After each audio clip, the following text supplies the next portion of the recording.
Bismillah ar-Rahman ar-Rahim. This is my 10th consecutive year teaching, at the ALIM program. After having been a student in 2005,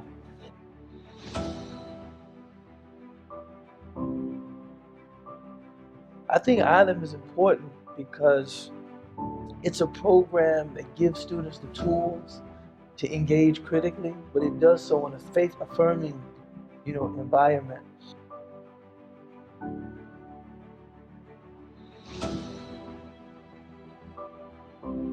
I think ALIM has done a very good job of creating the kind of program that students don't come to year after year, because it's not about kind of reconnecting with a sacred tradition.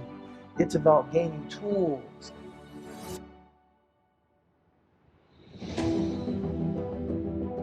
We're not indoctrinating people.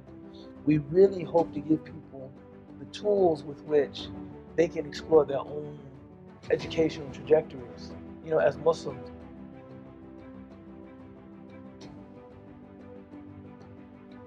The motto of the ALIM is empowering Muslims through Islamic literacy.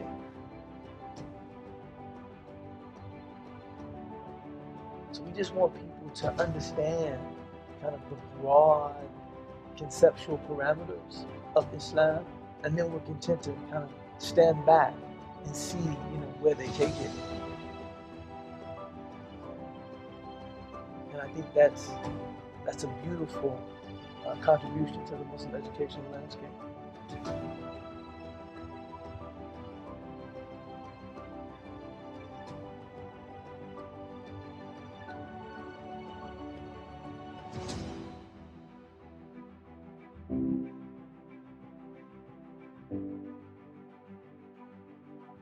Assalamu alaikum, everyone. Alhamdulillah, wa salatu wa salam ala rasulillah. Bismillah ar-Rahman ar-Rahim. Alhamdulillah, nasta'inahu wa nastaghfiruhu wa nastahdeeh wa na'udhu billahi min shururi anfusina wa min sayyiati a'malina. Man yahdihillahu fala mudilla lahu wa man yudlil fala hadiya lahu. Wa ashhadu an la ilaha illa Allah wahdahu la sharika lahu. Wa ashhadu anna Muhammadan abduhu wa rasuluh sallallahu alayhi wa ala alihi wa sahbihi wa sallam. رب اشرح لي صدري ويسر لي أمري واحلل عقدة من لساني يفقه قولي وقني شر نفسي وفلت لساني وأن أضل أو أذل بغير حق رب العالمين وبعد. السلام عليكم ورحمة الله وبركاته. My understanding is that we only have an hour to be together, and I had some notes for this morning, and now I understand that I should probably try to bring everybody into the general frame from last night, and I'm hoping that we'll have enough time to do all this without truncating anything. So let me just go back very quickly to last night. We started off by talking about the title of this weekend's program, Building Consensus and Unity in an Age of Polarity. And one of the points that we made is that consensus and unity are not identical. They're not the same thing. If we have consensus, of course we have unity. But then the question becomes, can we have unity without consensus? And part of the problem arises when we don't recognize the distinction between unity and consensus, and therefore we assume that if we don't have consensus, then we cannot have unity. And I think that this tends to undermine our ability to move forward despite various and sundry differences that we may have on various and sundry details. And the difference between fundamentals and details, I tried to articulate last night in terms of the one thing that we must have consensus on. In fact, this is a two-part one thing, so it's a complex one thing. The first is that we are an ummah, that the Prophet ﷺ came to establish an ummah, and the charge of that ummah was to carry, model, and distribute the message of Islam. So we are an ummah. That's the first thing we have to be agreed upon.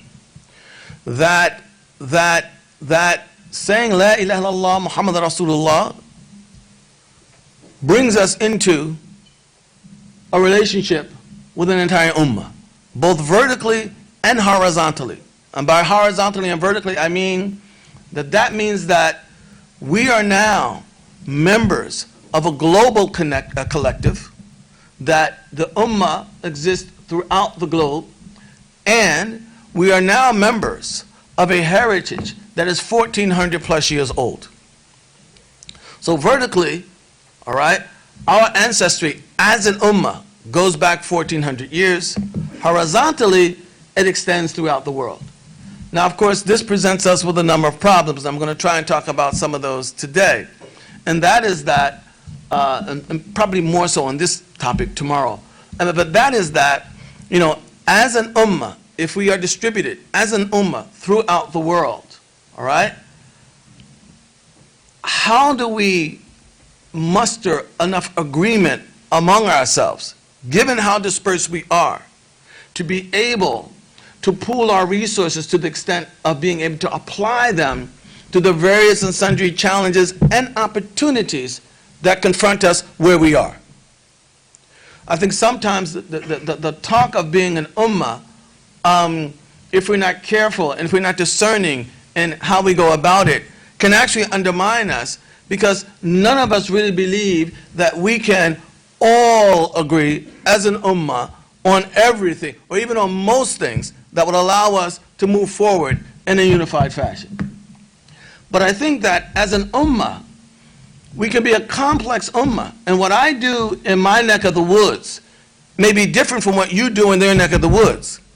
But both of us are still trying to serve that same mission of modeling and carrying the message of Islam.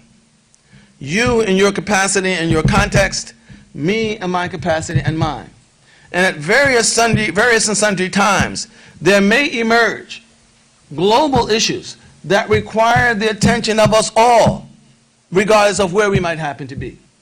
And that too will largely depend on how clear we are in terms of ar-risala. And this goes back to the Quran itself, all right? وَنَسْتَنْصَرُوكُمْ فِي الدِّينِ فَعَلَيْكُمُ النَّصْرِ.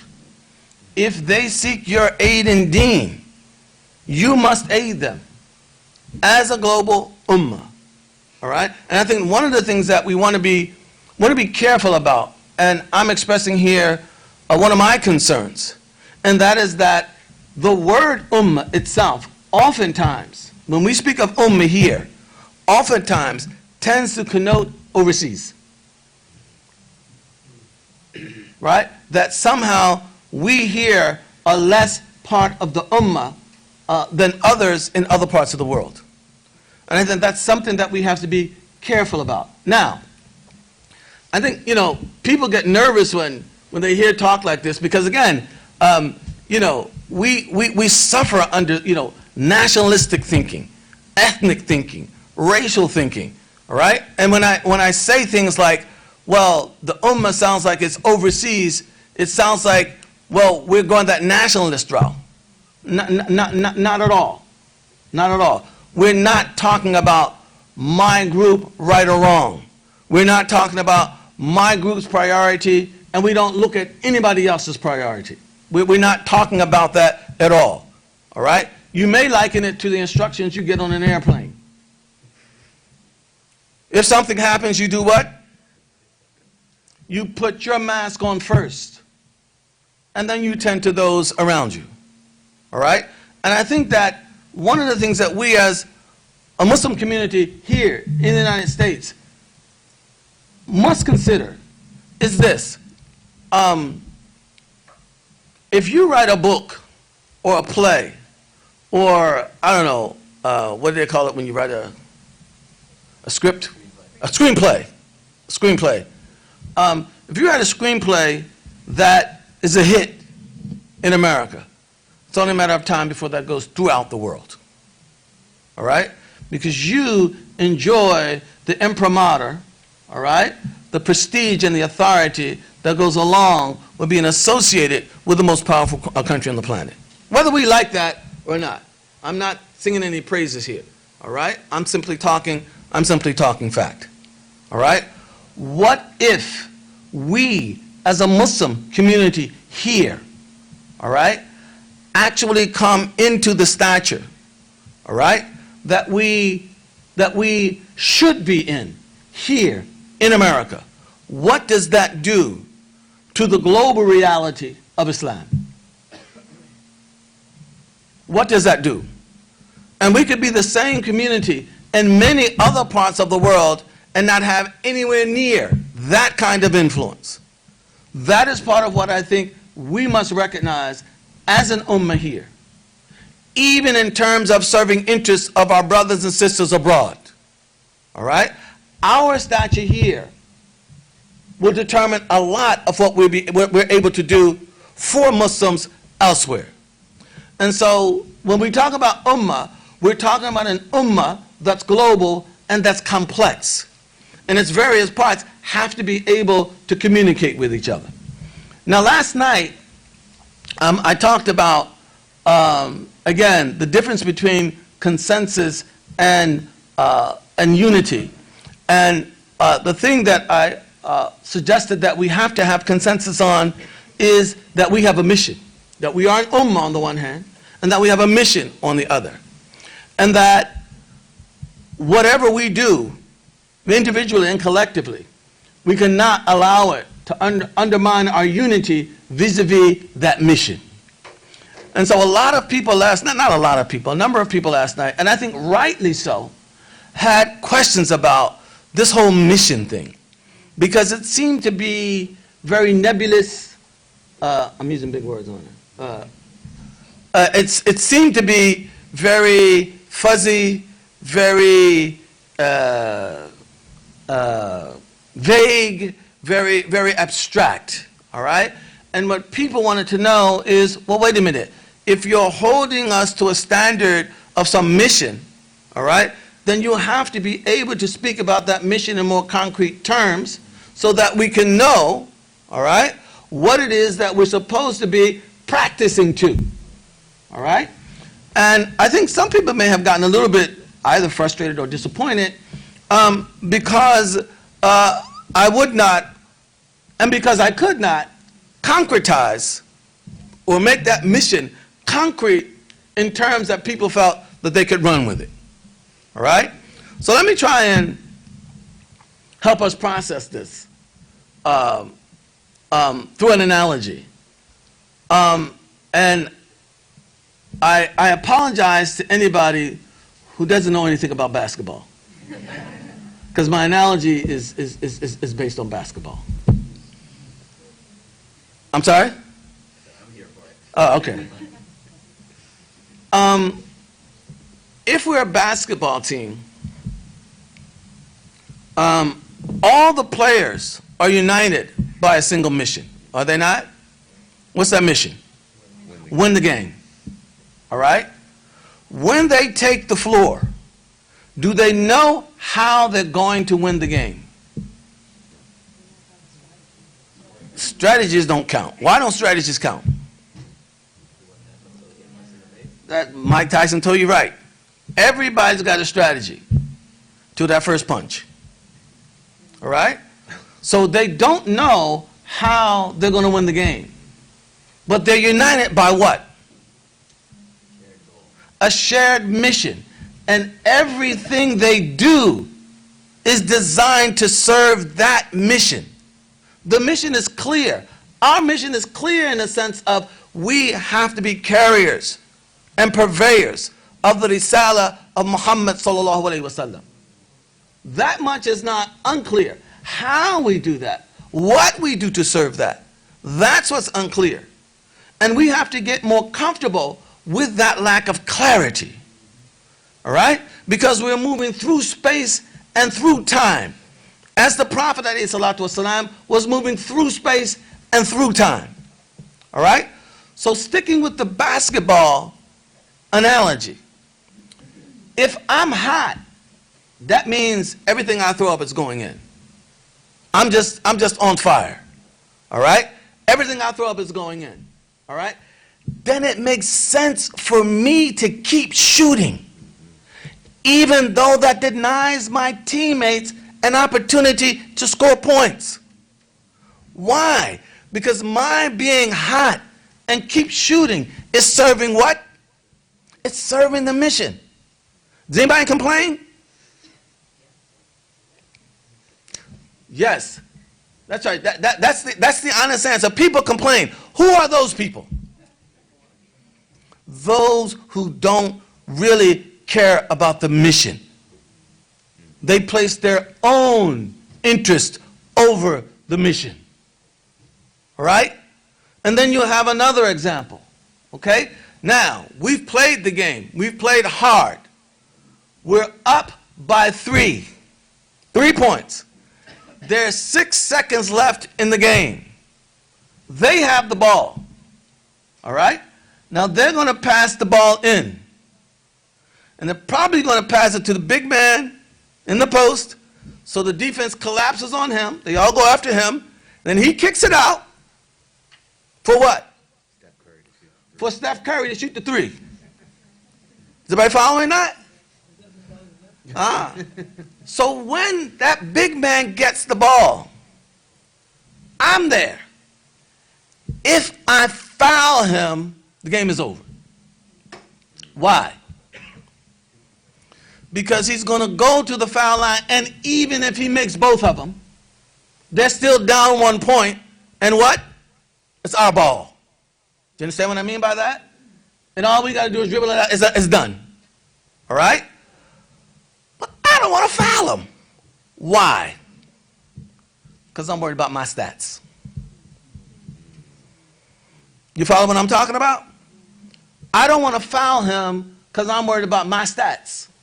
So I don't foul him. And he kicks it out, and guess what? They make the 3. Does everybody see what I'm talking about? That's what I'm talking about in terms of mission. All right? I can't tell you what it is in concrete terms in every single instance. You follow what I'm saying? All right? That mission is our North Star. Okay? And when we get into discussions and debates with each other, all right? Sometimes some of us want to win the debate more than we want to advance the issue that we're debating. Right? We don't recognize that mission. All right? Musa alayhi salatu wasalam even recognized the mission. All right? To the point that when he criticized Harun for not stopping Bani Israel from worshiping the calf, what did Harun say to him? لا تأخذ برحي وبلحيتي إني خشيت أن تقول فرقت بين بني إسرائيل. I feared that you would say that you divided Bani Israel. You divided them up. You divided them up. All right? I went as far as I could go without destroying the coherence of the community. And then I backed off. All right? And what does Musa say?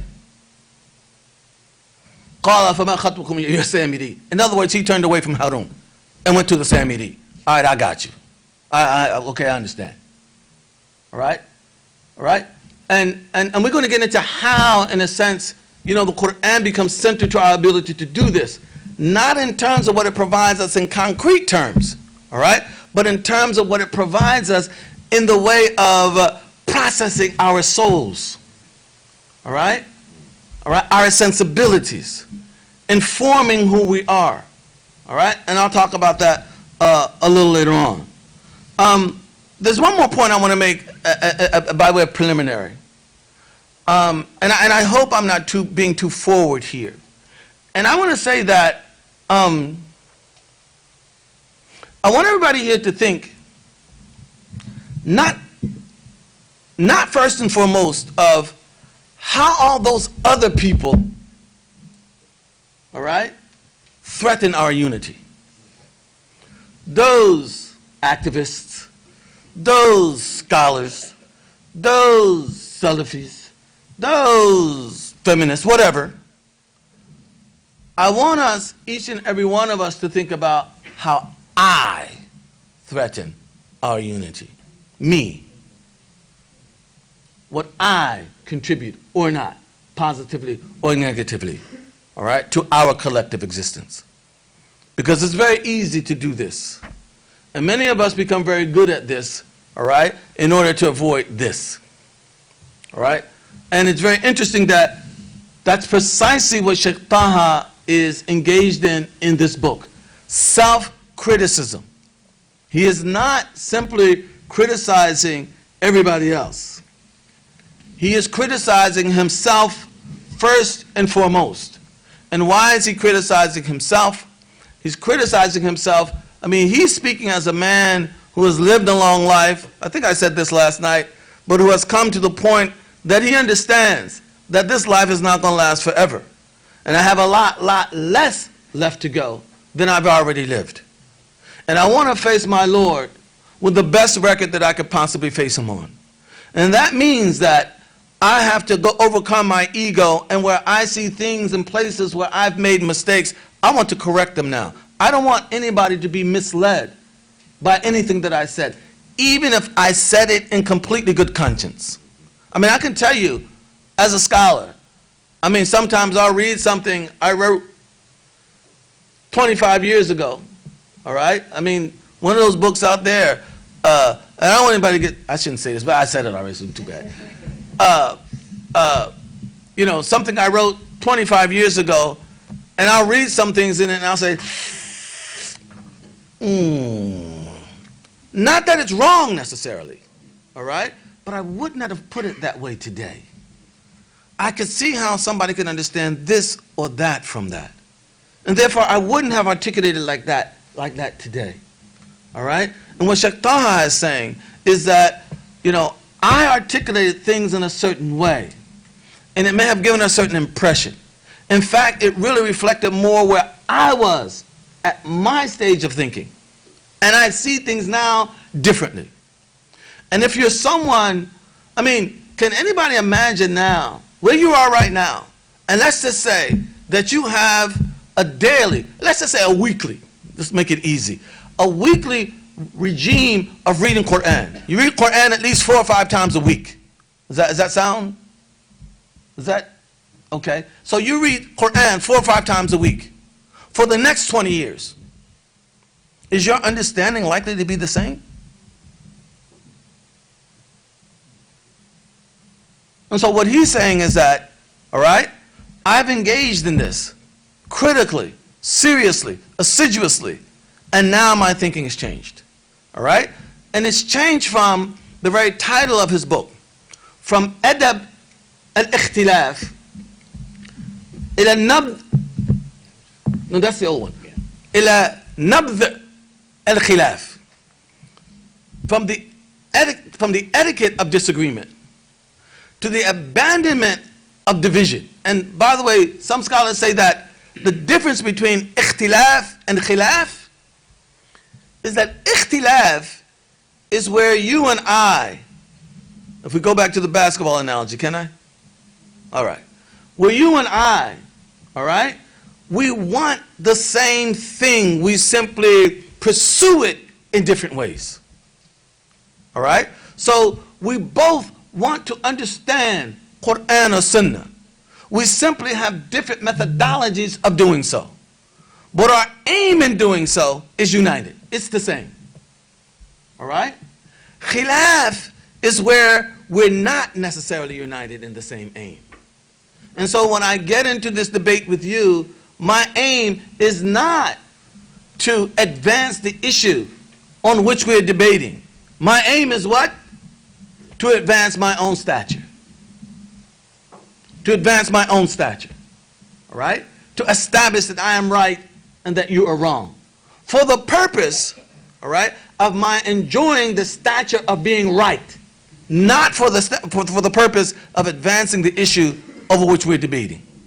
All right? So he says that, you know, and one of the things he says in his book, I could not imagine back when I wrote this book on the ethics of disagreement, the levels and the nature and the vitriolic substance of the kinds of disagreement that we have fallen into today. All right? And he says that through his reading of the Quran, he arrived at the understanding that he should not be so accommodating of ikhtilaf, that the Quran has a negative attitude towards ikhtilaf, or certainly towards khilaf, and that's what we're going to get into in a minute. all right, has a negative attitude towards this, and that it has a positive attitude towards unity. And that is what we should be striving for. And so in his introduction, he lays out a number of what he considers to be either mistakes or oversights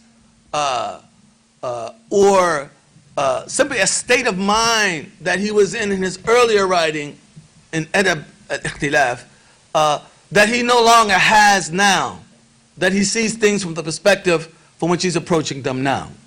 And I think that not only is Sheikh Taha, not only has he reached a certain age, but you know, when you're involved in trying to promote a mission for so long, and you've been beat down, and you've seen others beat down, and you've been betrayed, and you've seen others betrayed, all right? And you see the state of the Muslim Ummah, all right? And you see why, in some instances, it's in that state. It can breed a certain degree of frustration. And so there's some frustration that's coming out in this work. Why can't we get it together? Why can't we establish a modicum of unity that will enable us to be the ummah that we were meant to be? Right? And so he starts out, and I think that in some areas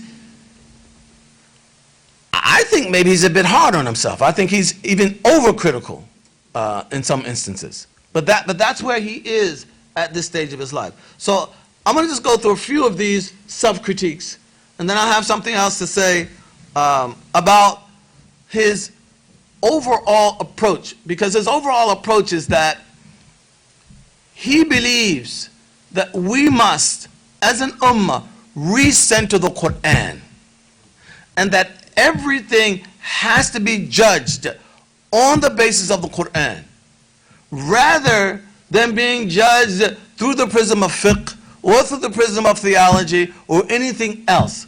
The Quran has to be the ultimate judge. And at points, he almost sounds like he's embracing what Protestantism calls sola scriptura. Anybody know what that is? Okay. Quran only. All right? I want to be very clear. Sheikh Taha is not Quran only. He's not rejecting Sunnah. He's not rejecting Sunnah. But the priority that he gives to centering Quran and some of the hostility that breeds towards other sources, all right, I think is unmistakable in the way that he articulates himself in this work. All right? So let me go through a few of his self-critiques. The first one is that in his zeal to extol the value of disagreement, he presented it as a natural phenomenon. It's just natural. All right? As a result of which, we should just give up on the notion of ever being able to do without disagreement. Disagreement will simply be with us as long as the human condition continues.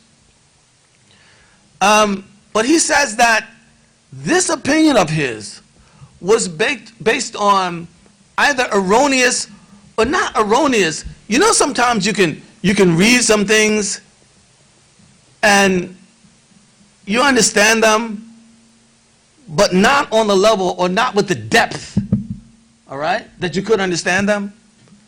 You don't know what I'm talking about. I can see some looks on some people's faces. You know, when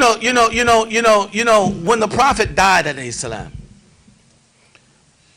and Umar had difficulty accepting the Prophet's death, and Abu Bakr recited to him what?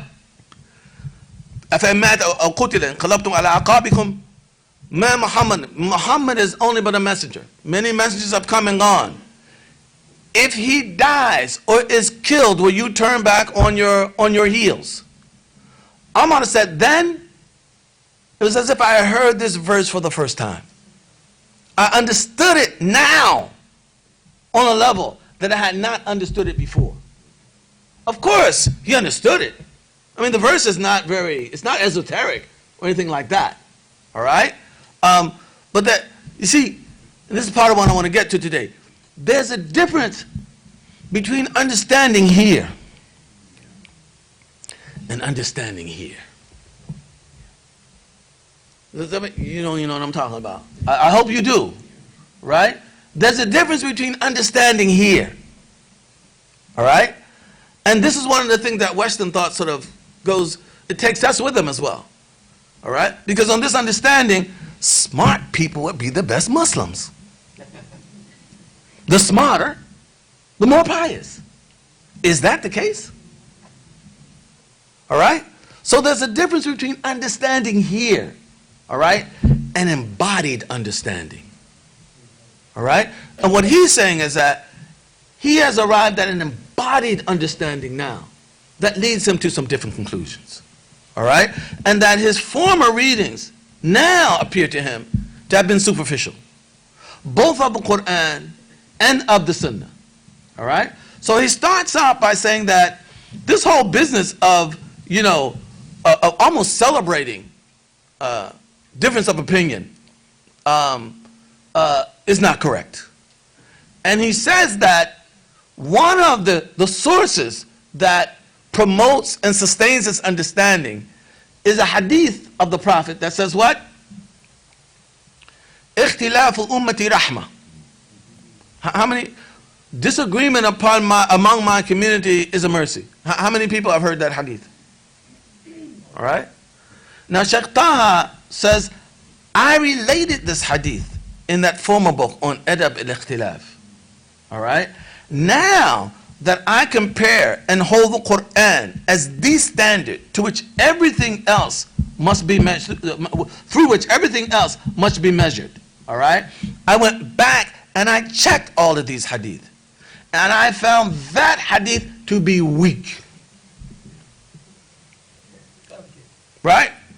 That hadith is a weak hadith, a fabricated hadith, all right? And he lays out all the documentation for that. I think there's a lot to be said for that. Quite frankly, I think he is on solid ground in his critique of the hadith qua hadith. But I'm not sure that the meaning of the hadith necessarily goes the way of its weakness. All right? In other words, there are other hadith, even verses in Quran, that may impinge upon the same meaning. All right? But Shaykh Taha targets this hadith because for him, this hadith, all right, lets us all off the hook.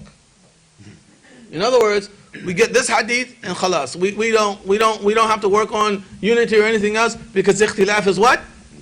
A mercy. All right? So he attacks that. He also criticizes himself for what he sees as superficial readings of the Quran. And by the way, let me just be clear about this ikhtilaf thing. I mean, we have examples from the life of the Prophet. All right? When the Prophet told them, no salat except in Bani Qurayza. Right? He told them that. All right?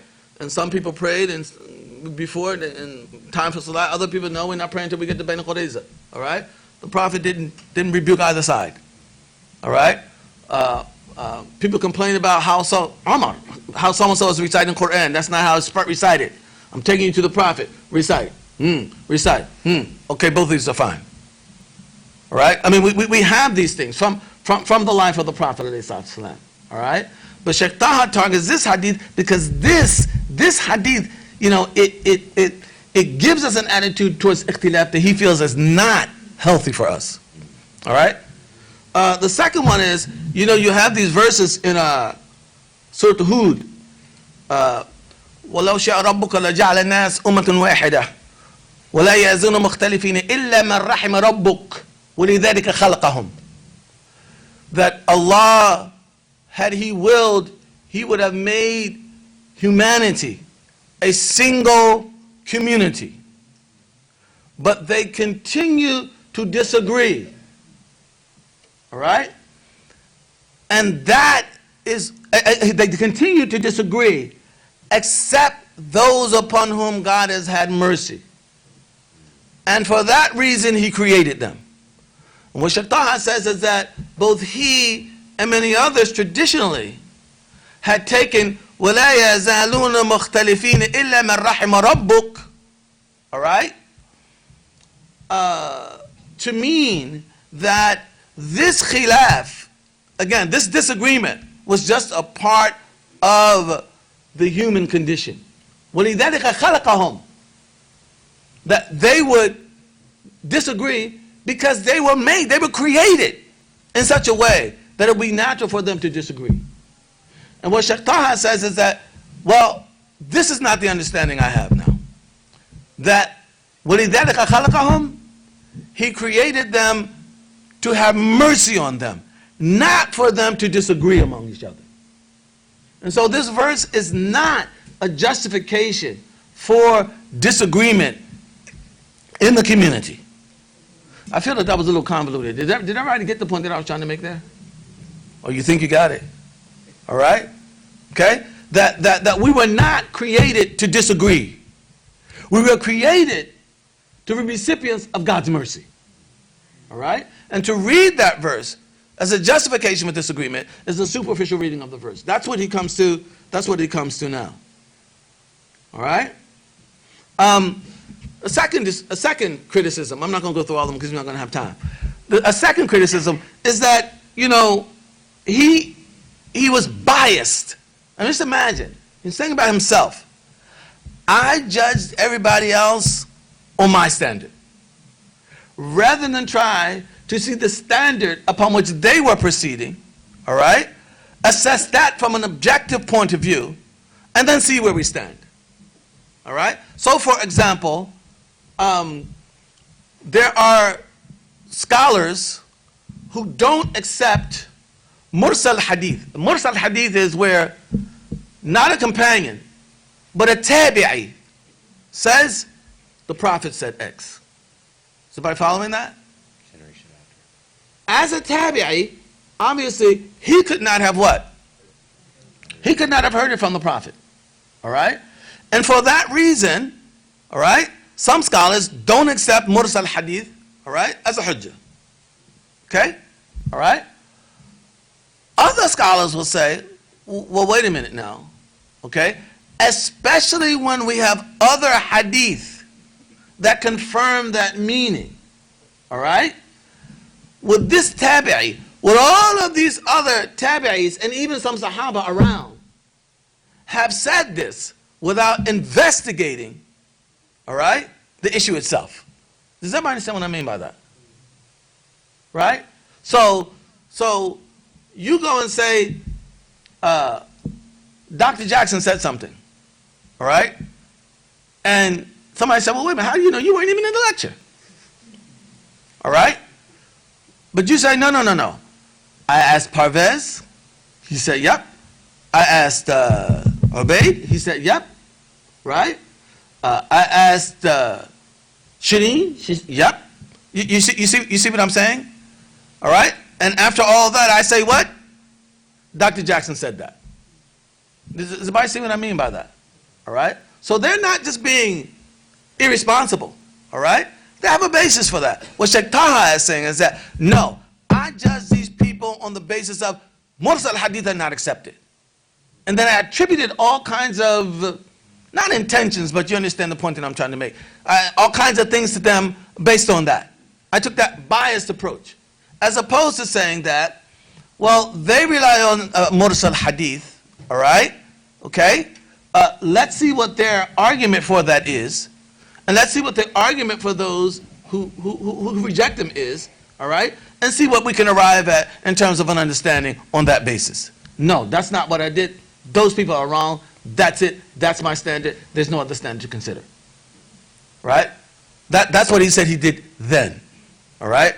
And no wonder we had so much disagreement. And the problem with that, and this is what he's saying, is that the problem with that is that what that essentially is saying is that, well, the only way we can agree is what? We can agree. How do we agree? If I say mursal hadith are not accepted, and you say they are, we can reach an agreement, can't we? But you're just coming over to my side.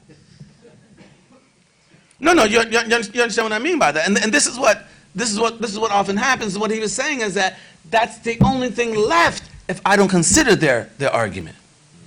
All right? And so I'm trying to get rid of disagreement, but I'm actually contributing to it because I'm not willing to take any other perspective. All right? So this is what he's saying as part of his other thing. Now, there's another, and I'm just saying this to give you a sense of the tenor of the book. Other people are going to be talking about more details in this regard over the weekend. But this gives you a sense of, I don't want to put too sharp a point on this, but I mean, there's a sense of desperation that we get in reading this book. And when I say desperation, I don't mean that in any kind of negative sense. If you love this ummah, you will be desperate now. Do you understand what I'm saying? Especially, see, a lot of us, and I'm just going to say this, think what you want. A lot of us, we don't realize the depth to which we have sunk because we don't really know our own history. We don't really know it. We don't know what we achieved in the past. All right? And we don't know how unique we are as a religious community. All right? To achieve this. Okay? He knows that. He knows what heights Muslims were able to reach. All right? And then he looks around and he sees this. What the heck? No, I'm very serious. I mean, sometimes you wonder, how can we be the descendants of these people? No, I'm serious, man. How can we be the descendants of these people? All right? And it's not that we're not producing, the greatest. The pettiness in our community. See,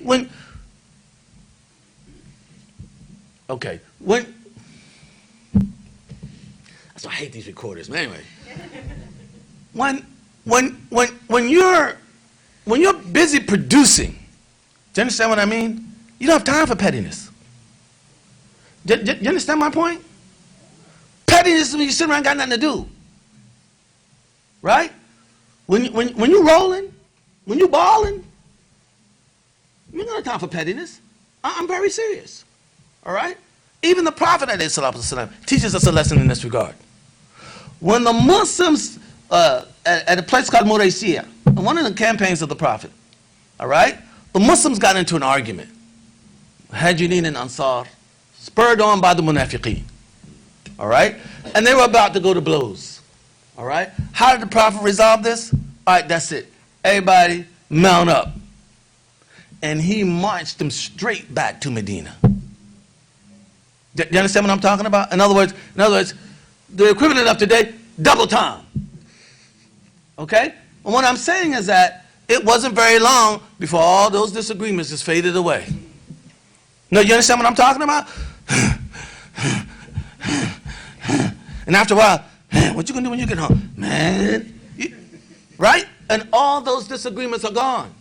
All right?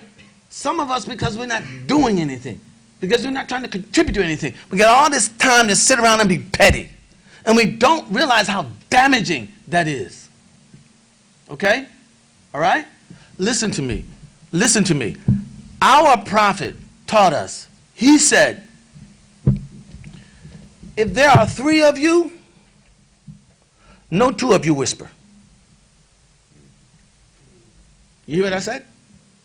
If there are 3 of, this is the Prophet of God teaching this to people. If there are 3 of you, no 2 of you whisper. Why?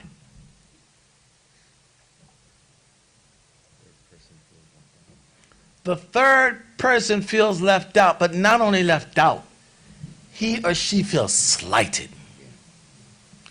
And a slight is worse than an insult.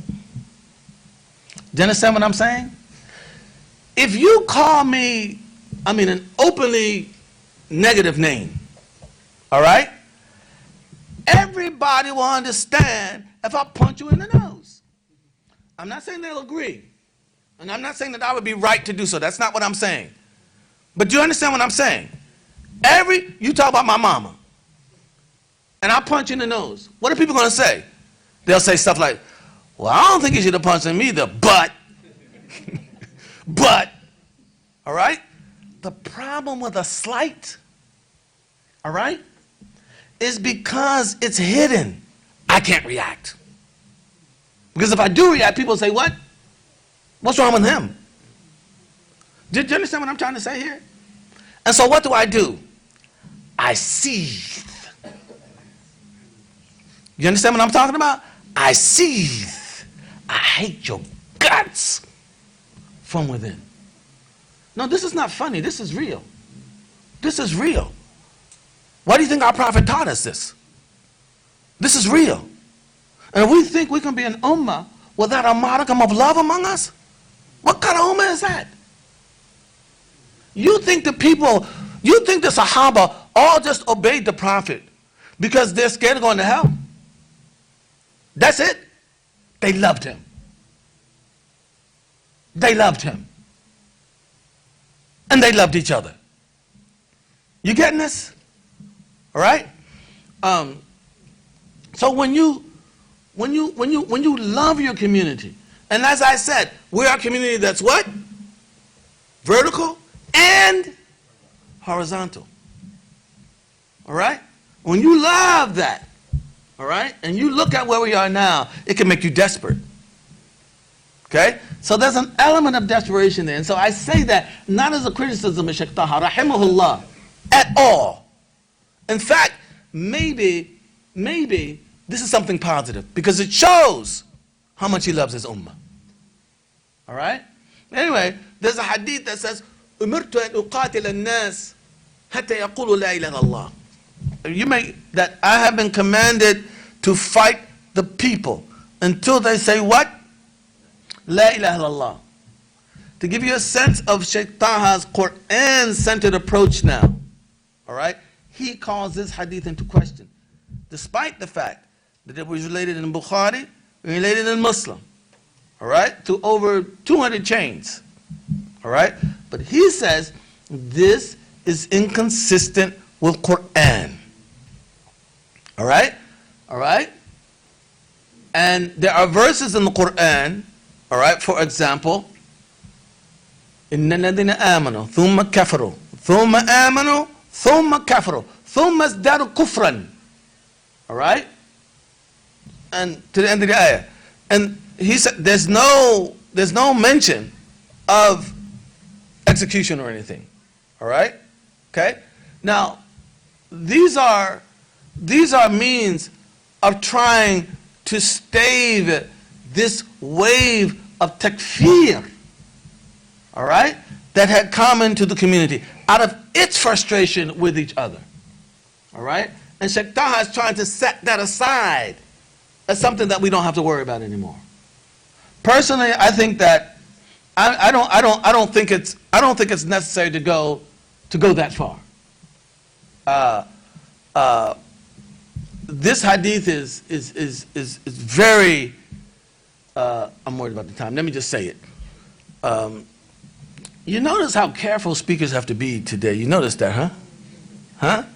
What does that tell you about us as an ummah? No, I'm very serious. I'm with my own people who know me.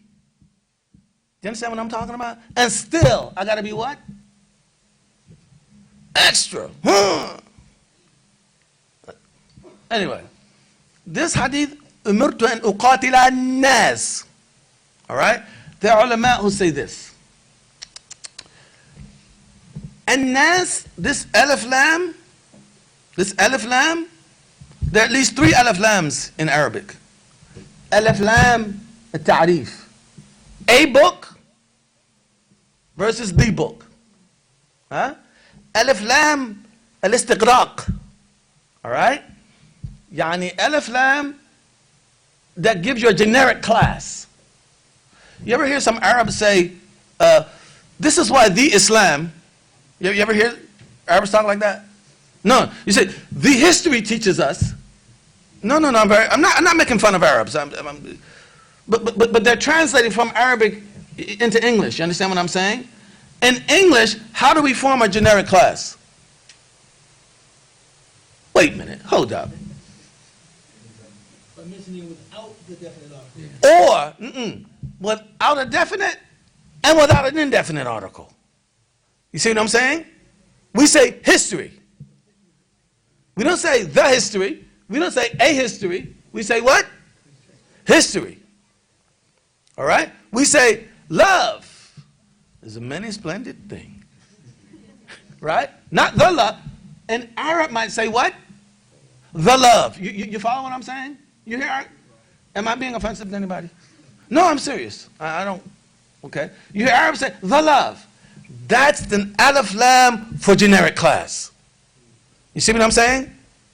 So that means all history, all love. You got me? In this case, it would be all people. But then there's an alif lam al-ahd or alif lam al-ma'hud. This is the alif lam that represents something that is already known. So, for example, we refer to the Quran as what? Al-Kitab, the book. Right? Do we know other books? Right? But this alif lam is almost an italicized alif lam. You see what I'm saying? Telling you that this is the book. We already know which one we're referring to. Is this making sense to you guys? All right? So they say this alif lam is not an alif lam of generic class, saying we fight all the people. This alif lam is an alif lam al-ahd, which means the people, all right, who fought against the Prophet. Because it is known that he didn't fight all of them. Bani Khuzai and others. Do you follow what I'm saying? All right? And our community, see, we don't realize this because we've accepted sort of the modern narrative about religion. Religion is dangerous, isn't it? Don't lie. You know you can go to hell for lying. Religion is dangerous, isn't it? Coming out of whose experience? Do you understand what I mean by that? All right? And we all entertain this sensibility, right? Whereas our ancestors could debate these things, all right? I've said before, and I mean this, 2002, I translated Ghazali's book, Faisal al-Tafriqa, Bain al-Islam al-Zandaqa. And I believe that if Western Christianity had produced a book like that, the entire history of the modern world would be different. Because they would not have fallen into those religious wars that tore Europe apart and determined the place of religion in the modern world.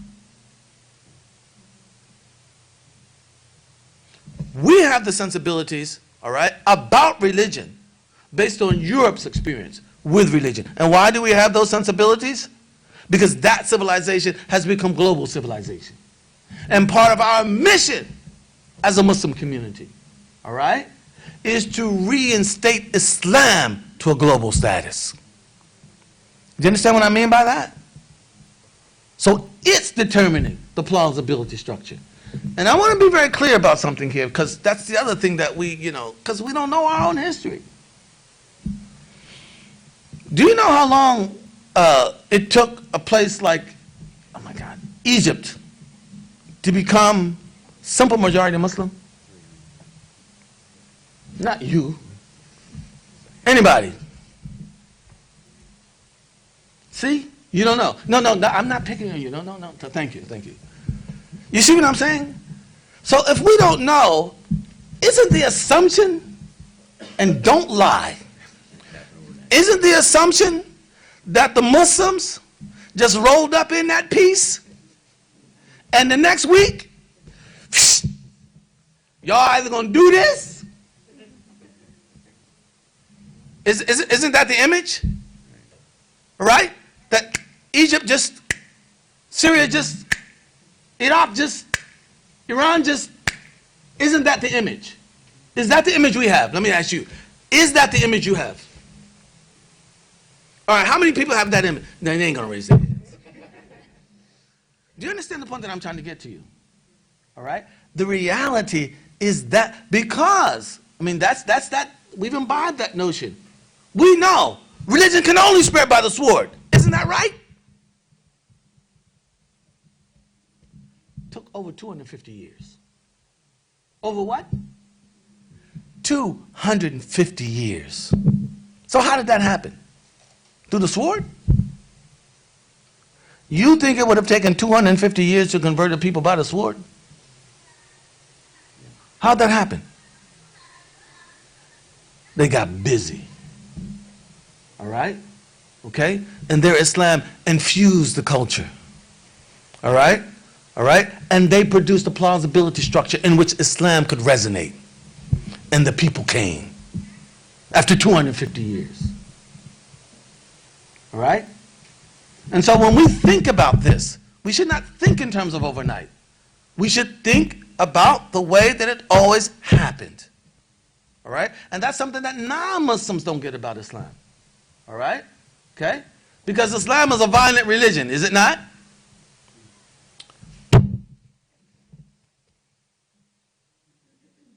Everybody in this room struggles with that stereotype, do they not? That's how they look at us, is it not? Let's just be real. All right? And we are affected by that because we don't know our own history. No, you may have done that. We did not. And we did not see that as a threat, all right, to our stature as the rulers of these places. But we don't know that. Sheikh Taha knows that. And that's why he's saying, how could we go from that to where we are now? Can't talk about anything. All right? All right. I'm going to skip some things because I got to stop in. You got like 35 minutes. I got 35 minutes? Yeah. Oh, y'all in trouble. No. They told me 11:15. No, 11:45. 11:45. Okay, 11:45. Oh, okay. All right. So let me. I'm going to skip a bit anyway. He has a number of redefinitions. Again, all of this is based on Sheikh Taha finds, certain material, hadith particularly, that are used in a manner that he sees as undermining the unity of Muslims. And he wants to sort of try to find a way of domesticating this. And the first impulse is to say that the Quran judges Sunnah, not the other way around. Right? And that's one of the things that he wants to put forward. Now, I'm not saying I agree with that perspective. I'm just saying this is Sheikh Taha's perspective. Pursuant to that, he wants to even redefine the definition of Sahabi, so that it's only Sahaba who spent long periods of time, extended periods of time with the Prophet as believing Muslims that should be counted Sahabi. Not just anybody who saw him and believed in him. And in this way, many of the hadith that become problematic can be domesticated, all right? Because the definition of Sahabi itself has been redefined, all right? And again, I'm not sure this is all this is all necessary. But again, you can see Sheikh Taha, we're in an emergency, all right? And we need triage now. And you can see his desperation in some of these moves, all right, out of his love for this ummah, all right? The last thing I'll say, well, the next to the last thing I say, maybe next to the next, is that he says in his earlier book, all he talked about was disagreements among scholars, all right? Disagreements in fiqh, disagreements in aqidah, disagreements in legal methodology, all the things that scholars are involved in, all right? And what he ignored then was politics and economics. among other things. All right? As if to say that if we somehow manage all of this disagreement over fiqh and aqidah and usul and these things, all of our problems will be solved. All right? And that he did not deal as he should have, and this is him, not me speaking, all right, with issues of politics and economics and other things. Okay? And as we're going to see in just a minute, and I think most of us in this room know it, most of our disagreements are on those issues. And the problem we have is that we don't have a principled means, all right, of negotiating those issues. Okay? And so we end up in zero-sum positions, my way or the highway. Okay? And that's part of what we have to, develop. All right. Sheikh Taha's sort of Quran-centered approach, and I'm coming up to my last remarks. It's clear throughout this Quran-centered approach. And part of what his complaint is that the Quran is not central enough in the collective life of Muslims. And part of the reason for that, all right, is that our fiqh tradition or our aqidah tradition, all right, sort of takes over in a manner, okay, that we focus and our discourse circulates within that orb, or our discourse circulates within that orb. And that has a tendency to decenter Quran. Does everybody understand what I'm trying to say here? And so what he wants to do is recenter the Quran. All right? Now,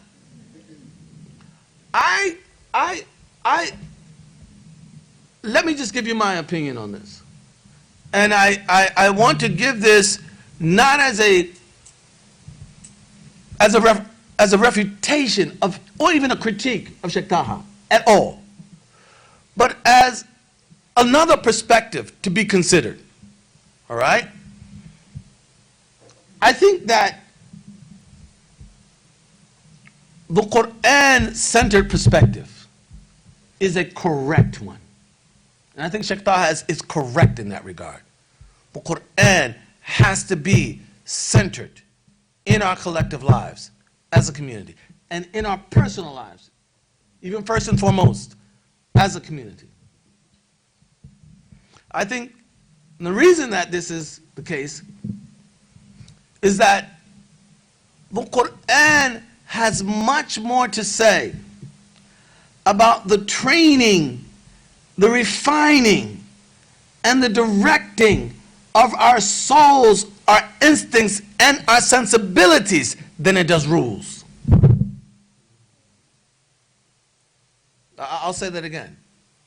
The Quran, I mean, what fuqaha say, how many ayatul ahkam are there in Quran?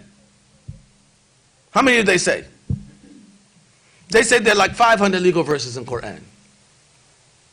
That's not me, that's a general statement among the fuqaha. And not just modern fuqaha, I mean going back. Right? Not all of them agree on that number. But they agree that there's a set number of ayatul ahkam. Okay? How many verses are in the Quran? Over 6,000. Over what? 6,000. All right? So what the Quran addresses in terms of legal stuff, all right, okay, is not the whole Quran. And in fact, the Quran speaks to our psyche, our soul, our conscience, our refinement, our sensibilities, as much, if not more, than it speaks to just rules. All right? And the problem we have, I think, in many instances, Muslims don't read the Quran. And the result of that is not simply that they're ignorant of the rules, okay? Because most of the rules of the Quran are sustained by the general customs of the Muslim community anyway. Do you understand what I mean by that? Does anybody doubt that zina is haram? That wine drinking is haram? That murder is haram? Do Do you understand what I mean by that? Now, there's some details you can get into as a catechist, but the general rules of Quran, that's just sustained by our general culture of Muslims. All right? So the result of not reading Quran is not so much a deficit, all right, in our knowledge of the rules. I'm not saying that there's no deficit, but that's not the biggest deficit. The biggest deficit is what it fails to do to our souls. Do you understand what I mean by that?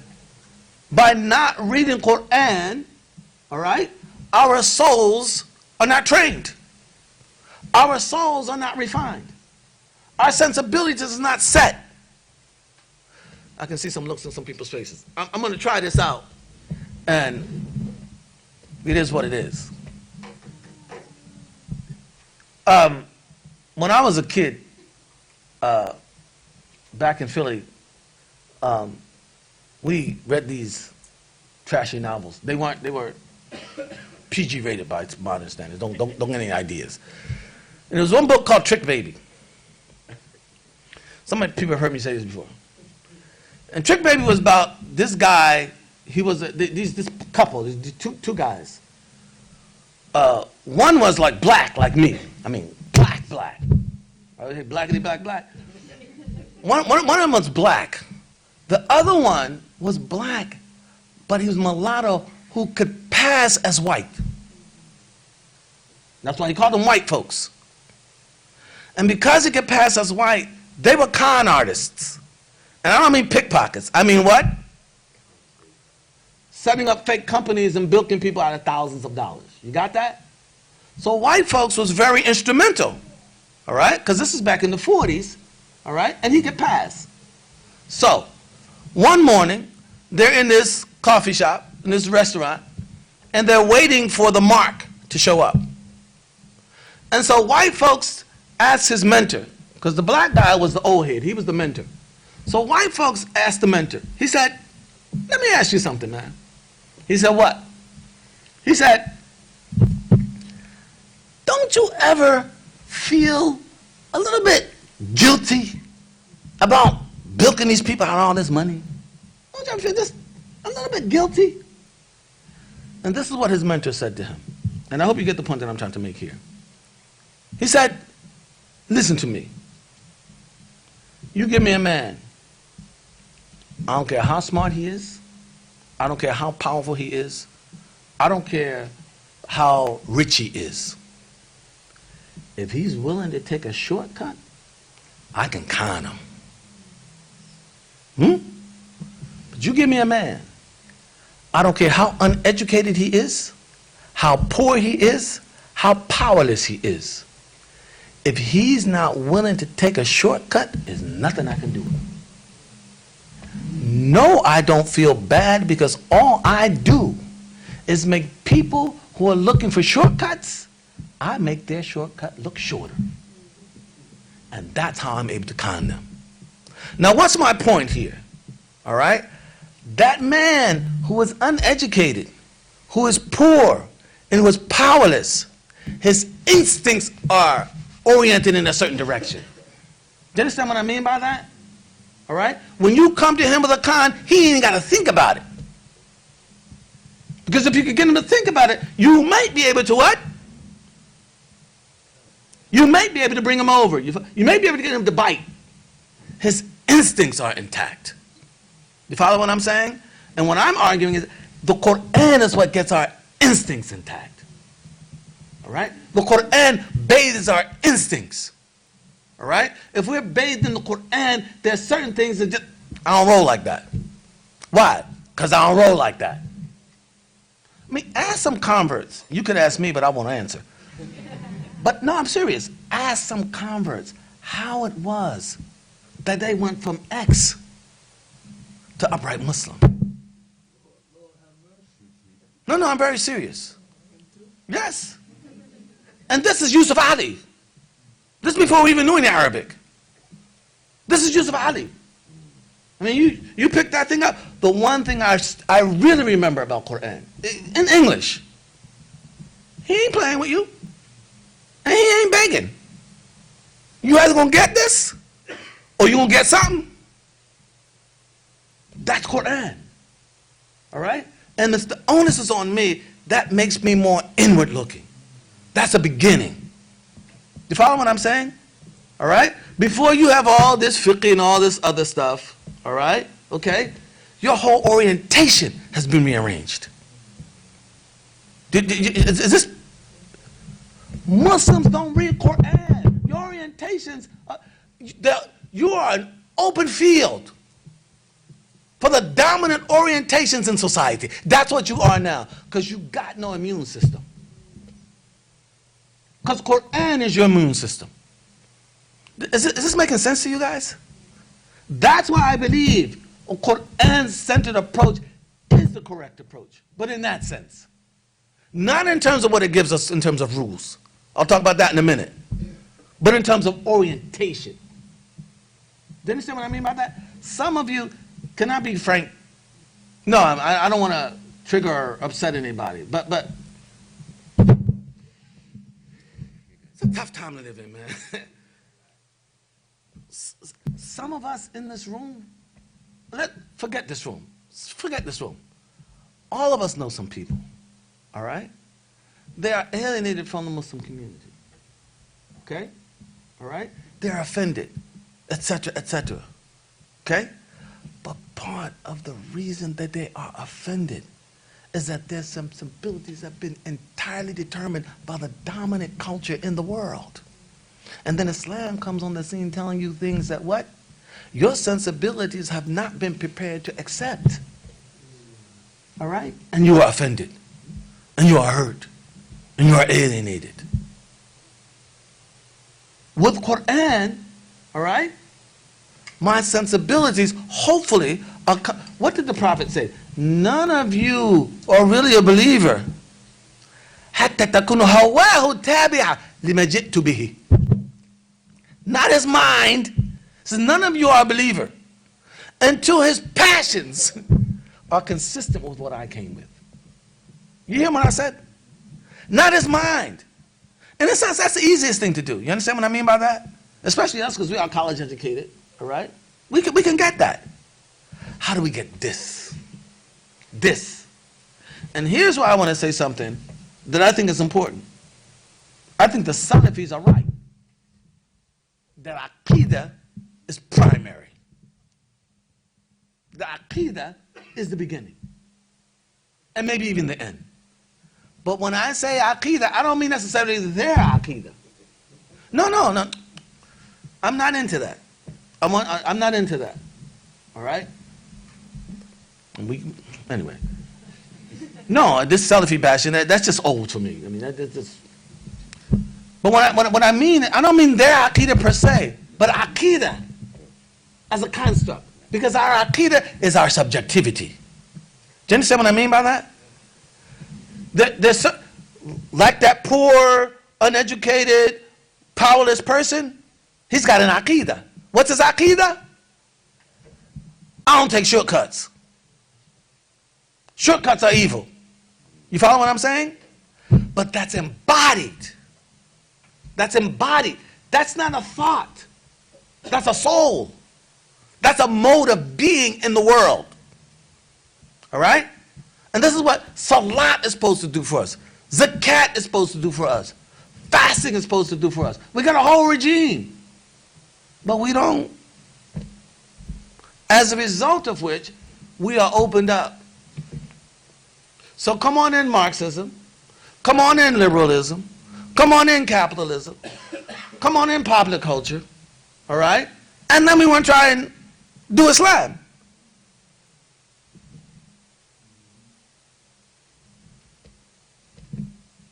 All right? And so when I say the Salafis are right, I mean we need a subjectivity. We need a subjectivity. That's Aqidah. But Aqidah ain't just here. Aqidah is here. It's an embodied Aqidah. Do you follow what I'm saying? All right? I mean, the Sahaba learned from the Prophet, and look what they did after he died. And I'll get in trouble for saying this, it was a mess. It was a mess when he died. Alayhi salatu wassalam. All right? But they had what? You follow what I'm saying? All right? And even without direct instruction from Quran, they could proceed. They could see their way. Right? That's what a Quran-centered community will do for us. Because they understand we're in the game to win. We're in the game to win.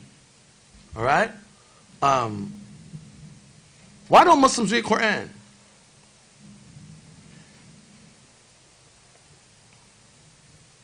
But I'll leave that question then. All right?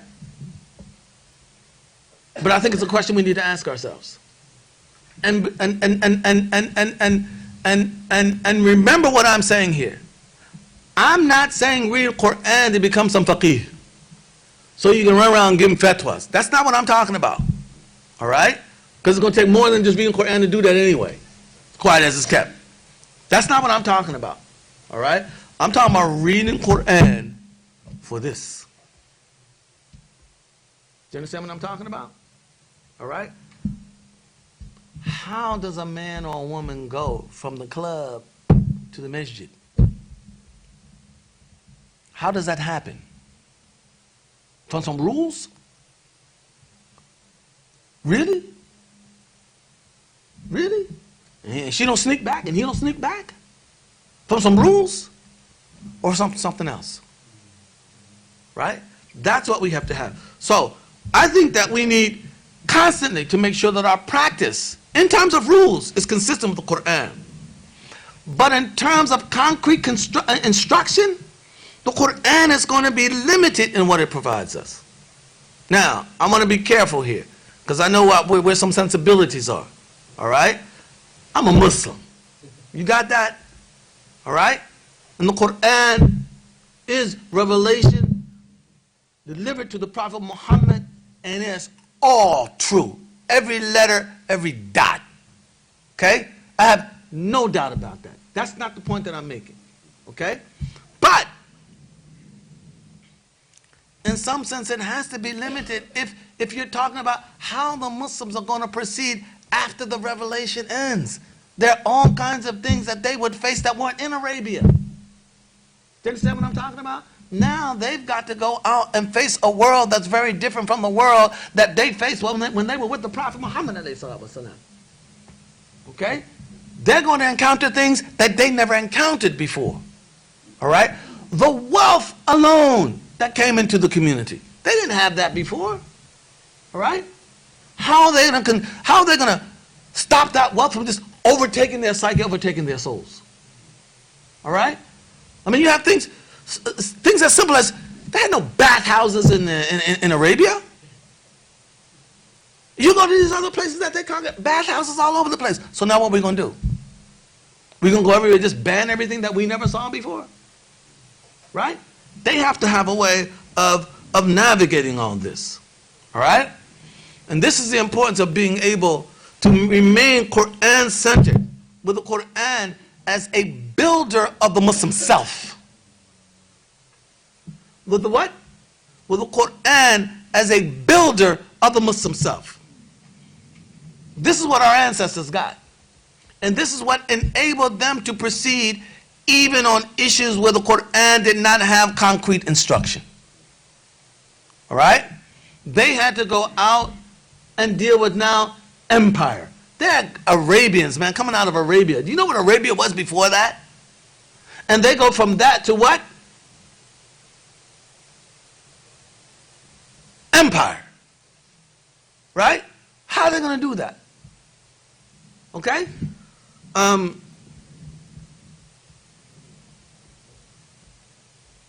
So I'm not of those who say that we should be sola scriptura, anything near it. In fact, I think part of the challenge that we have is not over the instruction that the Quran gives us. Do you know anybody who know anybody that says, yeah, Quran says that, but I don't care? You know anybody like that? I mean, if you do, you ain't going to be somebody you're hanging out with. No. The issue is, how do we proceed and navigate our way on issues that the Quran does not concretely instruct us on? Does everybody understand what I'm trying to say here? All right? I mean, take something as simple as Muslim schools. How do we establish these Muslim schools? What should the curriculum be? What should be taught? What books should be included? What should not? Quran tells us that.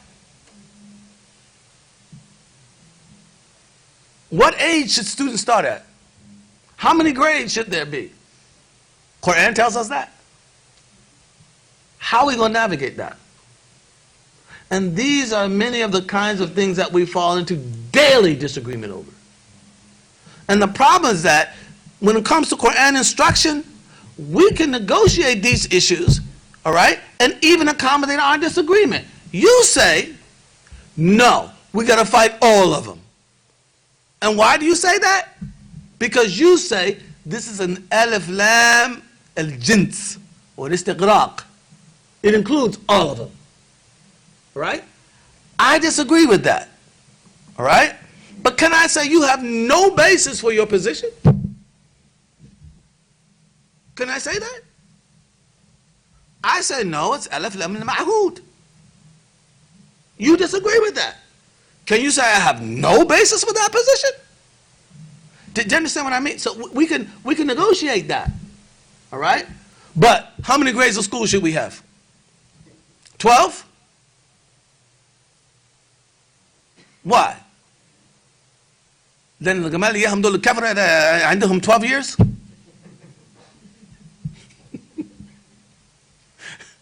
Why? Why 12?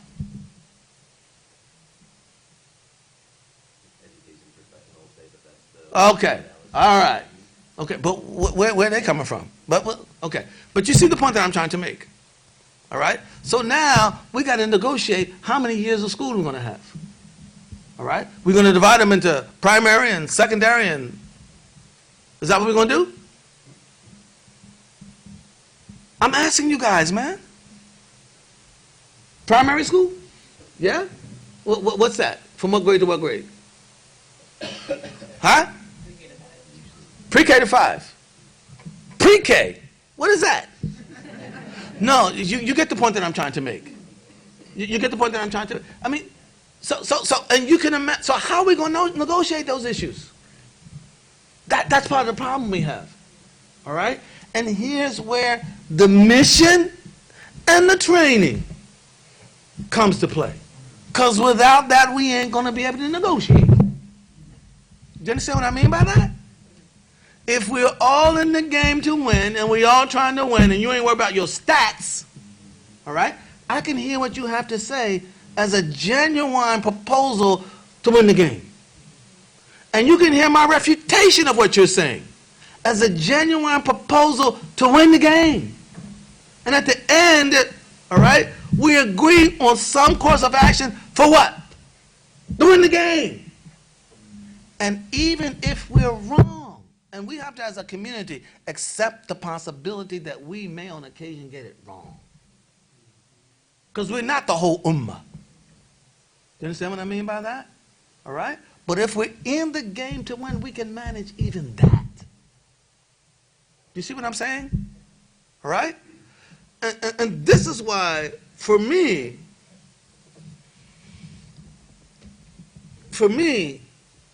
a Quran-only approach is problematic in this sense. Or at least we have to be careful about what we mean by a Quran-only approach. Okay? Because there are so many things we have to negotiate, all right, that are not dictated by the Quran. We need models of instruction in that regard. We cannot be orphans of modernity, all right, trying to, see our way through on-the-job training. You follow what I'm saying? We're all going straight back to the Quran, all right, as if no Muslims ever existed before us, all right? And we're going to try and construct the whole thing, all right, through that one reading. 1,400 years of what our ancestors are able to do, all right? From the lessons that could be taken from that, from the genius that could be taken from that, all right? Just throw that all out, and we're just going to go on the job training? Who operates like that? Who in the world operates like that? We need precedents, all right? Now, see, everybody's worried about that. I know it. But you see, here's what we have to remember. If not everything, the Sahaba or the Tabi'een or the Tabi'i at-Tabi'een, if not everything they did, all right? So let's say, sister, they had pre-K, or they didn't have pre-K. They see no reason for any pre-K, all right? Was that decision itself a dictate of Quran? Quran says, Ya ayyuhalladhina amanu, no pre-K? No, no. They base that, all right, on the mission and on their sensibilities. And they concluded that this is what will help us win the game. By following that? But precisely because it's not a dictate of Quran, all right, we can just aggregate that.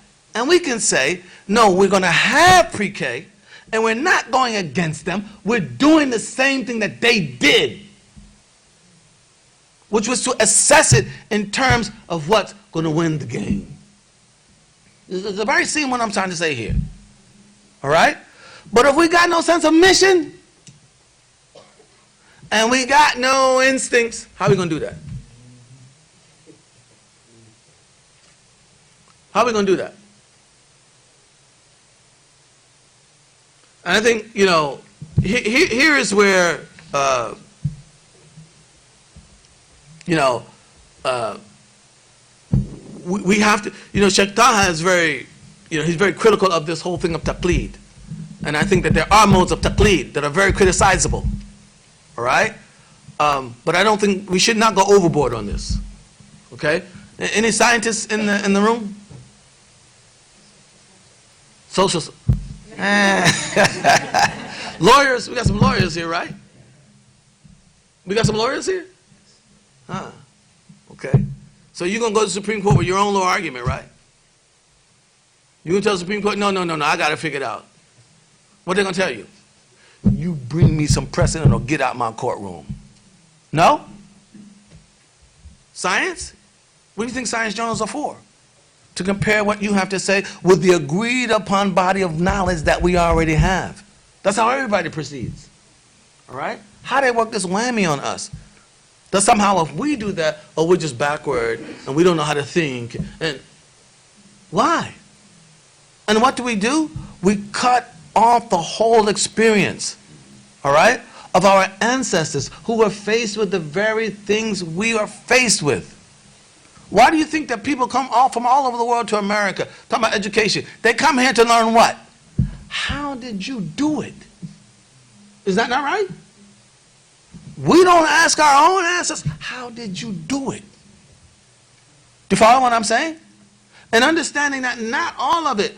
Does anybody get a sense that I'm light on Quran? No, I'm very serious. That's not what I'm trying to convey at all. Quran is central. All right? Okay?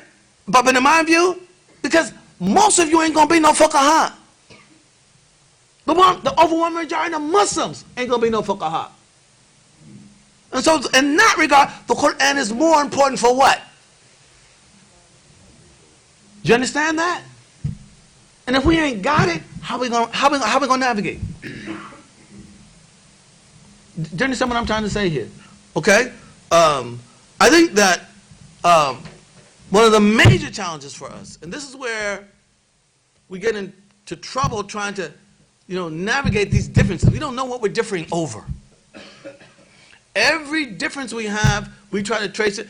I'm trying to impugn your deen, because that's how I'm going to win the argument. Right? So, all I got to do is say what? Astaghfirullah azim. No, I'm very serious. Okay, that's not a hujjah. That's not dalil. And if we're not talking about a hukam shari, what do the experts say? Do you understand what I mean by that? All right?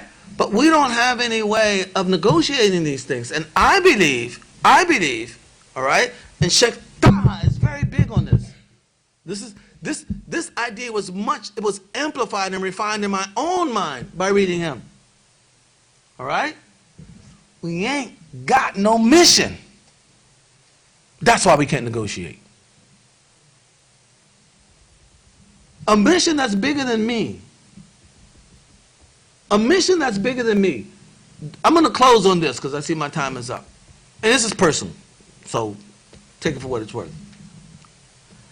I sit sometimes in my study at home, and I'm reading some of my old dead friends, guys who've been dead for 800 years, 900 years. And I'm reading these guys. And sometimes my eyes will tear up. And you know why? Because I'm saying to myself, he was writing 900 years ago in a culture that's extraordinarily different from my own.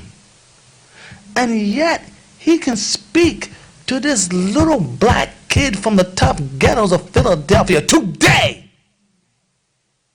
You hear what I said? He can still speak to me today. They did their job. We owe them a debt. They did their job. We owe them a debt. And that's not to say we follow them blindly. Because we always have to disaggregate. You understand what I mean by disaggregate? Right? You don't understand what I mean by disaggregate? Did they say no pre-care? What is it? So you know you don't want my opinion. Did they say no pre-K? Because Quran says no pre-K? That's not why they said it. All right? So we disaggregate what they did. If they say this is what Quran requires us to do, sama muta'atan. If they say this is how we are going to best navigate the situation that we are confronted with, then we disaggregate that into something in which we can do the same thing. All right? Okay? But if we're going to not just be taken up by the powers that be, all right? We got to close this down. You understand what I mean by that? Right now we are what? Wide open. No. Do you understand what I'm trying to say here? We're wide open. Wide open. With no filters. Do you understand what I'm saying? We can't run from the modern world. People get mad at me and I say, you run all you want. There's no Archimedean point outside of this. We are what we are. We're going to either face it or we're not. All right? What filters are we going to erect to deal with that? Yes, I'm letting this in. All right? Okay? Because my values, it can get in. Just like the Sahaba and all our ancestors did.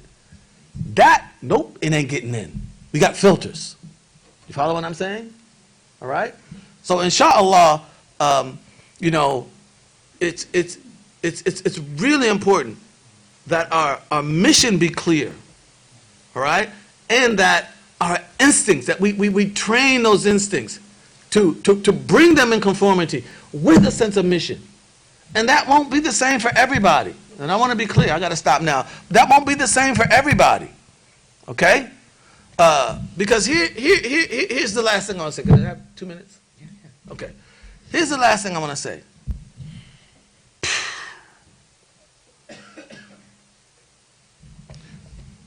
You see, one of the challenges we have to confront is this. And this is why Quran alone, or fiqh alone, none of it alone is going to avail us. Why? Why? Because You cannot sustain community on rules alone. You need norms. What do I mean by that?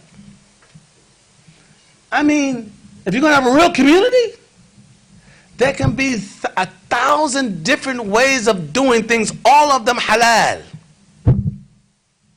All right? What we need to be a community is what? Okay, those 999, they're perfectly halal. And we got no argument against them. But this community, this is the norm that we're going to follow. Is this making sense? Because without that, where are we? No, where are we? No norms, where are we? Chaos. Everybody is halal. Yes, it's halal. I'm not saying it's halal. Yes, it's halal. All right? But that alone, all right, is not going to sustain us as a community.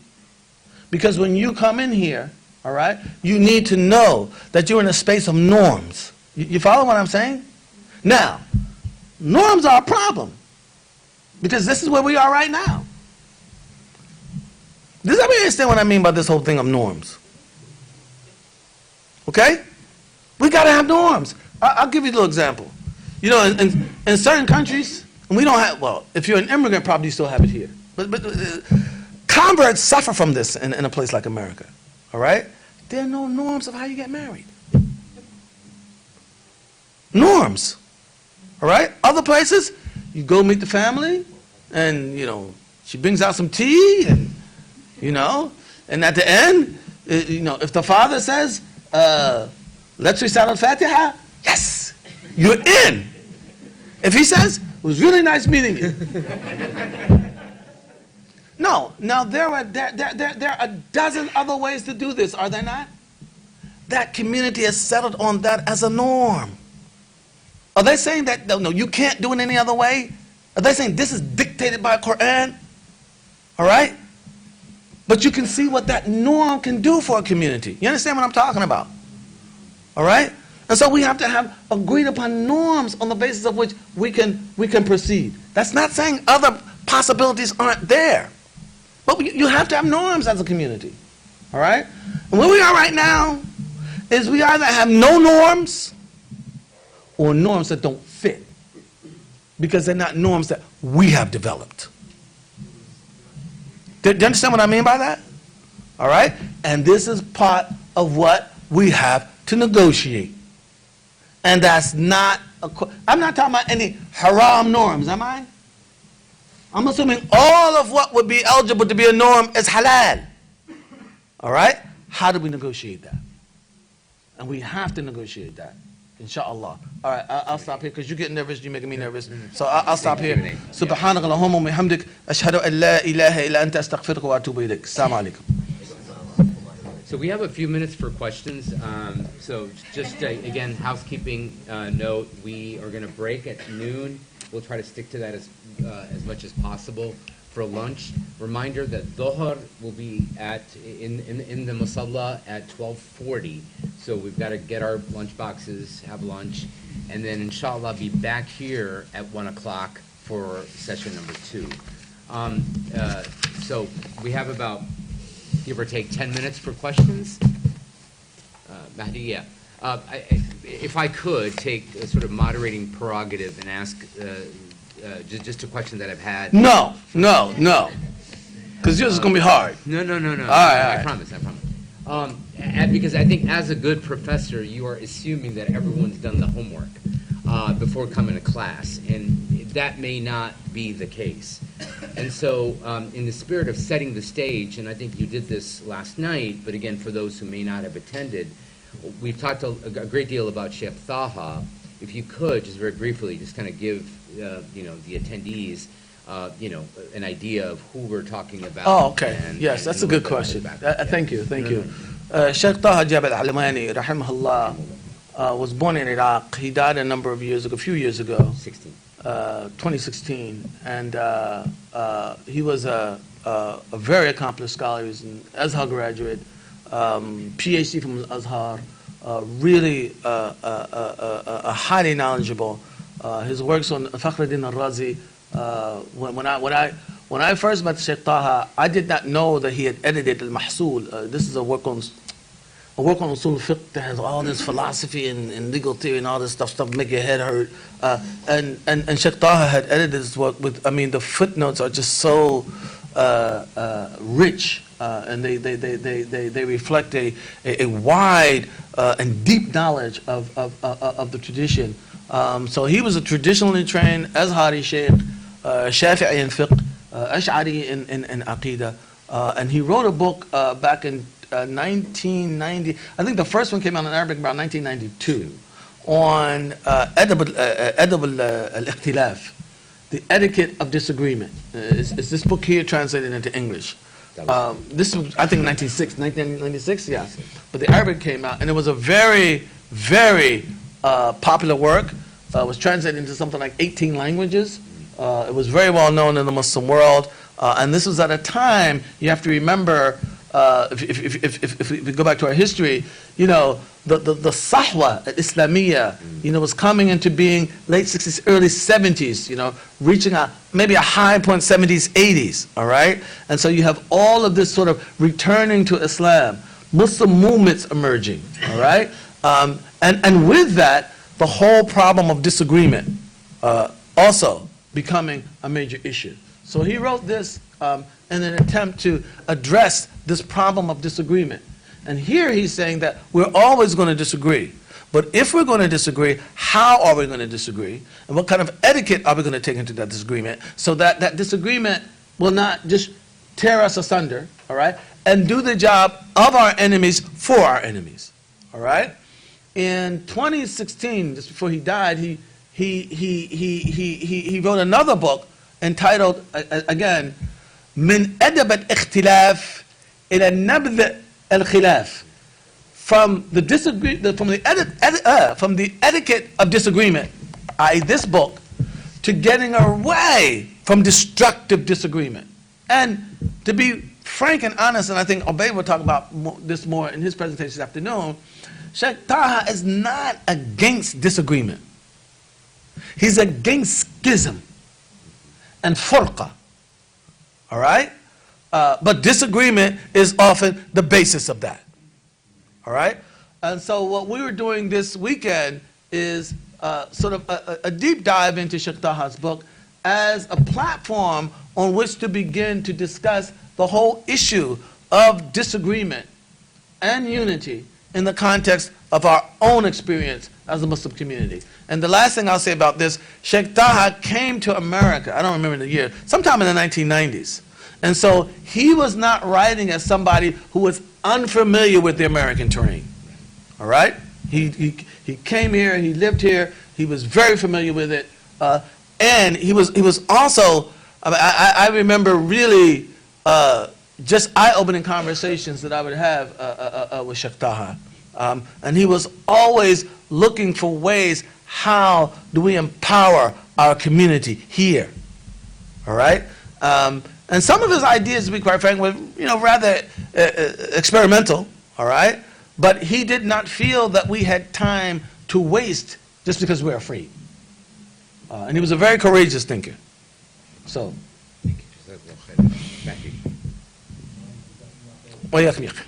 Yeah, I mean, obviously we're talking about tadabbur. Obviously we're talking about reading Quran and pondering Quran. But I think that reading Quran, I think the important thing about reading Quran is consistency, not the individual reading. In other words, these understandings will accrete over time. Excuse me, over time. All right? And that tadabbur, all right, is what begins that process of some of those meanings settling in the soul. But that takes time. Just tadabbur is pondering the Quran. You see, the Quran is a very profound book. I got that definition from, what's his name? God. I can't think of his name right now. Alamati Sheikhuka. But he says, something that's profound when you cannot fully articulate it. All you can do is try to describe it, but leave 3 dots at the end of your description. Do you understand what I mean by that? So you describe it and you say, You can't go beyond that, all right? Those 3 dots is where a lot of the pondering comes in, all right? The thinking about this, the imagining this, the relating this to your own experience, to the experience of others, all right? To what you used to think in the past. All of these things are part of pondering the Quran, all right? And that pondering begins to settle meanings in the soul, all right? And that becomes a part of that immune system, all right? And it's not all about here. It's not all about here. Shema'il and then... By the way, if you notice in the Quran is a book of not knowledge. There's knowledge in the Quran. Don't go around and say, he said ain't no knowledge. I didn't say that. But its primary function is what? Hidayah. Huda. It is guidance. All right? Guidance. So I think we have 3 hands, so those are the 3. Well, I think the first thing that we have to begin with is that the Sahaba, albeit they Sahaba, was a human community. And we're not immune from the human condition. And Islam was never designed to make us immune from the human condition. And I think that there are a couple of ways to understand what happened with the Sahaba. And I think that on the one hand, as you mentioned, Shemaya, this is a very, very, very tragic occurrence among the Sahaba. All right? But there's a positive side even to that tragedy, as I see it. Other people may disagree with me on this. All right? Because one of the things that the Sahaba had, and this is a part of what will preserve religion, all right? They were not a people who would allow themselves, all right, to be subjugated by other people, even their own. In other words, they were saying essentially, wait a minute, you lived with him, you learned from him, you sat at his feet, so did I. And don't you think for 1 minute you're going to be able to dictate to me, all right, what he taught, even if it means going to blows. And so what he instilled in the Sahaba was a degree of confidence in what they had learned, to the point that they would refuse to be subjugated by anyone, including their own. And what we have among ourselves oftentimes is a level of fear, all right, to even express a point of view, right? And as long as we're fearful like that, we run a greater risk of the religion disintegrating. I don't mean fully disintegrating, all right? But of it liquefying, because there's nobody there to uphold a view that perhaps should be upheld. Is that making? I'm not asking if you agree, Shaman, but is that making sense? Yes. Again, we're not arguing that the Sahaba were anything less or anything more than a human community. That's a tragic occurrence that happened under the Sahaba. All right? But did it destroy the community? Did it destroy the community? How did the community recover from that? Why did the community recover from that? What does that recovery tell us about that? So I don't have any explanation for why that happened, all right? It was a tragic occurrence. But as I said, there's another side to that, okay? And what we have now is a bunch of Muslims just being bullied around by other Muslims. No, I'm very serious about that. Those Muslims are bullied around by other Muslims, all right? You ain't bullying me. Sahaba, no, you ain't bullying me, all right? You learned from him, so did I. I have every confidence in what I learned from him as you have in what you learned from him. All right? Confident people. And we need more confident Muslims. Hopefully Muslims who are confident, all right, have a sense of mission, all right, and are also calibrated. Inshallah. Question here. I think I'm still struggling with the possibility of disagreeing about the mission itself. Mm-hmm. Not the same sensibilities and I do see a lot of that. Yeah. Well, we will come. I would caution to. I would caution us about being too quick to run to the conclusion that we're disagreeing about the mission, because sometimes we mistake In other words, I'm shooting three-pointers, and you just don't think that that's the way to go. All right? We're still all trying to win the game. And I think the problem that we have here in the United States is that, and I want to just speak frankly about it, is that we have senses of mission that are rooted in experiences, all right, some of which are diametrically opposed to each other, right? You're coming from India, I'm coming from Philadelphia, all right? She's coming from California, you're coming from Malaysia, all right?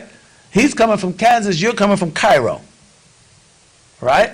And you have all the experience. See, I've said, to people sometimes some of the immigrant brothers and sisters, they don't understand us, they don't understand me. Because they don't understand some of the transgenerational instincts that I have flowing through me.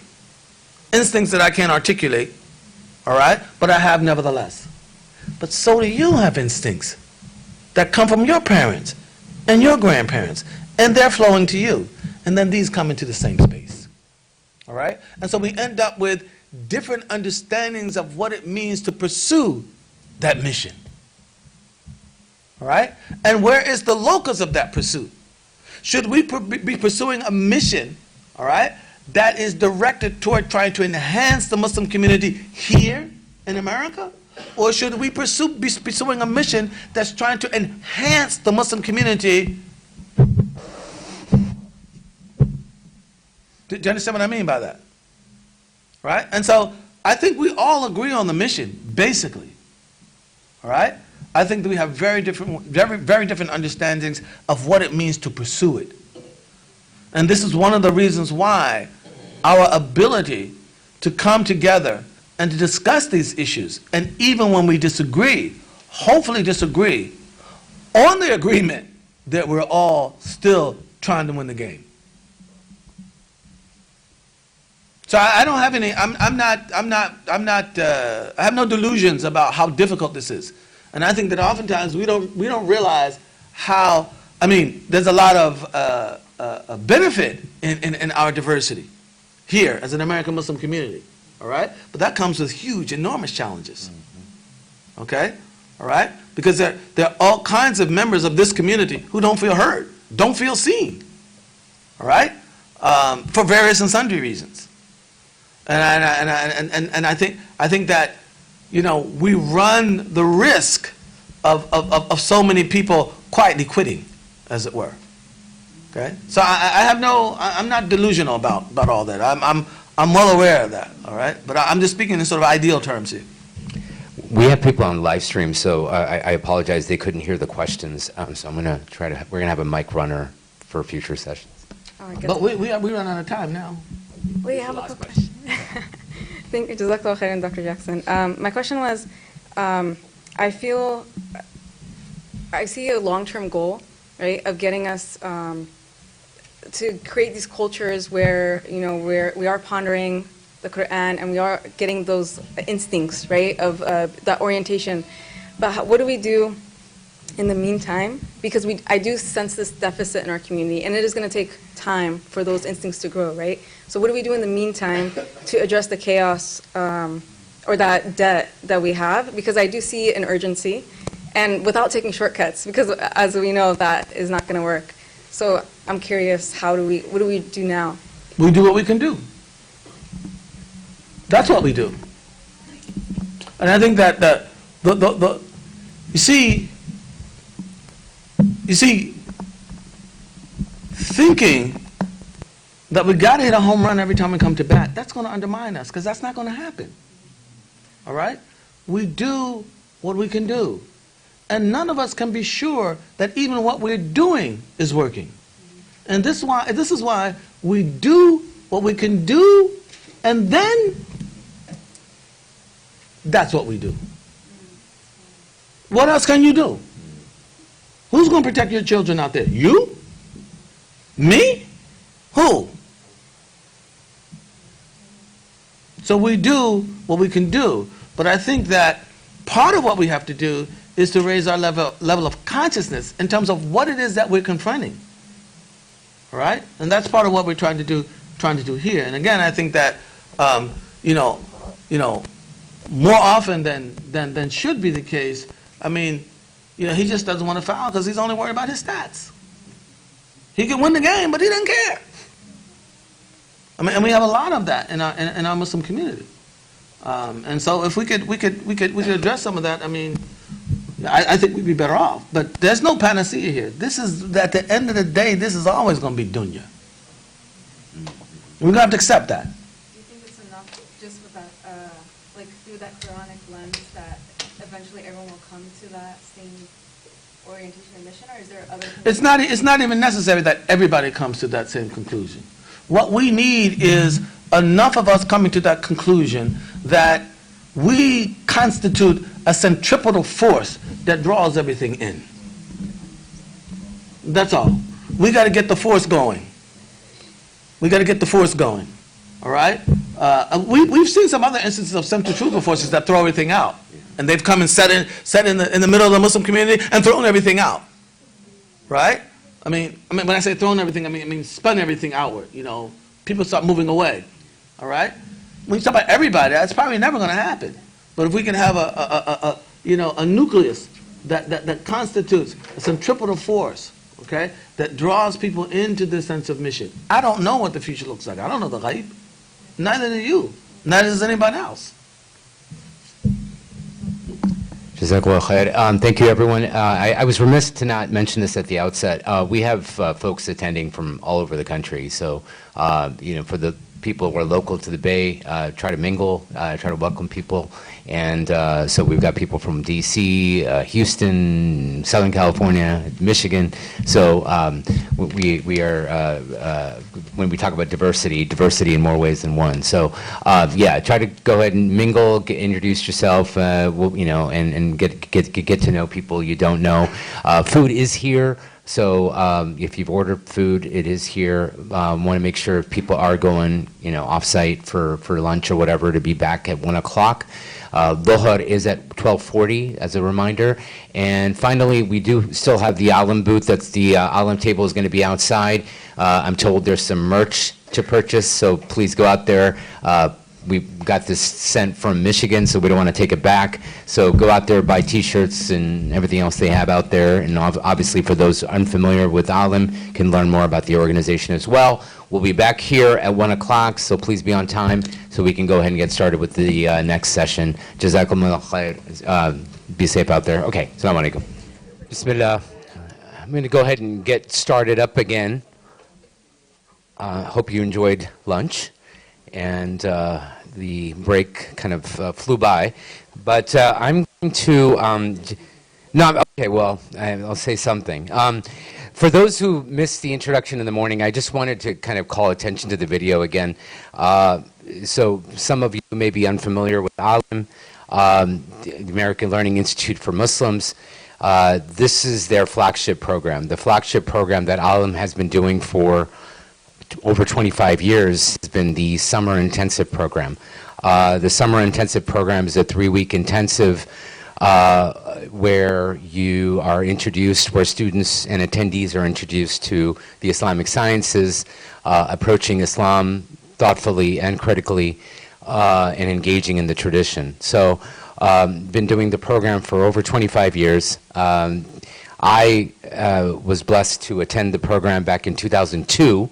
And at that time, it used to be at a campus in Michigan.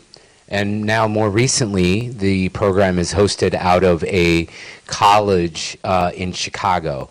Fast forward to 2023, my daughter, who I think is in the audience, attended the program. So to have a program that has enjoyed the longevity that a program like ALIM has enjoyed says a tremendous amount about the leadership, about the scholarship behind it, and about how the program works. So for those of you who are contemplating or thinking about not only maybe perhaps attending yourself or maybe sending someone you know or encouraging someone you know to attend, I would highly recommend it. And so that's the sort of premier, sort of flagship program that ALIM has been doing for, like I said, now 3 decades almost. The winter program is also been occurring for, I think, I don't know when the first winter program was, but certainly over 10 years, 15, I think going on almost 20 years ago now, but certainly over 15 years ago.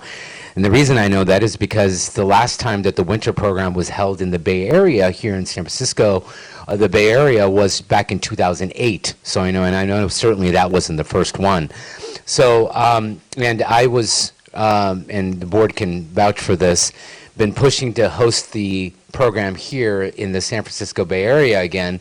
And so finally we were able to welcome the program back to the Bay Area. So thank you again, all of you who have come from far and from near to attend the program. That's all by way of introduction that I said at the outset, but those I know some people were a little late getting in. I wanted to make a quick housekeeping note also before I hand it off to Ustadh Ubaydullah Evans, which is if you refer to your programs, this afternoon we have a break from 2:30 to 2:45. Inshallah, we'll try to stick to that as much as possible. During that break, Dr. Jackson will be doing a book signing. I'm assuming it's by the ALIM table, where his books are available for sale. So you can purchase the book, and Dr. Jackson will sign the book, inshallah. A scheduling note that I also want to make is that, and this is for tomorrow. Tomorrow there is the session number 5, which was Dr. Jackson's solo session. We're going to be actually swapping that with the concluding panel, or the panel with the scholars. That'll happen now from 10 to 11. Dr. Jackson is flying out tomorrow, so we want to make sure that he gets to the airport on time. And so we're going to be making that adjustment tomorrow. So the panel session with all 3 of the scholars who will be presenting today will be tomorrow from 10 to 11. And then we'll keep you updated as to whether there will be a concluding session after that or not.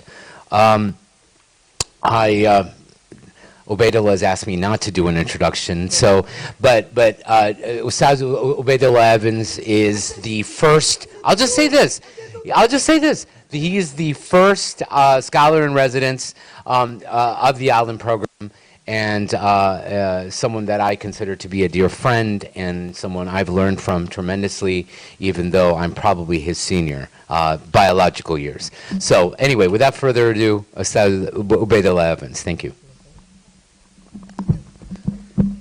بسم الله الرحمن الرحيم إن الحمد لله نحمده ونستعينه ونستغفره ونستهديه ونعوذ بالله من شرور أنفسنا ومن سيئات أعمالنا من يهده الله فلا مضل له ومن يضلل فلا هادي له وأشهد أن لا إله إلا الله وحده لا شريك له وأشهد أن محمدا عبده ورسوله ثم أما بعد السلام عليكم ورحمة الله.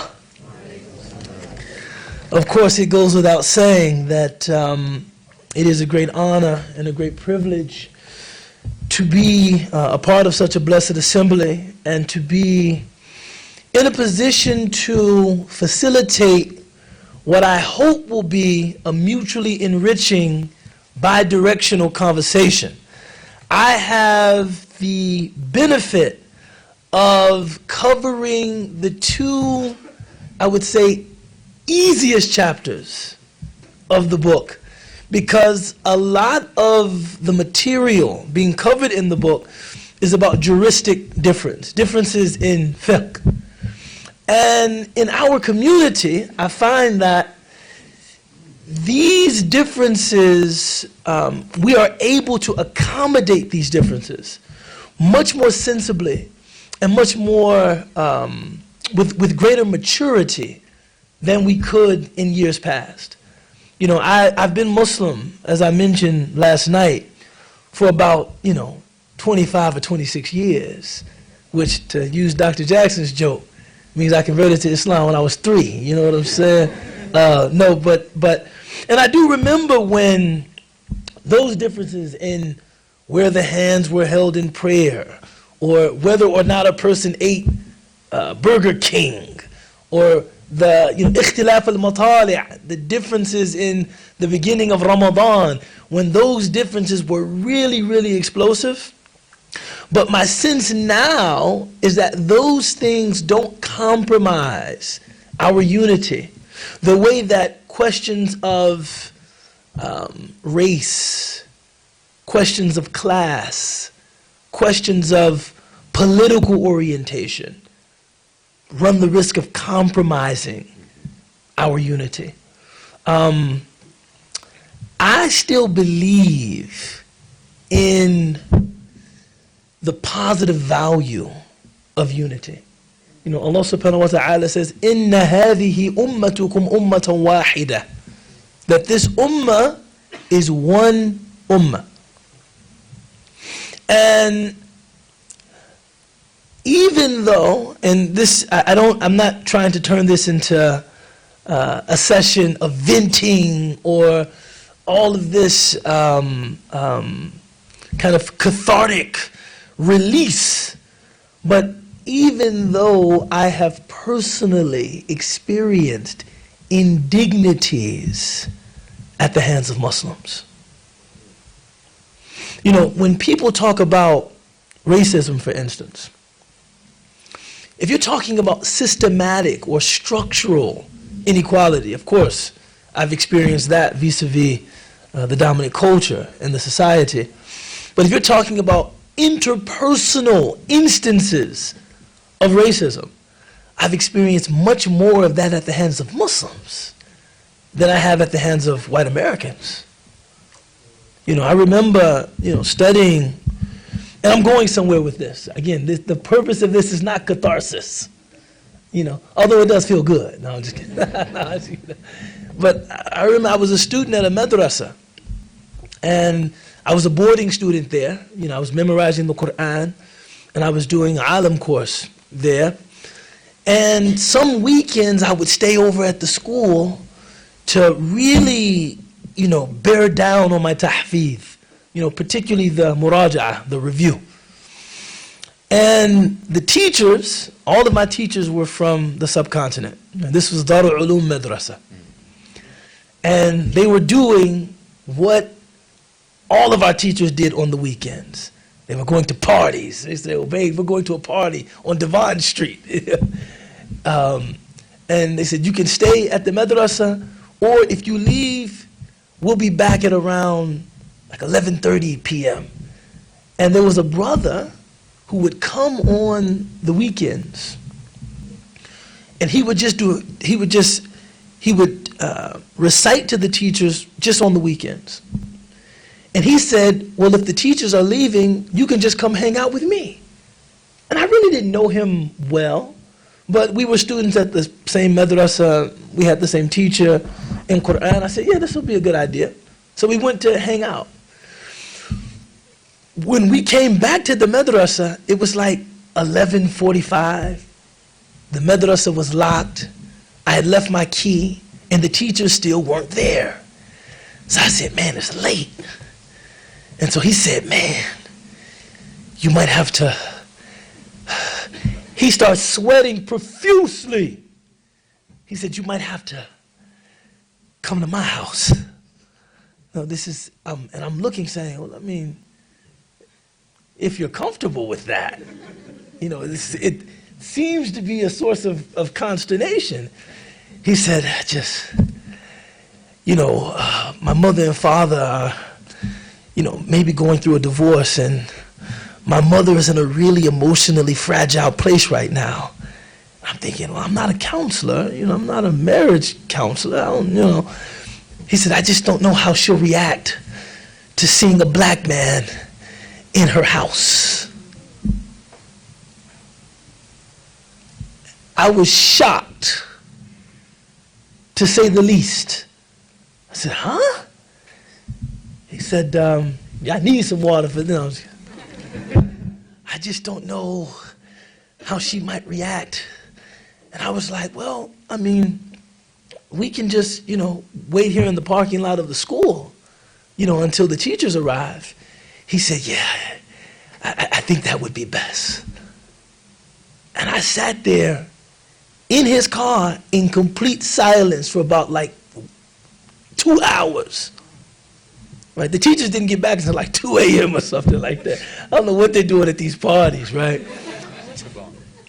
So when I say that I still believe in the positive value of ittihad, of ummah, I'm saying that not because I understand this to be something that is not fraught with difficulty. I've experienced indignities at the hands of Muslims. And I still know that unity is a blessing. I still know that unity is a blessing. And I still know that our charge is to be united. And that one of the great benefits of unity is that it helps us to domesticate some of that chauvinism. You know, that any position you hold, you are almost in a community. You are not allowed to become chauvinistic about that position because you are forced to share space and negotiate reality with people who disagree with you. And there is positive value in that, right? So, in forming communities that are diverse, I don't think that we really have a choice in that matter. I mean, this is our mandate. But I do recognize that this is difficult. And for those of you that are thinking, yeah, it's difficult, for a convert, it can be maddening.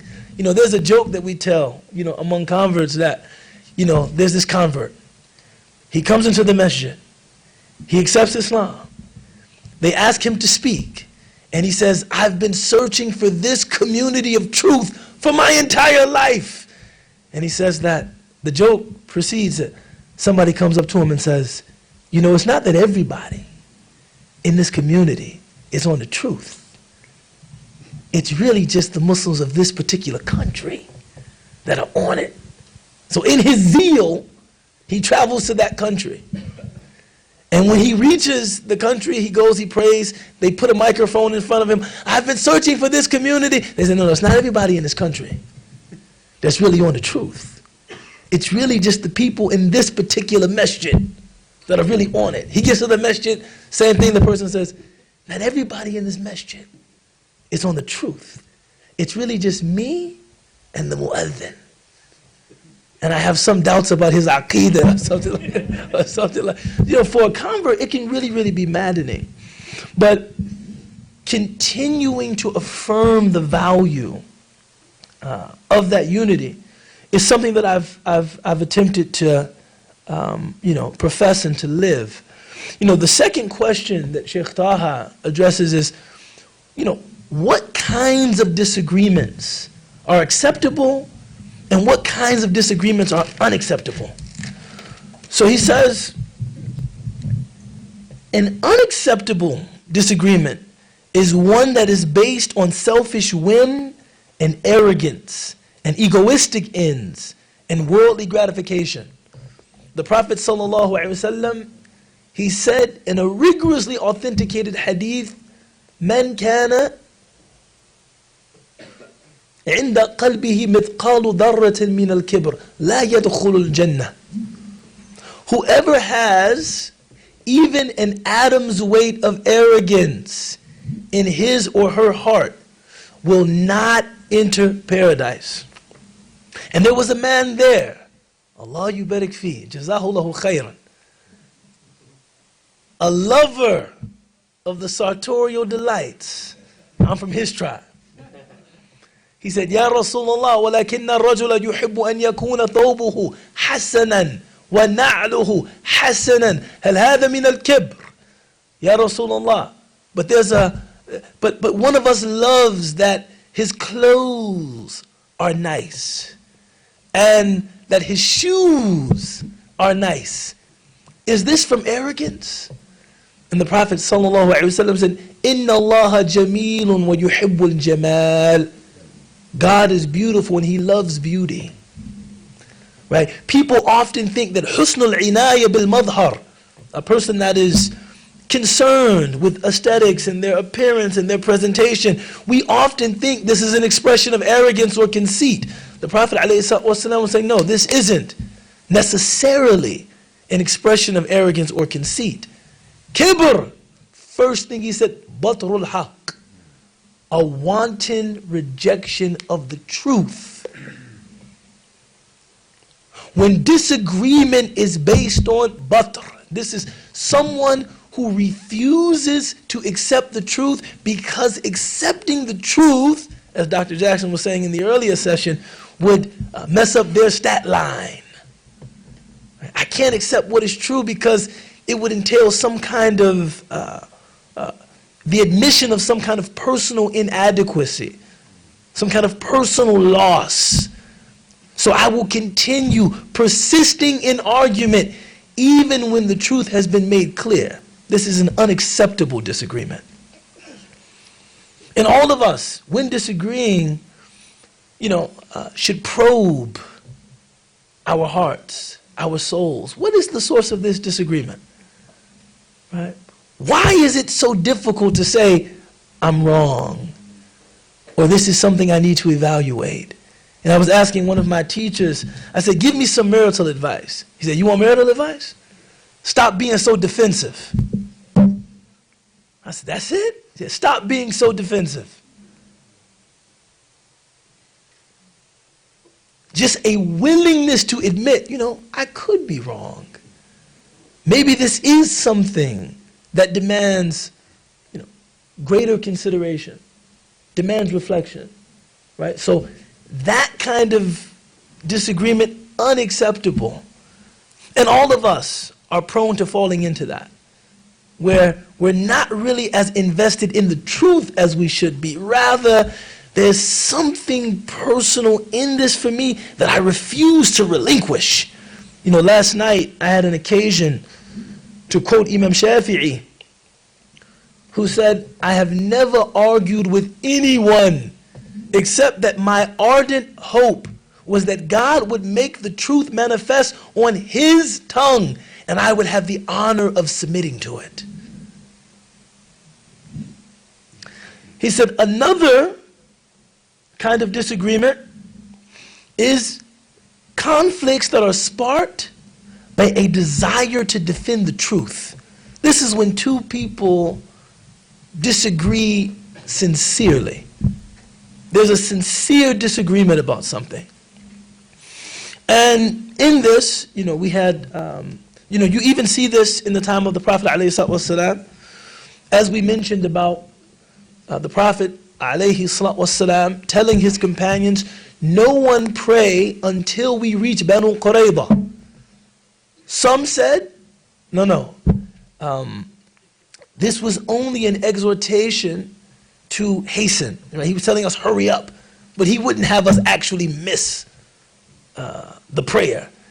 And some people said, no, we're not going to pray until we reach Banu Qurayza. And the Prophet ﷺ did not censure either party.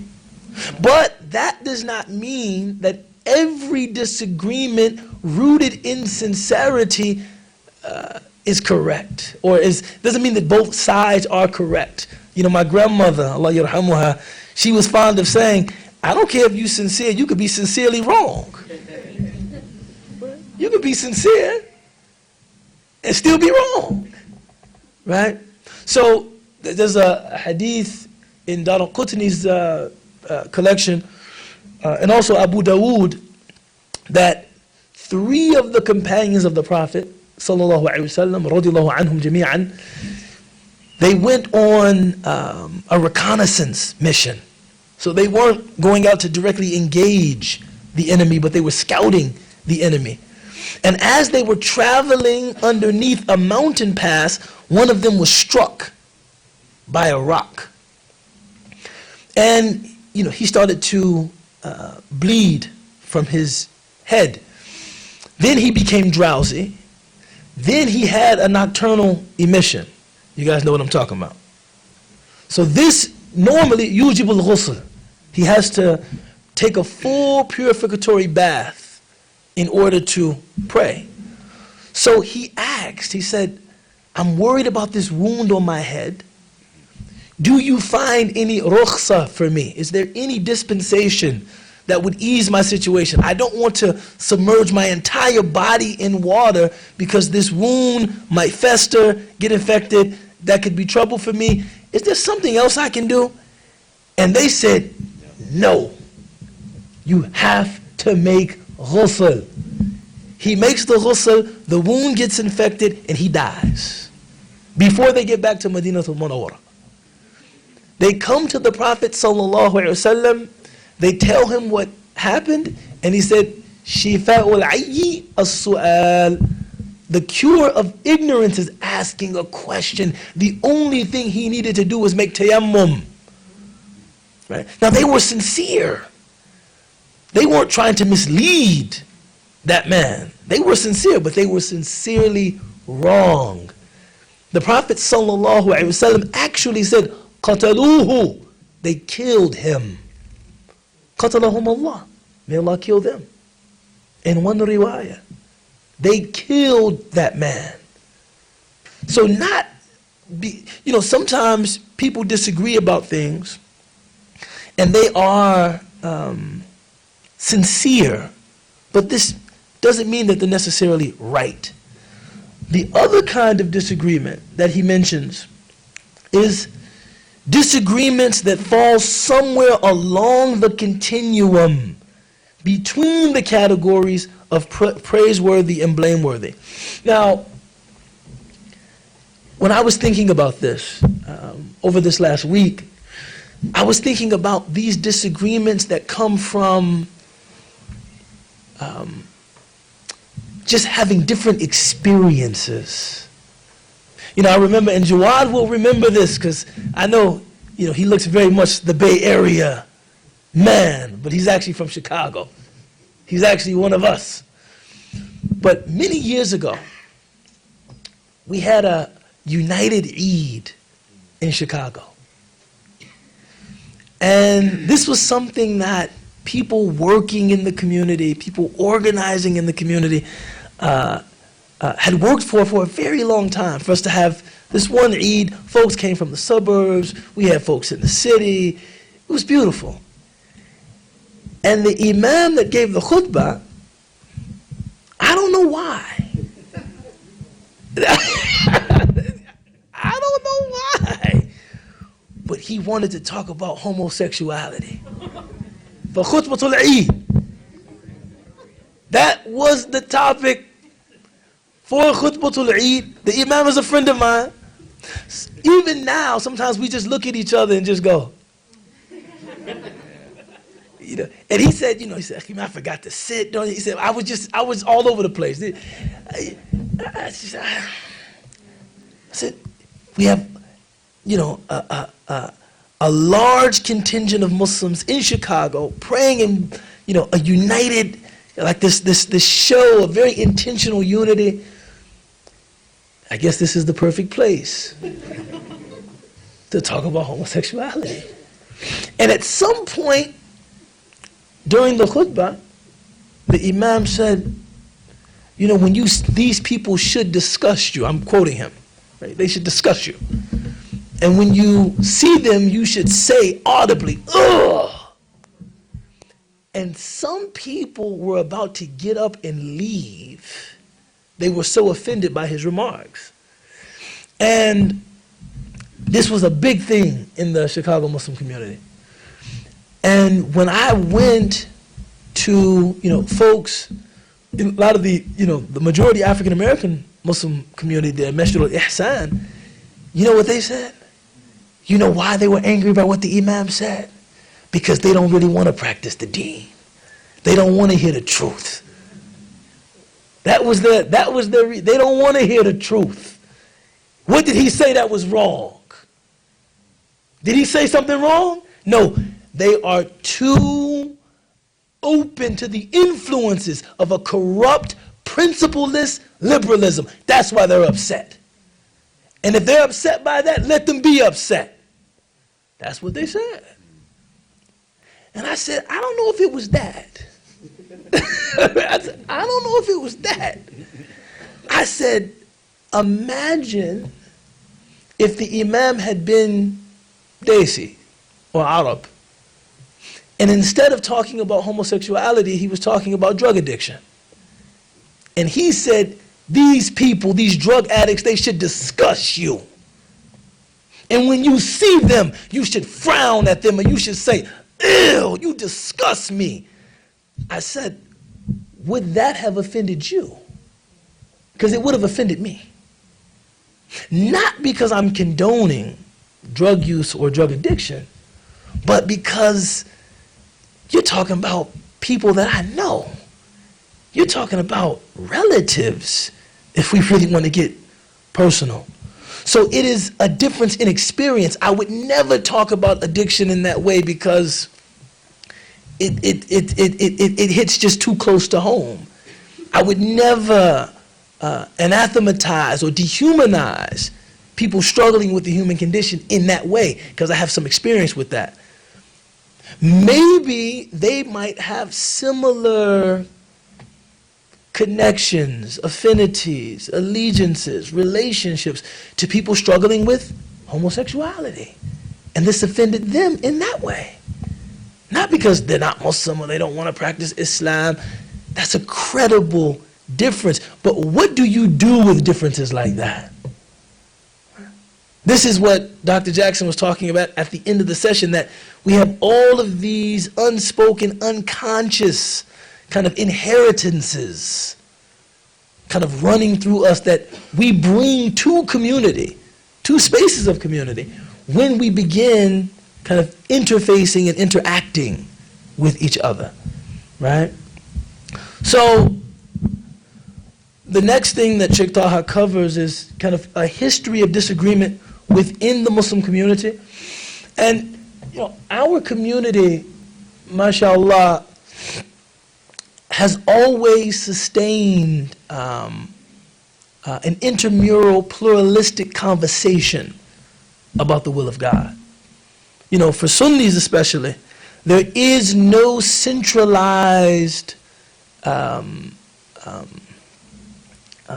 religious authority that can definitively adjudicate differences within our community. We've always settled on tolerance, acceptance. What Sheikh Taha is writing about is how do we not allow tolerance to become schism, right?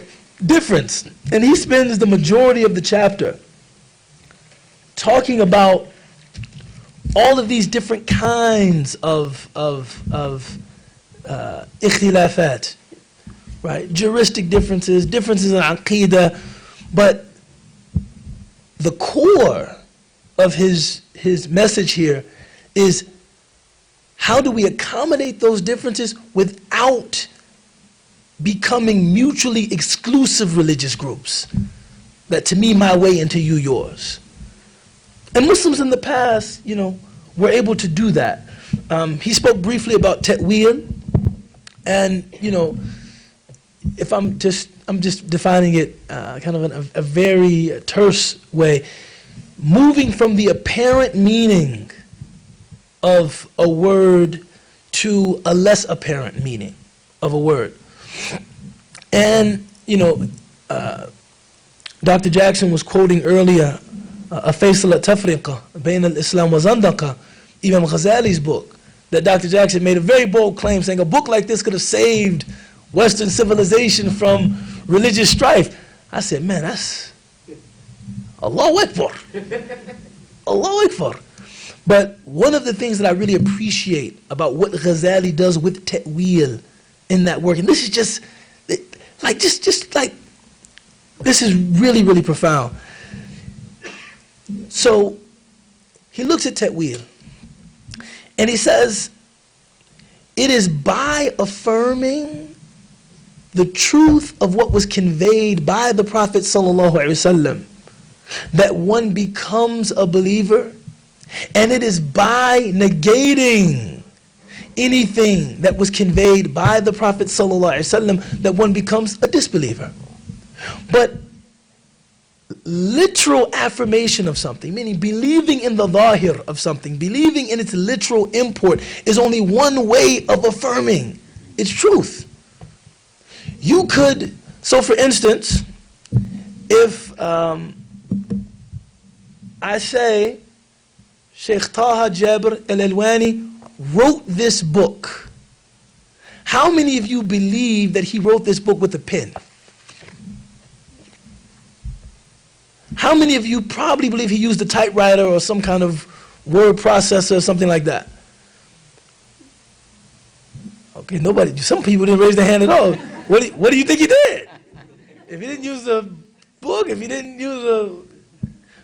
My point is that in that case, the term to write something is it has a noetic signification, meaning we're using write, the word write, to convey the process through which ideas, words, sentences leave one's mind and become concretized in a text, writing. Even if you don't believe he literally wrote it, that's a type of ta'wil.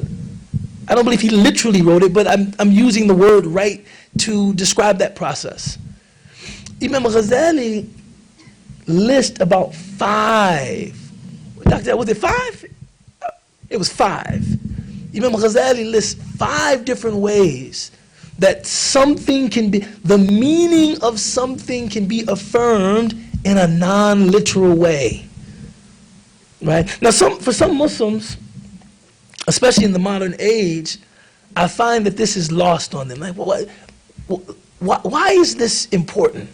That Muslims accepted ta'wil. They accepted that the truth of something could be affirmed even if it wasn't being affirmed literally. I said, well, if you look at like the story of Dhul Qarnayn, Allah subhanahu wa ta'ala mentions that Dhul Qarnayn, and this will probably resonate with modern Muslims a little bit more because we're living in a post-philosophical age. So if I'm talking to you about different categories of being and saying that if you accept a certain understanding of ontology, then certain ayat, certain ahadith, you might move to a ta'wil of those. Most modern Muslims are looking at me saying, I don't know what you're talking about. I don't know what you mean. But when it comes to the natural sciences, you all know what I mean. So if I went to you and I said, in order for you to be Muslim, in order for you to believe in the truth of the Quran, you have to literally believe that Dhul Qarnayn saw the sun setting in murky water, fi bi'ayn hama, in the murky water. How many of you believe? No, don't raise your hand. Don't raise your hand. Don't raise your hand. Don't raise your hand. But consider, how many of you would find that challenging to believe that the sun actually set in water? I know I would. I'll be honest with you. So when you read in Tafsir, في رأي عين ذي القرنين, given his terrestrial point of view, Dhul Qarnayn, it appeared that the sun was set in murky water.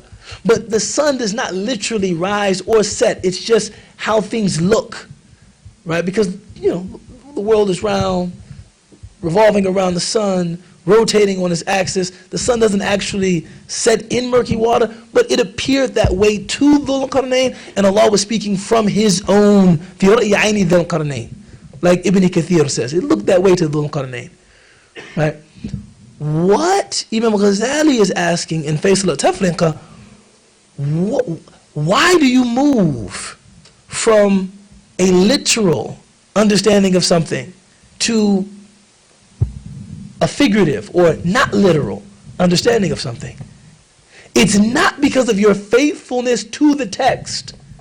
It's because of something extraneous to the text that you believe to be true. So if you believe the world to be round, that's something like, that's something extraneous to the text that even as you read the revelation, you've already accepted that the world is round. You've already accepted that the sun doesn't rise or set. Then this will inform your moving to a figurative interpretation as opposed to a literal one.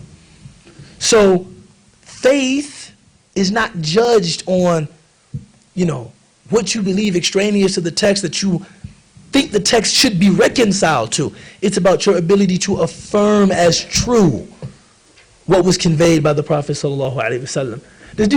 Is this too esoteric, or do you understand what I'm saying? No, really, do you guys get what I'm saying? Right?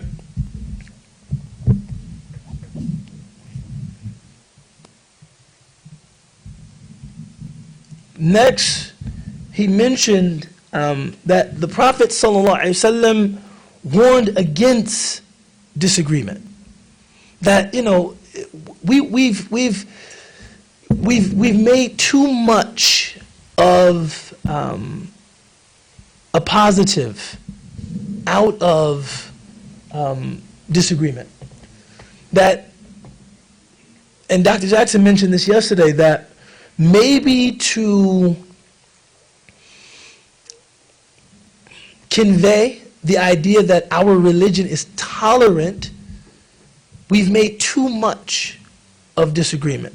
And we haven't, striven for unity in matters and in areas that we should. And I know for me, and I was speaking about this yesterday, and I can be candid about this, reading this book was challenging because it forced me to consider ummah in a way that I probably hadn't in maybe 15 years.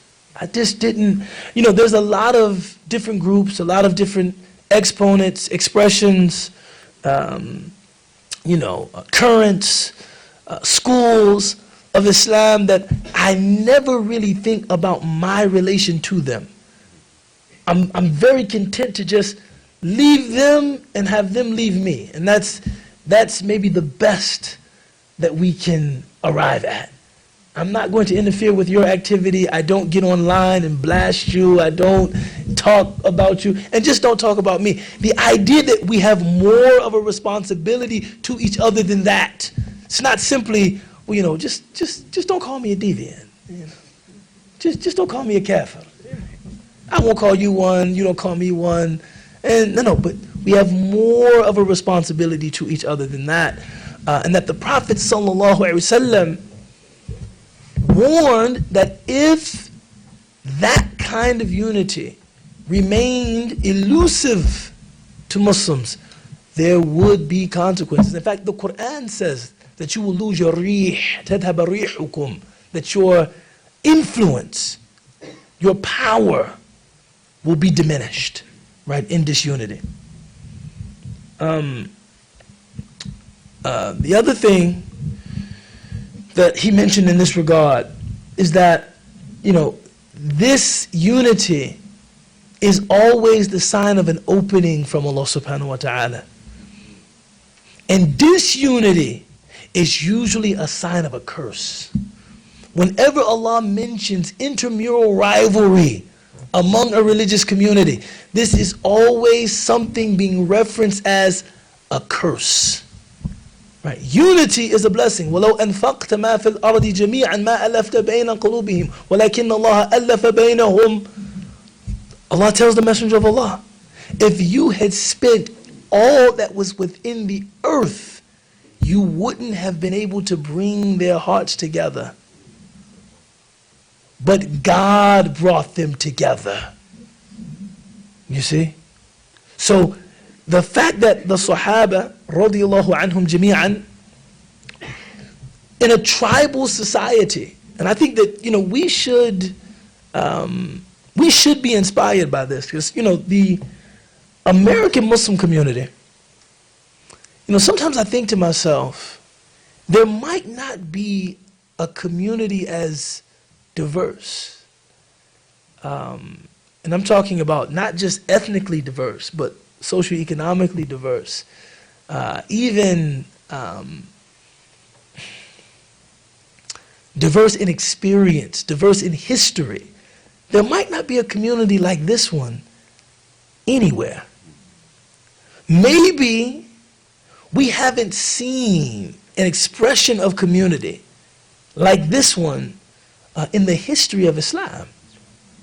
I mean, really, this is, even when I look around this room, it's really quite remarkable to me that all of us are voluntarily, like, only one getting paid to be here is me, you know what I'm saying? But we're all voluntarily sharing space with each other, and that we recognize our fraternity and sorority. Like, for me as an American, this is powerful. Sometimes I walk into Muslim spaces and I think to myself, there was a time when it's like, let me see. Yeah, see, there were only 3 kinds of people in the world to me. Black people, white people, Puerto Ricans. That was the catch-all, ethnically ambiguous category for me. If you weren't black and you weren't white, you must be Puerto Rican. That was like the very simple worldview I had as a child. You weren't black, you weren't white, you just Puerto Rican. So I know I would recognize you, I recognize you. Then everybody else Puerto Rican. Puerto Rican. And now, especially you, know. And now to be a member of a community that it's just such a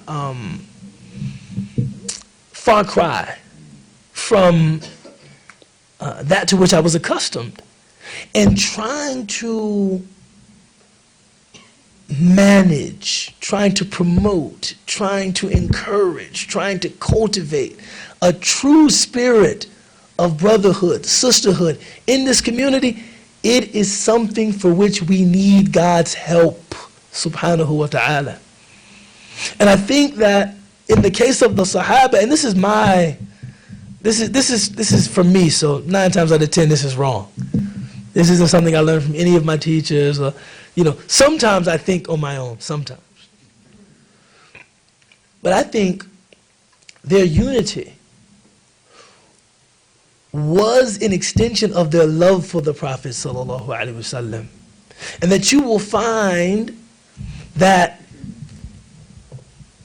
when a great man or woman of Allah subhanahu wa ta'ala is present, they can join people that ordinarily would be at odds with each other. That this is just something you see over and over again. That it's like, how are those two, knowing their personalities, knowing their political leanings, how are they together?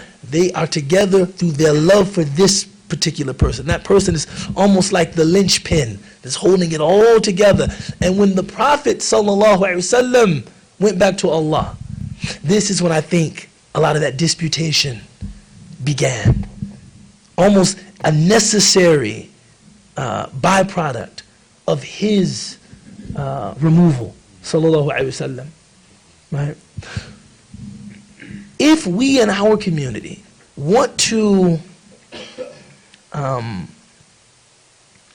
embody a similar ethic, we have to remember how all of us are connected to the Prophet sallallahu alaihi wasallam. Sometimes, don't tell her I said this, my sister gets on my nerves. But whenever my sister gets on my, please don't tell her I said this. Whenever my sister gets on my nerves, you know what I remember? That's my mother's daughter. That's my mother's daughter. So if I have to push myself that much further, right, in sacrifice, in forgiveness, that's my mother's daughter. So if I'm not doing it for my sister individually, and I just want to say, Portia, you worth it, man. I would do it for you anytime, man. Remembering that, well, that's my mother's daughter. Every Muslim that I encounter, especially Muslims that are hard for me to deal with, I remember, man, these are the followers of the Prophet sallallahu alaihi wasallam. As much as they get on my nerves, man. As much as they are, and I probably get on their nerves. That's the way that it normally goes. But as much as they get on my nerves, to love them, to accept them, to keep working for unity with them, not simply for them, but for the one that they follow, sallallahu alaihi wasallam. Right? It's going to take those kinds of overarching kinds of understandings of unity if we're going to really unite as a community. You know, the Prophet ﷺ, he said, "Al-mu'minu al-qawiyyu khayrun min al-mu'min al-da'ifi wa fihima khayr." That the strong believer is better than the weak believer, but in both of them there is good. This hadith of the Prophet ﷺ, that even if you think that someone is mistaken in their understanding of some aspect of the deen, that you can still see, وَفِيهِمَا خَيْرٌ, in them there is still goodness. You know, I'll tell you a story about that. Trip me out. I was giving a lecture at a university. And, wait, are you recording this? No, but it's all right. It's cool. Just checking. No, I'm just checking. I was giving a lecture, and I could, you know, when you speak to Muslim communities professionally, you become adept at entering a room, and you can feel the tension within the group, especially in the question and answer period. Imam, what do you say about somebody that thinks they should be the masjid treasurer for the last 7 years? You can feel, okay, so there's some tension here about the role of treasurer. I get that sense, you know. And this though was really, really deep and really, really personal. Someone said, "What do you say about gender dysmorphia in Islam?" And the lecture was about something else. I was like, yeah, I wonder where that came from. But again, I do this.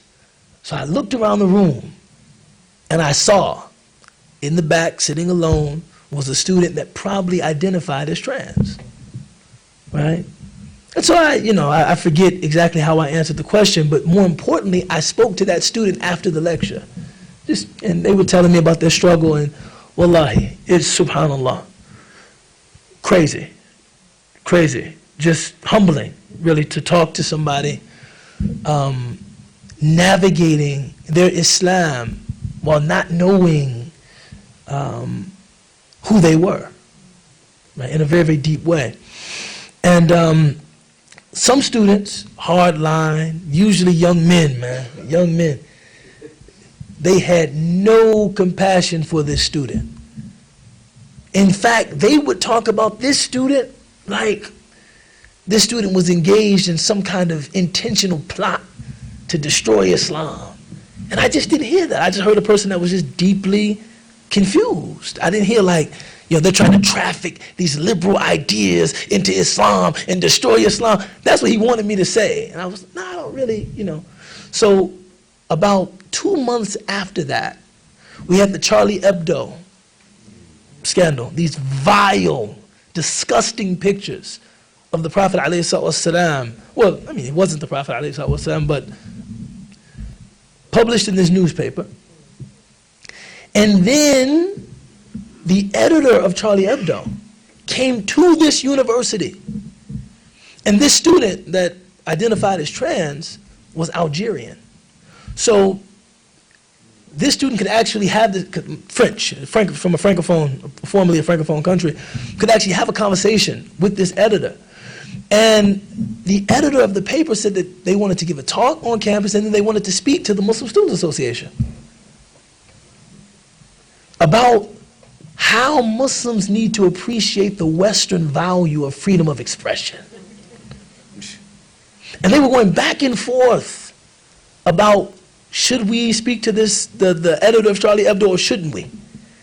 Would you know it was that student that said, I will not give any time to this person who disrespected the Messenger of Allah, sallallahu alaihi wasallam. And I'm French speaking. I might not know who I am, but I know who he is, sallallahu alaihi wasallam. Everybody in that MSA was crying. I might not know who I am, but I know who he is, sallallahu alaihi wasallam. And they decided not to speak to the editor of Charlie Hebdo. When I saw that, I said, man, there's good in Muslims, man. Even Muslims that I think, yo, I'm not dealing with that. I don't know anything about that. And this is really a part of Sheikh Taha's methodology in the book. And Sheikh Jawad is coming up after me to actually give a real substantive lecture, inshallah. But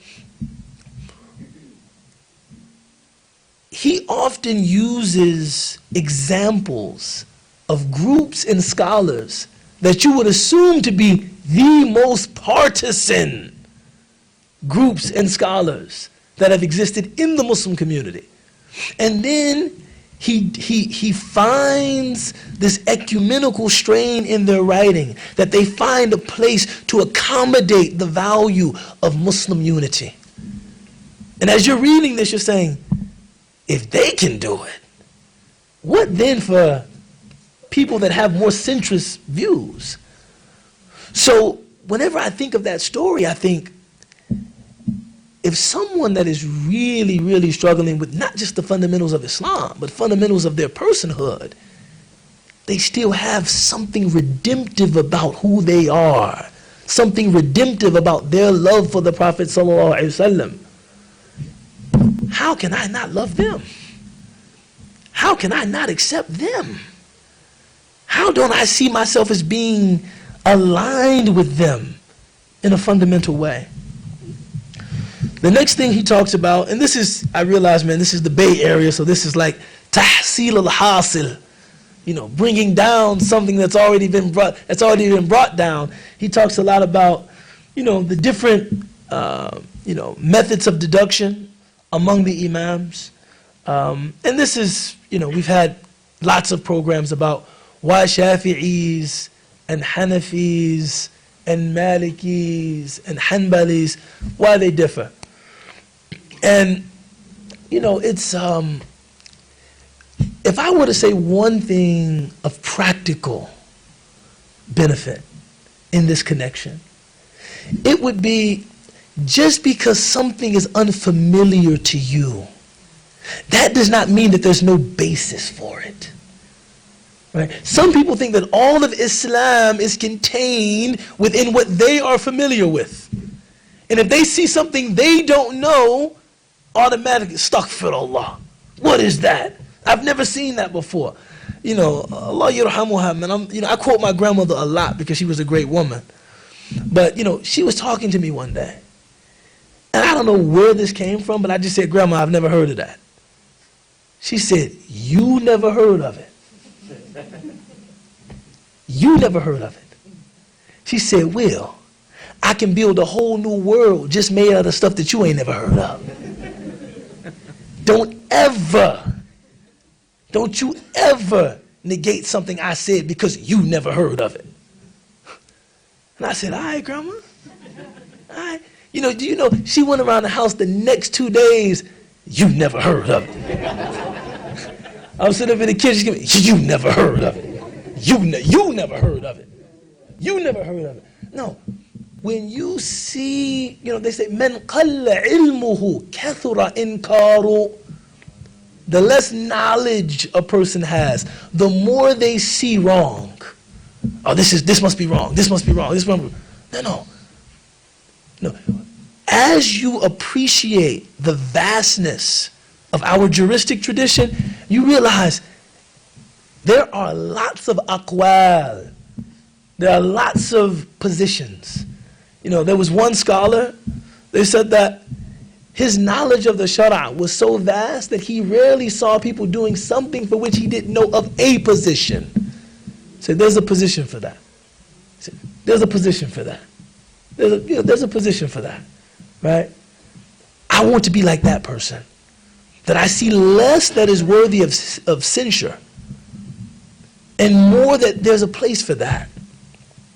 And even recognizing, of course, Dr. Jackson was saying that, and it's true, a lot of muhaddithun have said that this hadith, ikhtilafu ummati rahma, is mawdu'. It's a fabricated hadith, it's not real. But the meaning, I'm not sure the meaning is not real. The hadith is not real.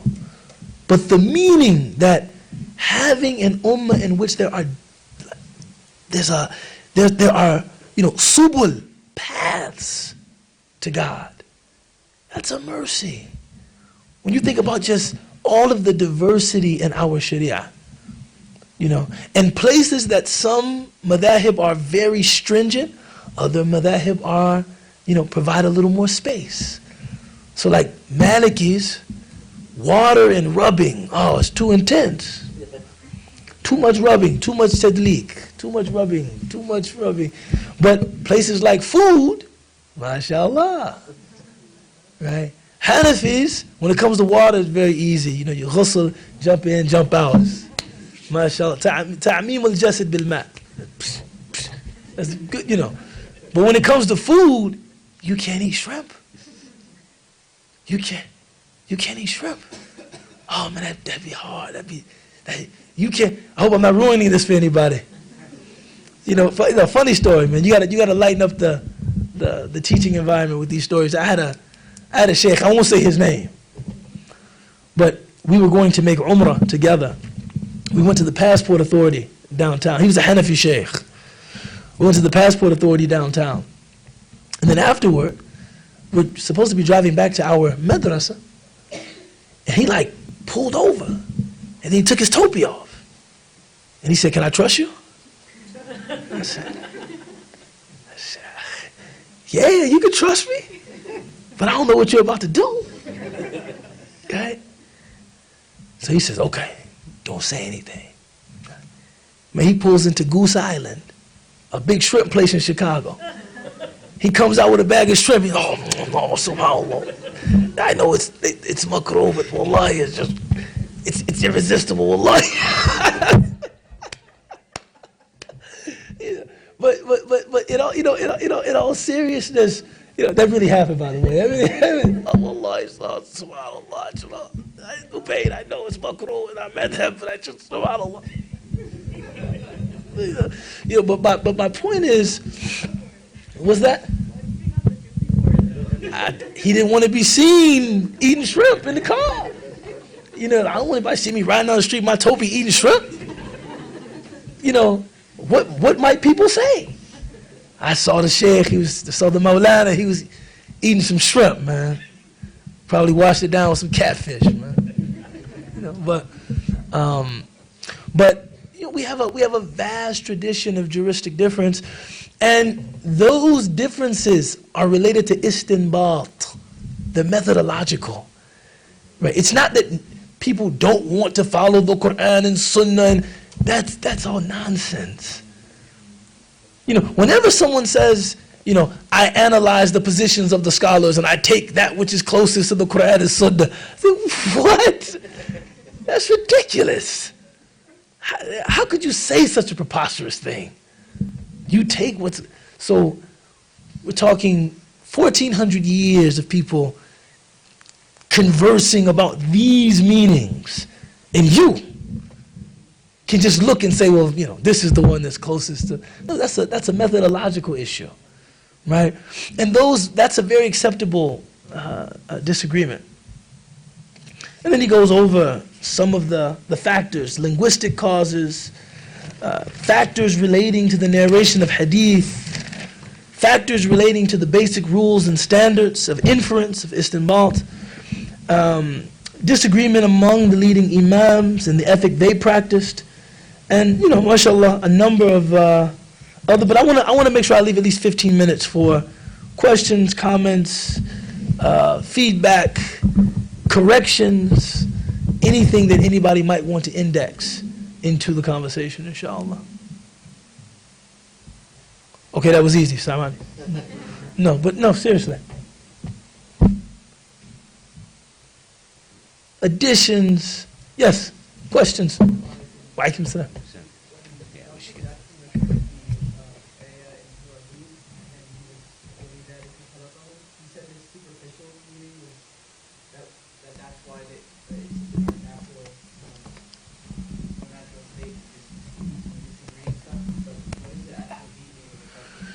He was saying, "Illa ma rahim, illa mar rahiba rabbuk," except for those shown mercy by your Lord. لِذَلِكَ خَلَقَهُمْ.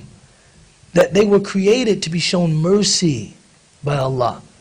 Right, and it's, you know, subhanallah, one of the things that Sheikh Taha does very well in this book is he shows how,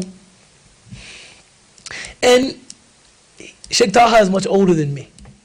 I want to say that's very important to mention that. Sheikh Taha is much older than me. And I don't think that he was impugning the integrity of the scholars of the past. But he does a very good job of showing how a context of rivalry and disputation seems to lead to certain kinds of interpretation. So in that ayah, established principles of Arabic. If you have a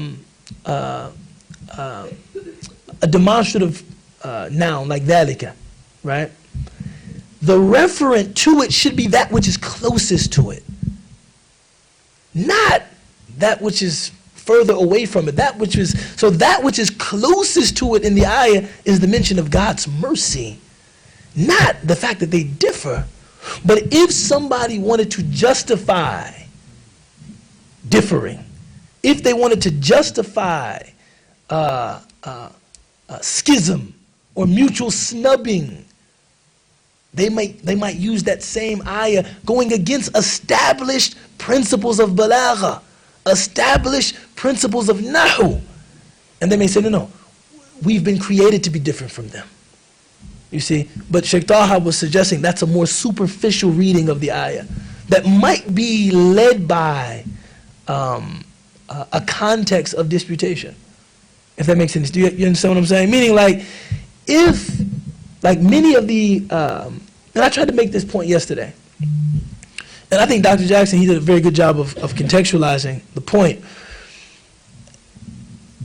I've seen this so many times, that an older scholar, advanced in his or her years, but it's usually a him, it's usually his years, looks back on his work, and now he's over 60 or 70, and he reassesses his work, and he says a lot of this polemic and disputation and anathematizing or making takfir of other groups, I really erred in my judgment.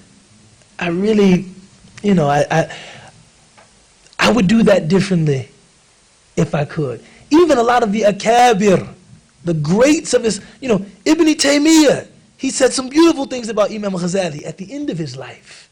He said, what if we had the likes of Abu Hamid? You find those statements. But when you present them to a group of young, idealistic Muslims, that part of the scholars' development never appeals to them. That's not what they want. I don't want to hear that. I don't want to hear his conciliatory, ecumenical, no. Give me the hard-charging, ideologically driven, lines in the sand, this is the haq, they're wrong, they're fusaq. That's what I want. And the question that I think Sheikh Taha is trying to address is why? Why, same scholar. Why do you prefer these statements that were probably made at an earlier juncture than these statements in support of unity and ecumenicism and togetherness? And I think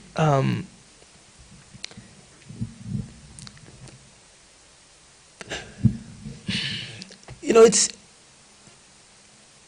my view again. I'm probably wrong, right? But my view is that a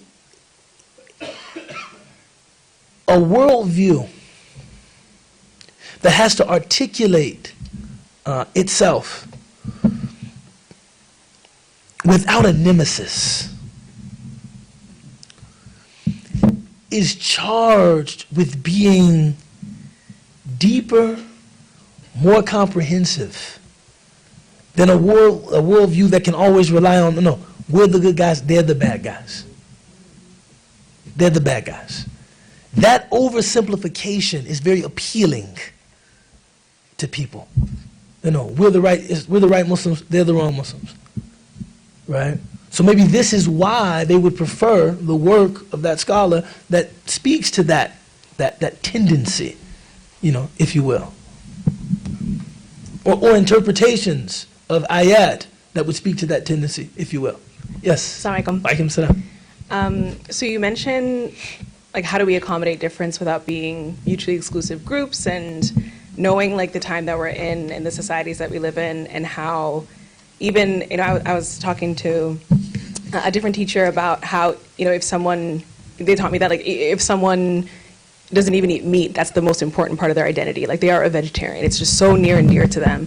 So in a time and place where we kind of hold these things and these kind of essentially superficial identity factors about ourselves so near and dear, I feel like maybe like relativism and trying to accommodate difference is the approach to go about so you don't hurt people's feelings. But as you've been talking about, you and Dr. Jackson, that ends up kind of watering down the message. And so I'm just wondering, like, you're navigating multiple cities, communities with people with very different lived experiences and very different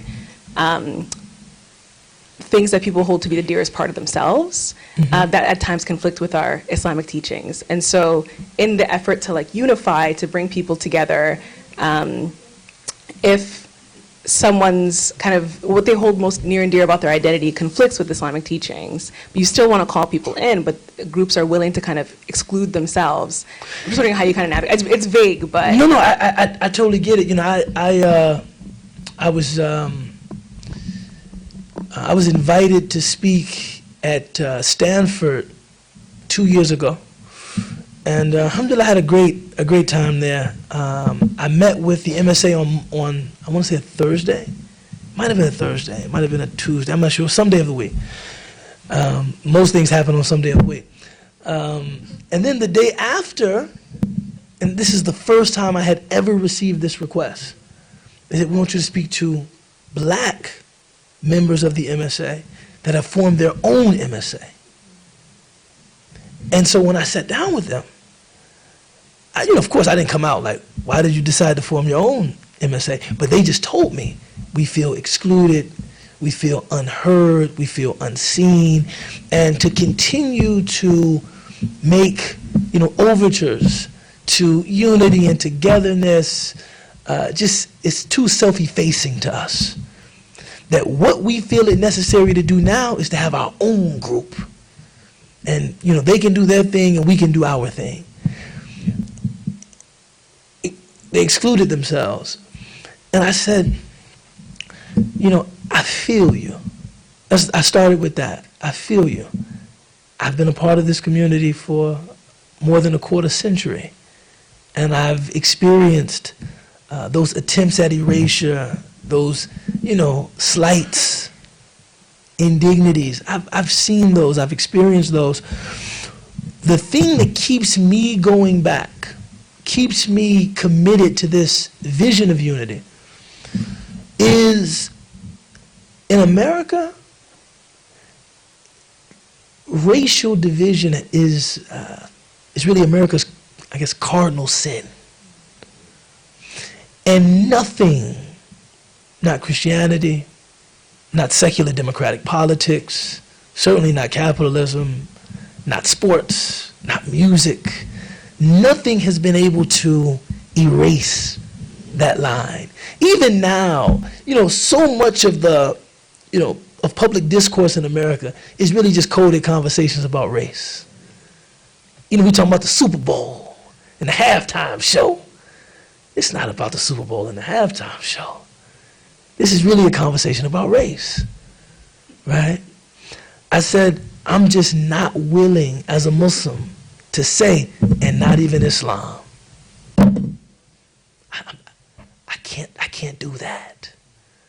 I know what hasn't been able to bring people together in this country across lines of race and ethnicity, and I'm not willing to throw Islam onto that heap, because Islam is more noble than that.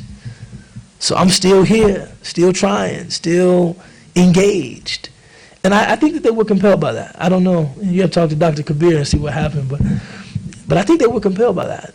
And even if they didn't change their course, I think that they could at least feel my sincerity in that.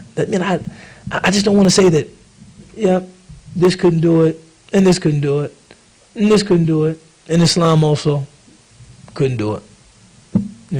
That's just America. So, having,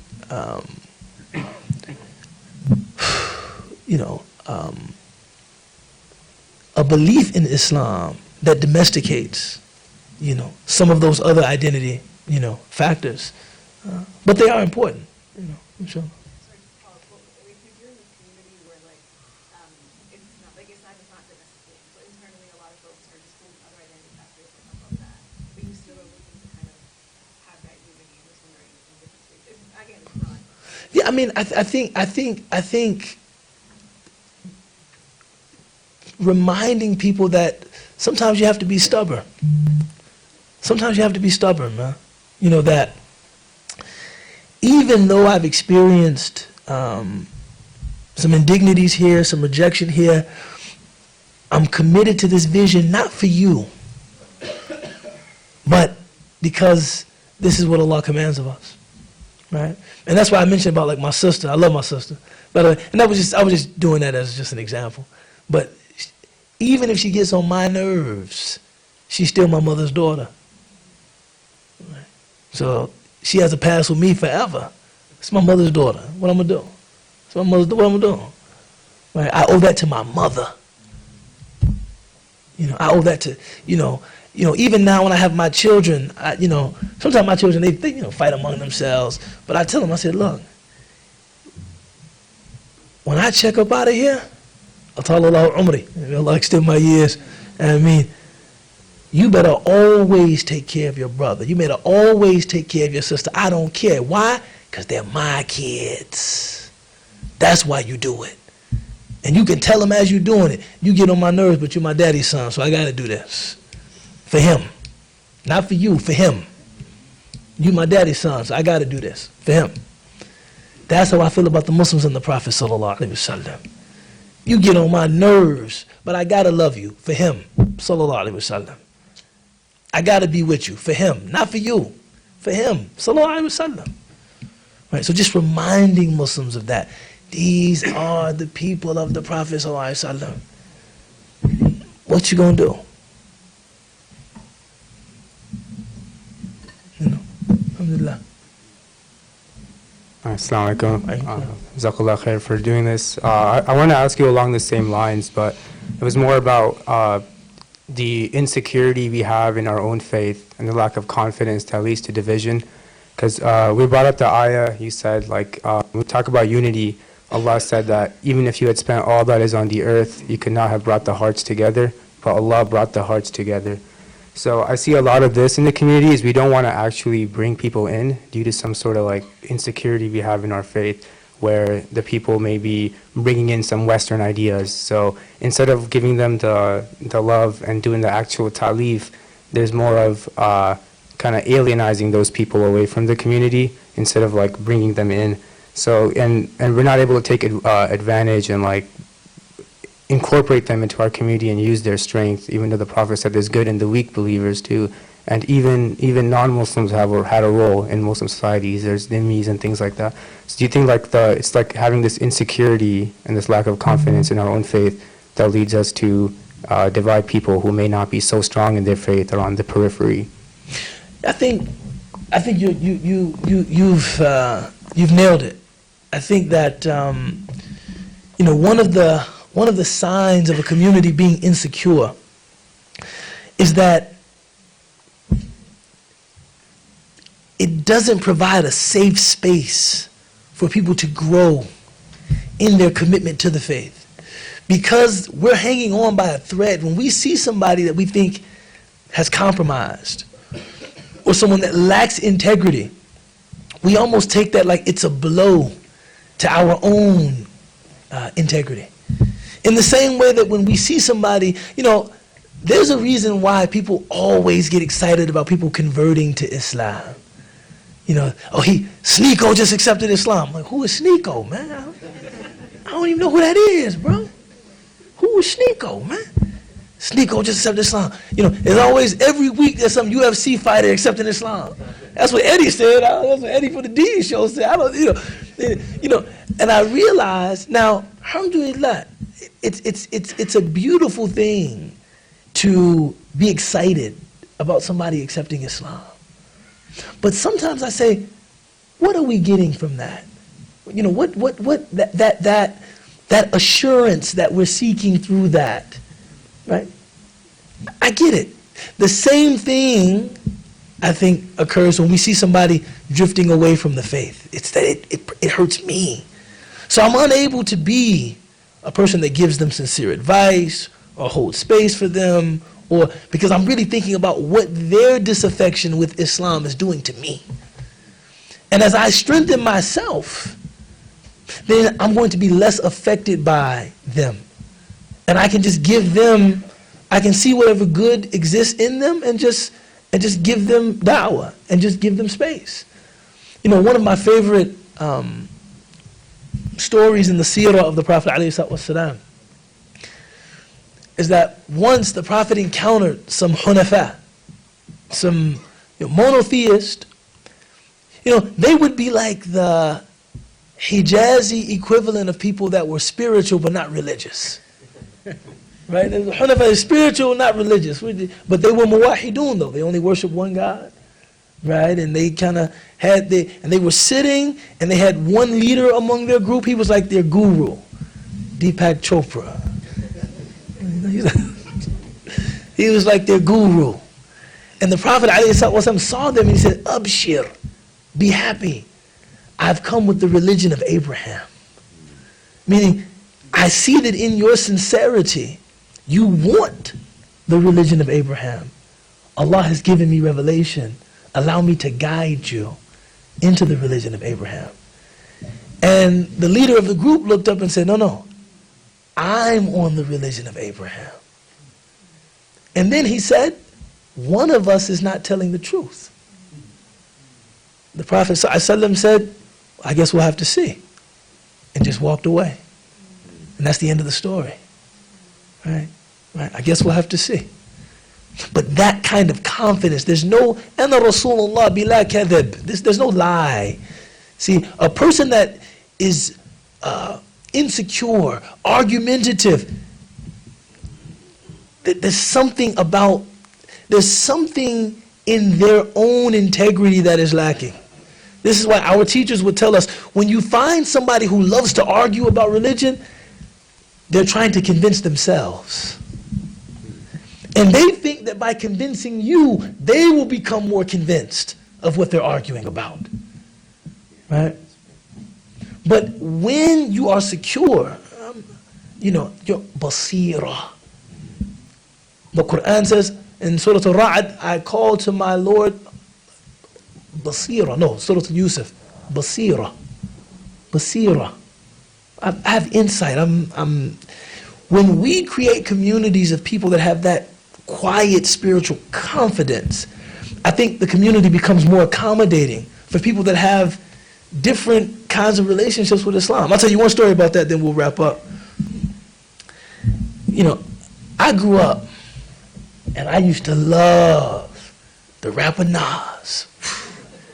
Nas, that was my man. Illmatic. Bro, when I heard that album, I didn't know that hip-hop as a genre was capable of that kind of expression.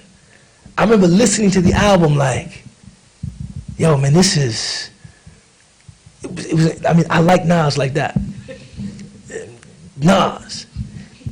On one album, he tried to say, it wasn't a good pronunciation, but he tried to say the basmala. He's making some references to Islam here and there. And again, I started getting really happy. Oh man, so I traveled to New York, not for this purpose. I'm not like that kind of fan, you know what I mean? I happened to be in New York. And so I saw some Muslims from Queens. Nas is from Queens. And I said, yo, Nas, is he Muslim?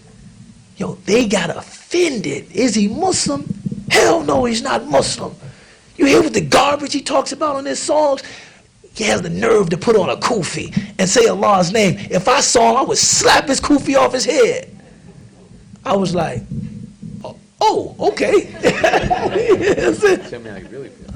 Oh, okay. That same year, the basketball player Larry Johnson was playing for the Knicks. And by the way, I am not obsessed with New York. This story makes it sound like I am, though. Larry Johnson was playing for the Knicks. In the playoffs, they're playing the Pacers. Larry had grown out his beard. And some people were saying, I would think Larry's Muslim. He made this 4-point play, famous. And he ran down the court screaming, what? Allahu Akbar, Allahu Akbar. I was like, oh my God. And I loved Larry Johnson. I was like, man, I think Larry Johnson's Muslim. Somebody said they bumped into Hakeem Olajuwon. And they said, Hakeem, is Larry Muslim? They said, Hakeem said, I've spoken to him a few times since him running down the court screaming Allahu Akbar.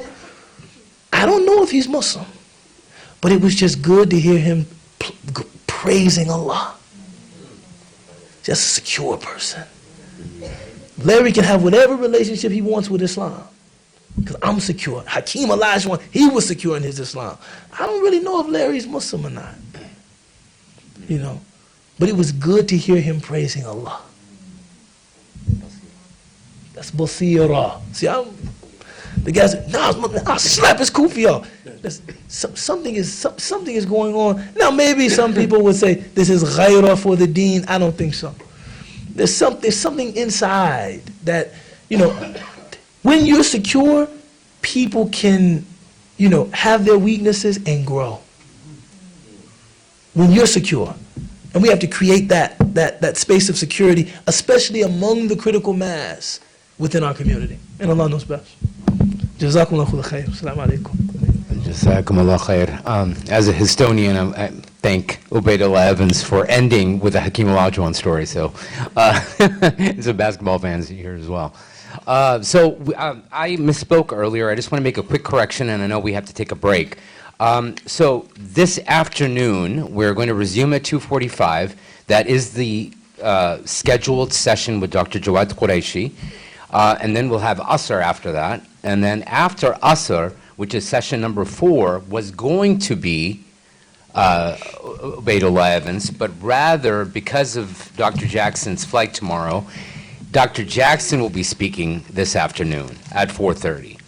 And then tomorrow, again, because of Dr. Jackson's departure, we are going to do the concluding panel, and I say that in air quotes because there may be a panel after that, but the panel with all 3 scholars will be at 10 a.m. instead of the scheduled 11. So anyway, so that's tomorrow. But again, most notably this afternoon, we have this session with Dr. Jackson, which was scheduled to be tomorrow.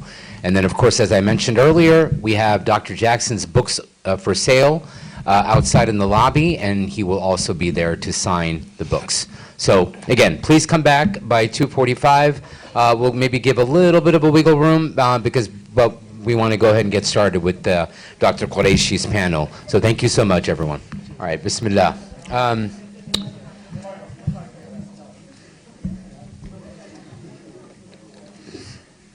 So I've already sort of noted the schedule changes. Again, as a reminder, this afternoon session is going to be with Dr. Jackson.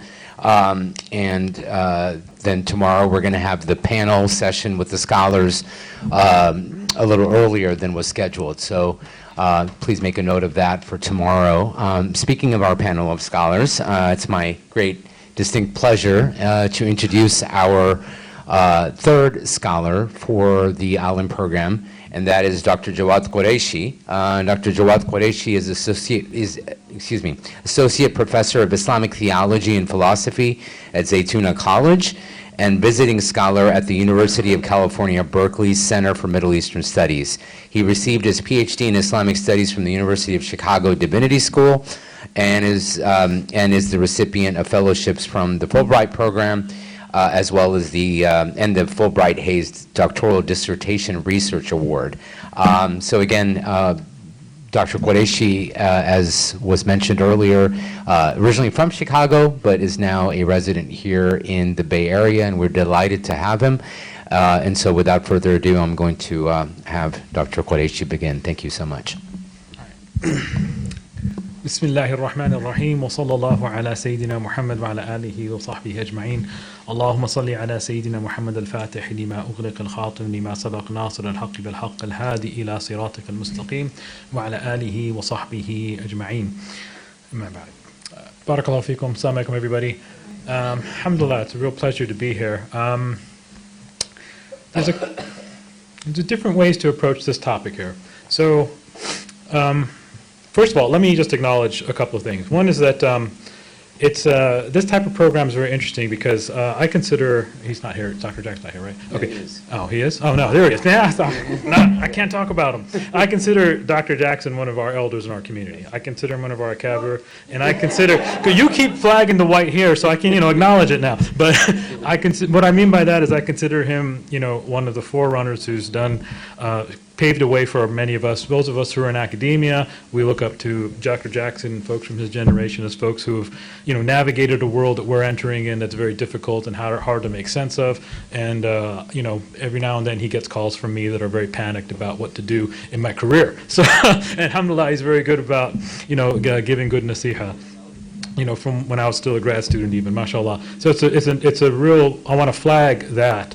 And in the same spirit, I also want to acknowledge the fact that we're reading a text written by an American scholar. Now, Sheikh Taha Jawad al-Alwani was of Iraqi origin, but he functioned for a good part of his career in the United States of America.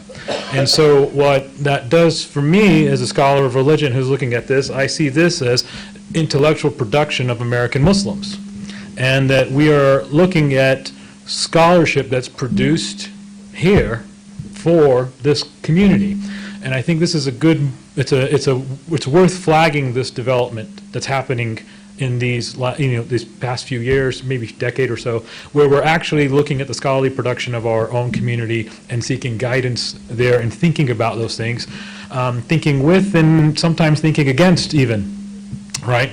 And that's a good move, I think, right, for the community, that we're able now to further discussions that are happening here that are shaped by problematics here. So I just want to flag those two things to start off with. Alhamdulillah. Let me ask, though, by show of hands, how many of you all read these two chapters? Dr. Jackson did, okay. All right. These are the long ones. And when they said, Jawad, could you do 3 and 4? And I looked at the page count, and I was like, wait a second. This is like an unfair division of labor here. And Ubayd, where's Ubayd? He's just like, yeah, he's chilling. See, he's done. But these are also some of the toughest chapters. Not just because of their length, but because of the content of what Sheikh Taha, Allah yarhamhu, is trying to accomplish here. So I normally like to have a kind of a dynamic class setting. This might not allow for it, but we'll try to figure out some way of making this a little bit more interactive where I can ask questions and you guys can, maybe shout them out and I can repeat them for the sake of the microphone. So I don't want to give like a direct kind of summary of the text because he's doing a lot of things. But I do want to flag a few points that Sheikh Taha is making. Within chapter 3, so he calls, what does he title chapter? He chapter Scholastic Theology and Division of the Muslim Community. So scholastic theology, the idea of articulating the creed and the teachings and the foundations of Islam on a rational philosophical basis. And how this it can not just engender, but it can sediment division within the community, right? So in this presentation, he gives a number of areas or a number of tendencies that emerge within the study of scholastic theology that can lead to, foster, and further divisions of the Muslims. And one of the things he talks about initially is that there's a sense of decontextualization of ayat, of the Quran, of the hadith of the Prophet sallallahu alaihi wasallam.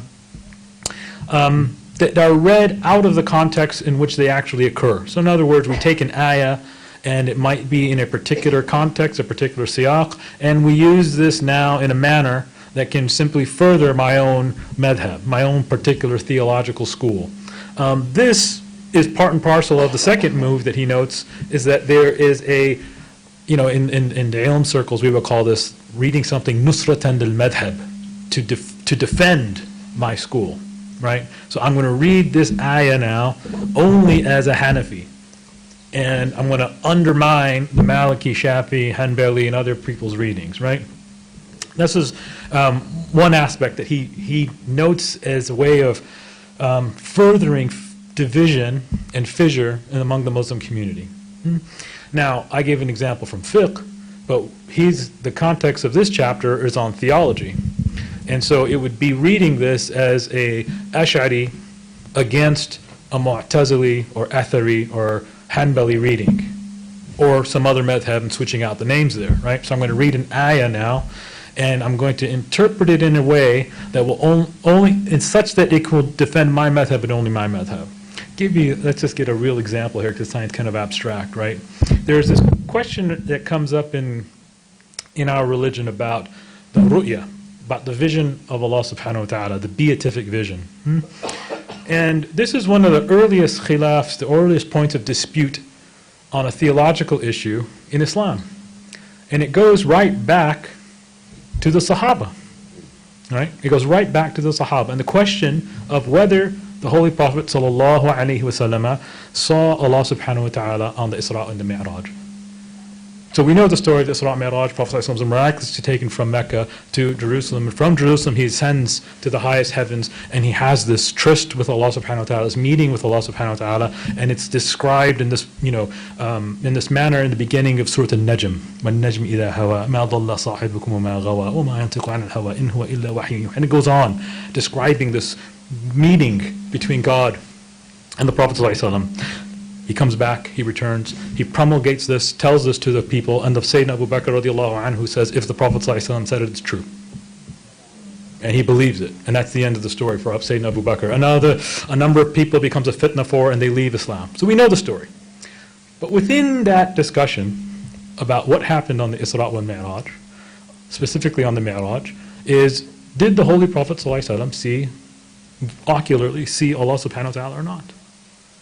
And the Sahaba, ridwanullah alayhim, had a difference of opinion on this. Aisha said, no, he didn't see Allah subhanahu wa ta'ala. It was nur, it was just pure light, he didn't see anything. Abu Hurairah radiallahu anhu in the majority said, no, actually he did see Allah subhanahu wa ta'ala. There was a vision that was created for him that he saw. Okay, khilaf. The Sahaba have a khilaf on this. As we move forward in time, when the theological schools emerge, the Mu'tazila, one of the earliest, most important theological schools of Islam, they say that no, the Prophet ﷺ did not see God. And the reason why he did not see God is because vision, as we understand it, is, well, in their understanding, actually not ours, there was a conception of vision that they had in their time, in which there were these rays that exit the eyes, right? These rays that exit the eyes, and it lands on an object. Okay, so that gives me my scope, and now I encompass the object. So if I'm looking at this cup, these rays encompass this cup. This cup has to be in a direction. It has to be, in a distance that my vision can encompass it. All these other properties of a created thing. It means God's in space. It means the object is in space. It's tied to time. It can be encompassed in some way. It can be, these rays can actually cover all of the object itself. And they say, if you say that about God, that means that God's in time, space, and can be encompassed. That's absurd. I said, no, the Prophet ﷺ didn't see Allah subhanahu wa ta'ala. Now, they weren't going from the same view of, say, of Aisha. They had a conception of physics, of vision, of how vision worked. Right? Going back to this Aristotelian heritage that was prevalent in the Near East.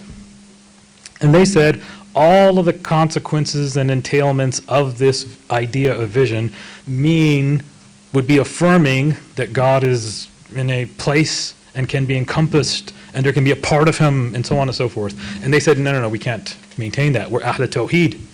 We're the people of the true unity of Allah subhanahu wa ta'ala. God is beyond that. Okay? Everyone's clear on this so far? Okay. Now, they have a rational view, a theological position.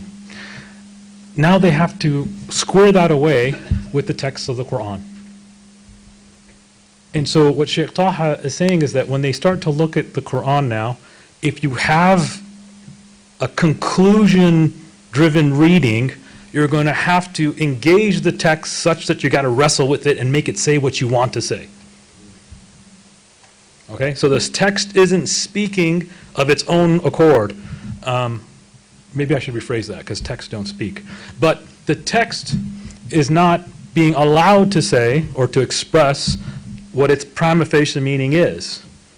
We're already blocking out interpretations that are invalid, and we're going to give one reading to it or impose a reading on it. Clear? So when they get to the ayah of the Quran, Allah subhanahu wa ta'ala says, وُجُوهٌ يَوْمَئِذٍ نَاظِرَةٌ إِلَىٰ رَبِّهَا نَاظِرَةٌ. So on that day, faces will be illuminated, will be radiant, gazing toward their Lord. إِلَىٰ رَبِّهَا نَاظِرَةٌ. Nadira is very clear, right? It's ocular vision, vision with your eyes. Ila means it's looking at something, not contemplating over. If you use the word nadara by itself, we're going to talk about nadara a bit later, it means to contemplate, think something. We say nadara ila, it means to look at something. Nadara fi is to think about something, to contemplate it. Say, no. So ayah says, ila rabbiha nadira. So the preposition that goes with it is ila. That means it has to be looking. So the Sunnis are like, well, come on, the ayah is pretty clear. And we know that the Sahaba had a khilaf, but Abu Huraira and the other Sahaba were the majority. Ummuna Aisha's was the minority view. Ahl Sunnah says, we're good with this. The Mu'tazila have to struggle with this now. Again, the Mu'tazila are very intelligent people. We kind of later badmouth them a little bit. Rationalists. No, the Mu'tazila were very, very intelligent people. They're the ones who got the whole project of rational theology going. And they said, well, we're going to have to deal with this. Ila rabbiha nadira. We have to explain this. And so now they look at this word ila, and this preposition ila, and they say, well, the ila might mean something different than the preposition to, toward.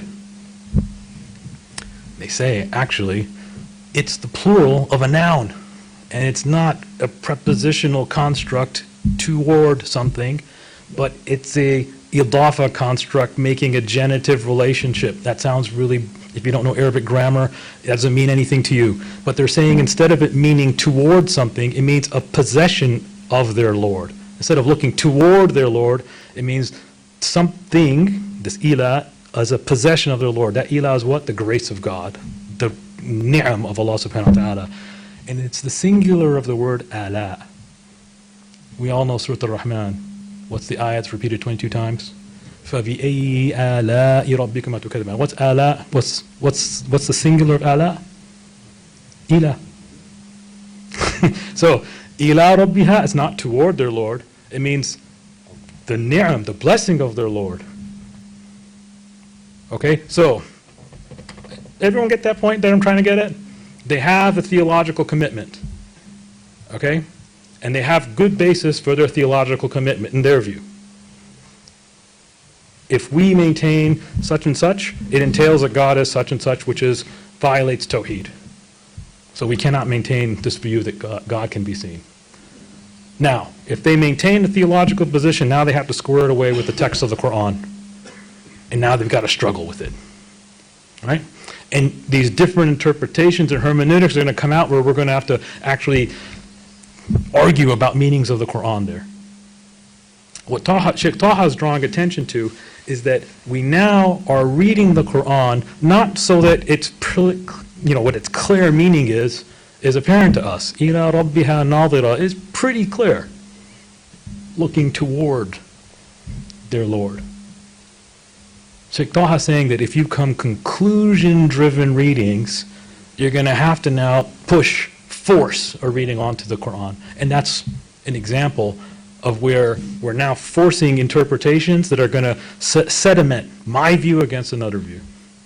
The Mu'tazili view against an Ash'ari view, or a Sunni view, majority Sunni view. Tamam? So, it's a long example, but I think it's illustrative of what Sheikh Taha is trying to get at, right? Is that we have this, he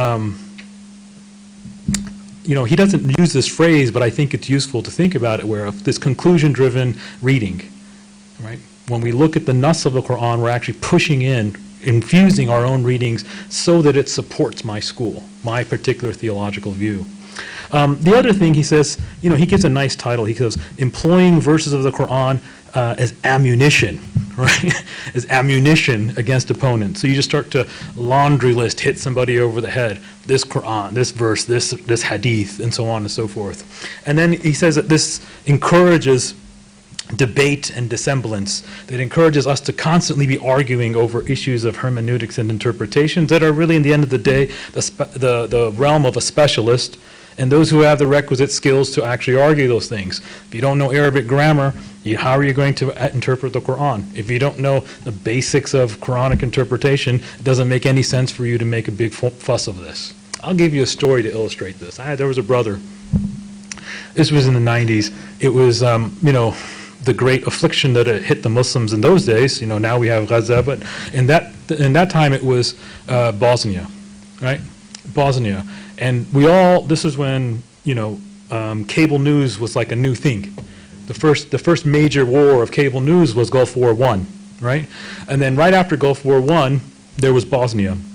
And we all watched Sarajevo being, Sarajevo was primarily a valley, and there's Serbian snipers on the mountains literally just shooting people down while we were watching this. And everyone is, for the first time seeing this, is having this experience of live massacres being broadcast into our living rooms.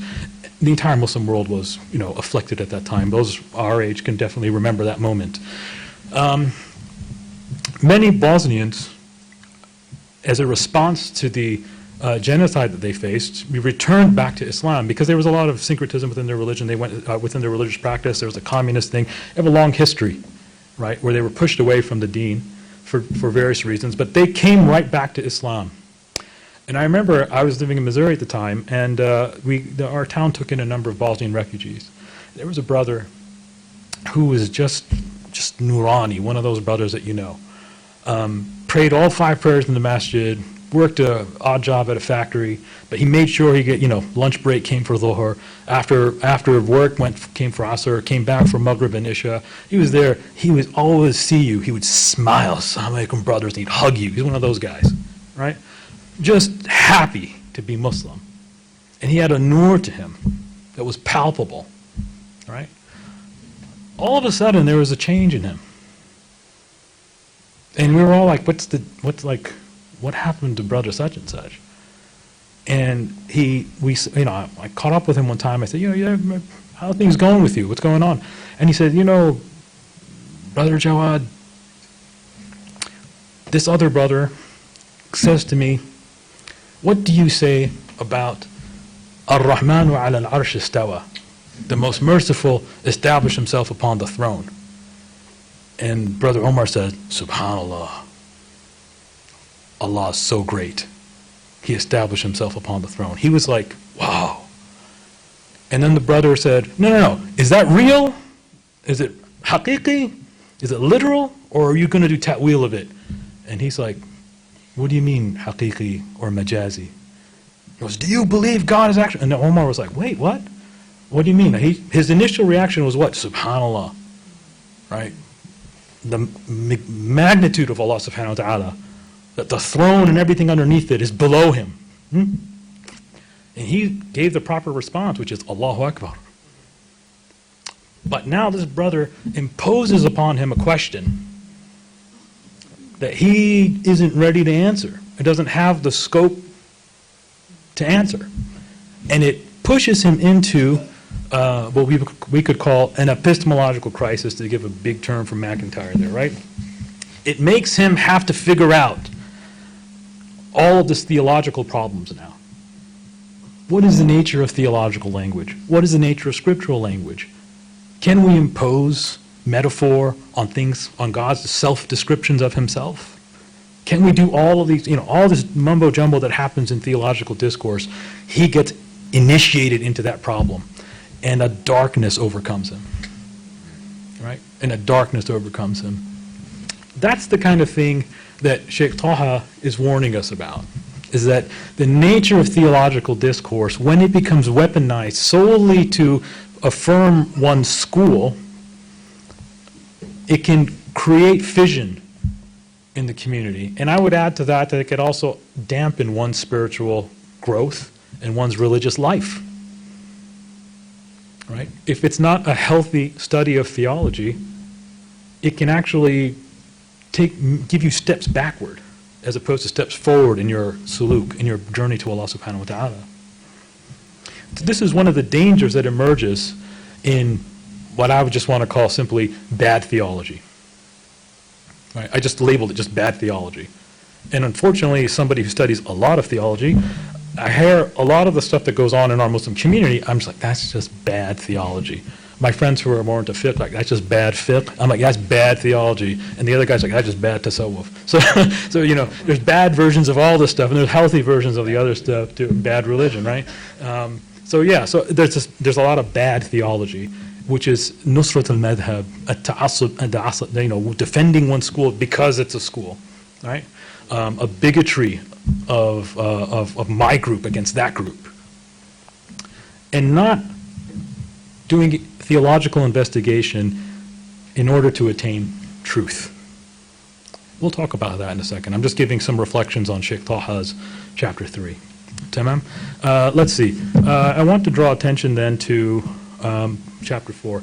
Normally I ask at this point questions, comments, corrections, just so we can get a feel of where people are at. But if there aren't, and I don't know what the microphone situation is, we can just move forward.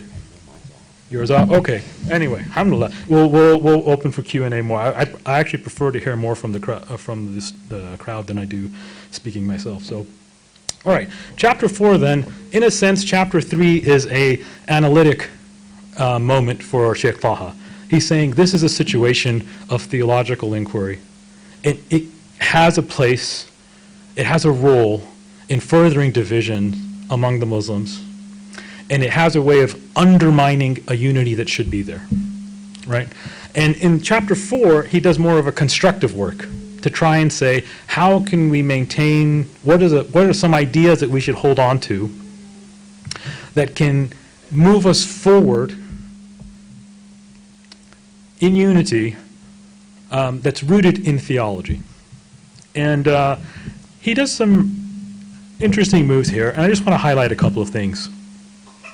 So in the first section, he talks about establishing a transcendental awareness of the Quran, meaning the priority of the Quran, right? And I think nobody in this room has a problem with that. No Muslims are going to argue about the priority of the Quran.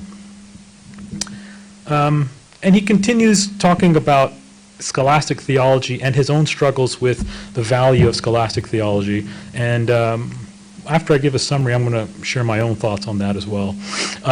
But what he ends that section with, chapter 4 with, is he calls it an awareness of Quranic thought and various schools of thought, and what emerges from Quranic discourse.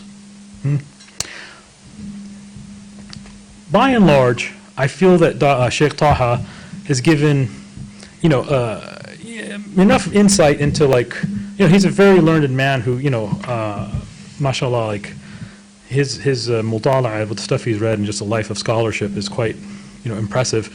But I wanted to maybe counter a little bit or balance out some of Sheikh Taha's ideas here.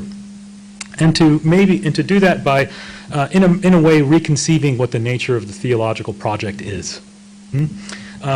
So, to step back for a second, what we need to recognize is that every religion, and Islam is not unique in this way, every religion has its founding moment. The life of our Holy Prophet ﷺ the life of the Sahaba who live among the Prophet, who are shaped by the Prophet ﷺ, and then those who come after him. You have your founding moment that has an authoritative status for everybody that comes after. So you have this founding moment. But then you have the reception of that in history. You have all of us who are experiencing that, the tradition that comes out of the life of the Prophet ﷺ and the earliest Muslims. We're all ripple effects of that. And we cannot access the moment of the founding moment, that founding moment, except through our tradition. So there's a continuity between the founding moment of Islam and the Muslims today through the history of our community. Okay? Now that sounds a bit simple there, but there's a lot of things we need to draw attention to. What that tells us is that the continuity that we have and the problematics that we have resources to look back on and to draw on to tackle our problems today.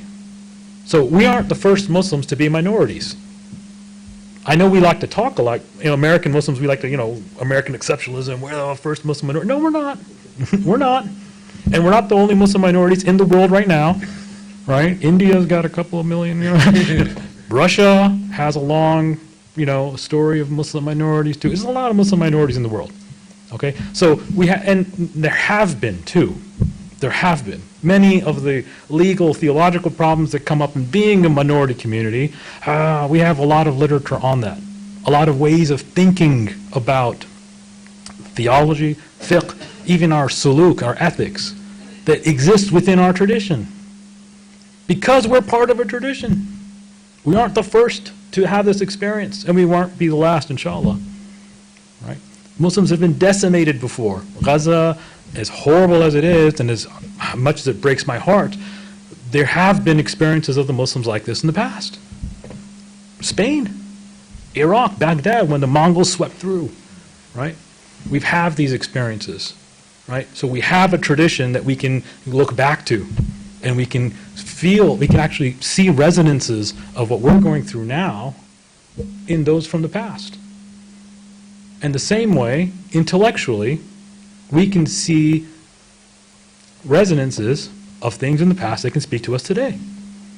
Now, granted, some of the ideas are different, some of the grounds have shifted, but there's parallels that can help guide our thinking now. So we're part of a tradition. And as being part of a tradition, we should look to the best of our tradition too. So the A'imma, the Imam, all we need to understand from Imam is these guys are the best at what they do. That's it. We don't need to take a kind of like a Marxist view that these have been imposed by the state or whatever. In fact, it's the opposite. Most of our Imams have been opposed to the state and were imprisoned and died in prison. So we have a very different conception of who the Imams are. What do I say about Imam? We just mean the best at what they do. Right? Abu Hanifa was the best in Kufa. Nobody was better faqih than he was. Malik was the best faqih of Medina. No one was better than he was. Shafi'i was just the best. I'm a Shafi'i. So, all right? So these were the best, meaning that these guys they exemplify the best thinking on our theology, in our fiqh, on our legal reasoning, and understanding the kulliyat of the sharia. And the same holds true for our theology. Imam Abu Hasan al-Ash'ari, Imam Abu Mansur al-Maturidi represent the best theological thinking that we have. And then those who follow in their path, Imam al-Ghazali, Fakhruddin al-Razi, all of these major figures, we have them as resources to think with. Why not use them, right? So we have these people who set standards for excellence that we can rely upon. So our theological thinking, we have to conceive, there's a founding moment of a religion, and then there's a community that has its history that we are a part of. And we access that founding moment through the scholarly tradition and through the lived cultural traditions of Muslim peoples. Okay, now, how does division emerge then? Right? How does division emerge? And how have the Muslims thought about division theologically? right? Fiqh, we have a lot of stuff. Okay, you know, the difference of interpretation here or there, you know, different madhahib in terms of their usul and furu and things like that. We tend to be okay with like Maliki, Shafi'i, Hanbali. We're okay with that. And okay, we'll maybe make a space for some Salafi, Athari type thing. We're okay with fiqh, I think most folks are. They can understand a degree of Sunni legal pluralism, right? How do we understand theological difference, though? Right, that's the real problem. Right, how, or at least in these two chapters. There's a lot of other problems too, but in these two chapters, we have this problem. How do we understand theological difference? As a community, a community rooted in history, we have to take the sacred. We should treat this history in a sense as sacred history. Not that that everybody involved in there is holy or anything like that, but it will shape our thinking and our experience and our heritage and our present. So the divisions among the Sahaba, it's tough. It's very hard to read what happened among the Sahaba. It is very difficult to read what Sayyidina Ali had to go through. He had to pull his sword against people that he prayed with, against people that he loved. This is difficult, and we can't run away from it, right? It is a difficult moment. The next generation, Al-Hassan, alayhi salam, is killed, massacred. This is difficult. Abdullah ibn Zubayr, the son of Zubayr ibn Awam, the grandson of Abu Bakr Siddiq, the nephew of Aisha, is killed, he's crucified. Mecca is sacked. The Kaaba is destroyed. This is difficult. This is painful. These are all parts of our history that we can't run away from. We also don't flaunt them around as like the only parts of our history, but there are things that there are difficult moments of our story as a community, as a nation, that we have to take seriously. And we have to think, how did our great minds, Ash'ari, Maturidi, and all the others, deal with this? How do we deal fundamentally with the difference between the Sahaba? If you take a Sunni standpoint, what later we call Sunnism, the Sunni view, there's one answer that's offered by Ahl Sunnah wal Jama'ah. There's another answer that's offered by the Shi'at Ali, the supporters of Sayyidina Ali. What's the view of the supporters of Sayyidina Ali? Anyone? There's a difference between the number of Sahaba and Sayyidina Ali. How does a Shi'i, a supporter of Sayyidina Ali, explain why there's a difference? There's some kind of conspiracy, right? There's some kind of conspiracy. What's the hukum of their view, though, these other Sahaba? How do we judge their particular view? Is it right? Is it wrong? Is it maybe somewhere in the middle? What's the answer? If you're a supporter of Shi'at Ali, it has to be wrong. Ali's right. Ali's right, and they have to be wrong. There's no way they can be right. There's no way we can even tolerate their view. It's wrong. There's one truth. Ali is it. Right? Everyone sees that reasoning? Right? Okay. How do the other sides explain this difference? We have to struggle with this. We have to make sense of this. Okay, if we take the message of the Prophet ﷺ seriously, which all of us do, if we take the Sahaba as recipients of that message, which all of us do, and we take the history of the the history of our community seriously, which we all should, we have to make sense of this. How did the A'imma of theology make sense of this? We know one answer. Ali was right, everyone else is wrong. And in fact, not only were they wrong, they did it deliberately. And they conspired, and they were always, and you can start going down a whole path, right? And you can develop a whole theology around that. Okay, how does Ahl Sunnah deal with this then? The majority of folks who are living through this. What did they say? Any ideas? See, while you're thinking about that, normally at Zaytuna when I'm teaching, I would start to call on students. So, so I don't know any of y'all's names. Some of y'all do, but but how would we How does Ahl Sunnah deal with this? What's the key thing that we say? Istiqamat al-Sahaba. The Sahaba were upright. Okay, let's move further. What else can we say then? There was consensus amongst the other Sahaba who were also like, the righteous and guided belief in the Quran, Abu Bakr, Umar, they have the right opinion and right course of action. Okay, so the brother's saying that the preceders, the people that preceded Sayyidina Ali radiallahu anhu had the right opinion, Sayyidina Abu Bakr, Sayyidina Umar, Sayyidina Uthman. That's fine, but how do I deal with the civil wars? That's what they're called, the fitna. Fitna, civil war, that's what it was. How do I explain this? I'm a regular Muslim in Medina at this time, and I'm seeing these guys are all getting ready to fight and kill each other. How do I make sense of this theologically? None of y'all ever thought of this? No, I'm kidding. That's a great answer. It's a test from Allah. It's a fitna. That's exactly what fitna is. It's a trial. Okay, what's the test?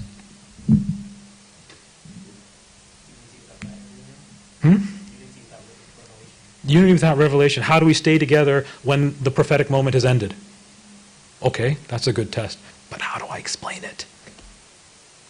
Now. Well, I think, okay, the sister said Sahaba are not ma'soom. Well, everyone's going to be like, yeah, that's true. Okay. Now, some people in the Shia Ali are going to be like, well, actually, our guy's ma'soom, so. Right? Our guy's ma'soom, you know. So, okay, we got one argument here, you know. Yeah, they're not ma'soom, this guy is. Nah, bro. Shamal? Okay, yeah. Well, the other side might say, no, Ali was wrong. Right? So if you're on the other, so if you're not Shia Ali, you're on the other side, you're like, no, Ali was wrong. Now, are you going to tell me Ali was wrong? La hawla wa la quwwata illa billah. You going to tell me Sayyidina Ali was wrong? You know, I'm not about to say Sayyidina Ali was wrong about anything. How do I retain my love, affection, and the ta'aleem that I have for Talha, Zubair, Aisha, Muawiyah, and Sayyidina Ali at the same time? No, how do I maintain that? A love for these people, and a tawqir for them, an honor of them, an exaltation of them, but still explain the fact that these guys went to war with one another. So Imad said maybe it's just a misunderstanding. I wish it could be that simple. I wish a misunderstanding. He said take a left, I took a right, and then we ended up in the wrong place. Okay, now brother. It's kind of to her point about not being ma'asum. We have limited, vision, right? Sure. Allah subhanahu wa ta'ala has perfect vision, we do not. And subsequently, sometimes we are all the way wrong. And it's not a means of impugning us morally, it's just a reality of being a human. Uh-huh. So the brother's suggesting that we're limited human capacity to know what's right or wrong. Okay. Now, you can see, though, how just in this discussion, we're all getting a bunch of different opinions about one problem that was very real.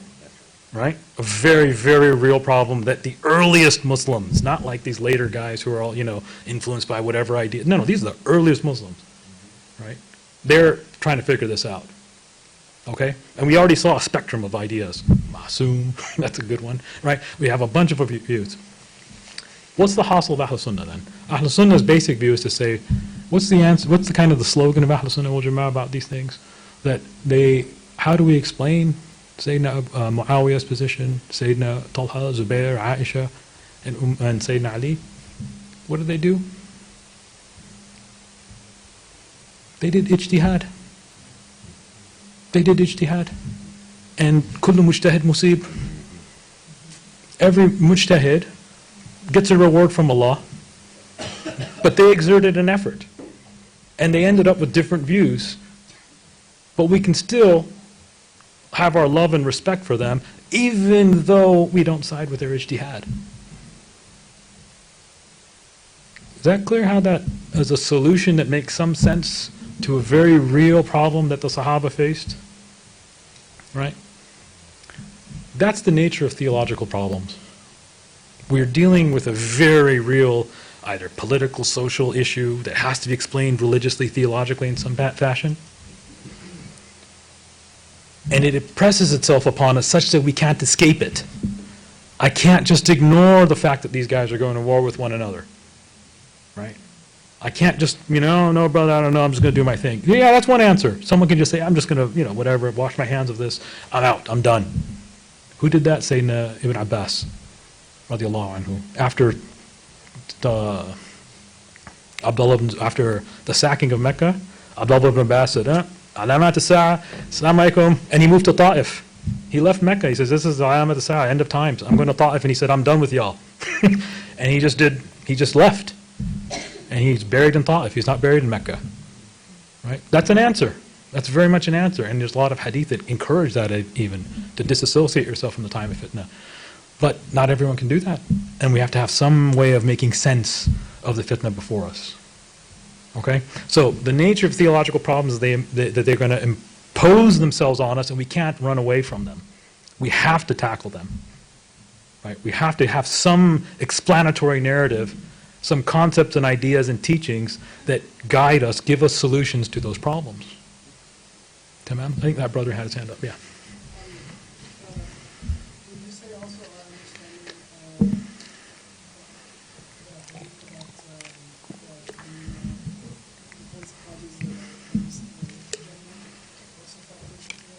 Absolutely, and that's why we're not going to throw one of them out.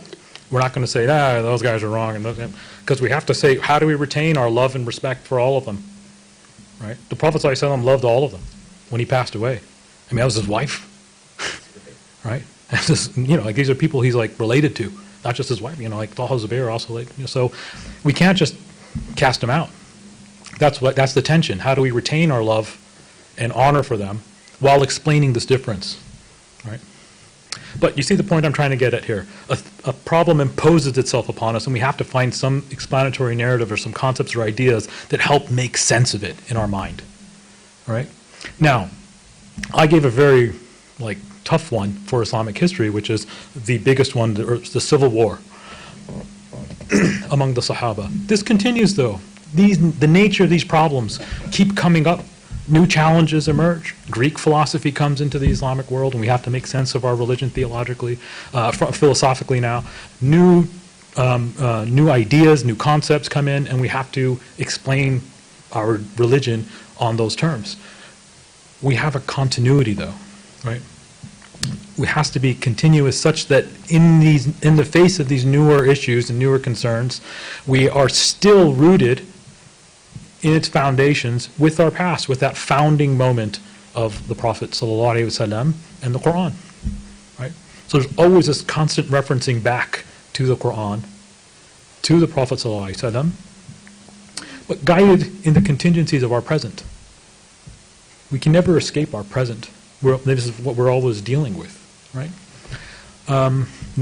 So what I wanted to get from that story about the Sahaba and just this thinking through a theological problem is that there's a distinction that Ahl Sunnah makes. This is a key feature of Ahl Sunnah wal Jama'ah between the usul and the furu'. The usul, and I'm not thinking here in terms of usul al-fiqh, but the usul meaning the aspects of our theology that make one part of the Muslim community. Right? The key teachings of our faith that if you assent to, you're in. You're part of the Muslim community. And then there are the furu', the derivative elements, which there's two layers to this. There's one layer, these are derivative from those foundational principles. There's a room for valid difference of opinion there. So this is where we get kind of the Sunnis get the four madhabs, right? And then there's a room for where there's not a valid difference of opinion, meaning it goes against the best standards of legal reasoning. And those standards, again, are imams. I'm trying to get this through our head, that the imams are the best at what they do. They set the standards for legal reasoning. Of course, they have students and people that, master those and take them further. But these are the guys who get the ball rolling. Right? Shafi'i then, gives birth to people like Ghazali, Razi, and all these other great geniuses of his madhab. Abu Hanifa then has a whole line. Okay? So there's the usul, the foundational principles that, you assent to, you're part of the religion. What are those usul? All of us know these. These are, the different terminology we can use. مَعْلُومٍ الدِّينِ بِالضَّرُورَةِ. That which is known necessarily of the religion. It's the kind of question you ask any Muslim and they know it, right? Most basic things. Where do Muslims pray to Mecca, right? How many times do Muslims pray in a day? 5 times a day. All those basic things that we teach our children. I have a 9-year-old. This is the type of stuff she already knows more than I do. So she's, this is the type of stuff she's already got down, right? Now, that's the usul ad-din. To violate a principle of usul ad-din then takes one outside of the fold of religion. To believe a prophet after Rasulullah sallallahu alaihi wasallam, you're violating one of the key principles. Everyone in this room is good with that, I'm sure. There's no, this isn't new ideas. But theologically then, there's also a space for a valid difference of opinion. And this is what Dr. Jackson translated as Faisal al-Tafriqa. This book has come up a few times in our sessions today. This is what Ghazali is trying to account for. Ghazali is looking at his fellow Ash'aris, and he's saying, you guys are becoming a little too literalist and a little bit too rigid in your interpretations of the theological school that we have. You're taking like matters that are open to a degree of interpretation, and you're saying they're actually usul, not far'i things, that they're actually foundations of our theology. To disagree with or to have a different reading of puts you outside the fold of Islam. And Ghazali's like, well, let's just revisit this. He's taking this idea that there's an area in which there's consensus that buying into makes you part of the Muslim community, and that's the usul, that's the source, that's our principle. And that there are the areas where there's valid difference of interpretation. Ghazali's trying to extend that to theology now, not just to fiqh. So, for example, going back to our friends the Mu'tazila, he says that the Mu'tazila, we can't be so hard on them the way some of the Ash'aris and other folks in his time were. Some of the folks, theological dispute, he's saying, no, y'all are outside. Those who were saying, if we disagree, you're outside the fold.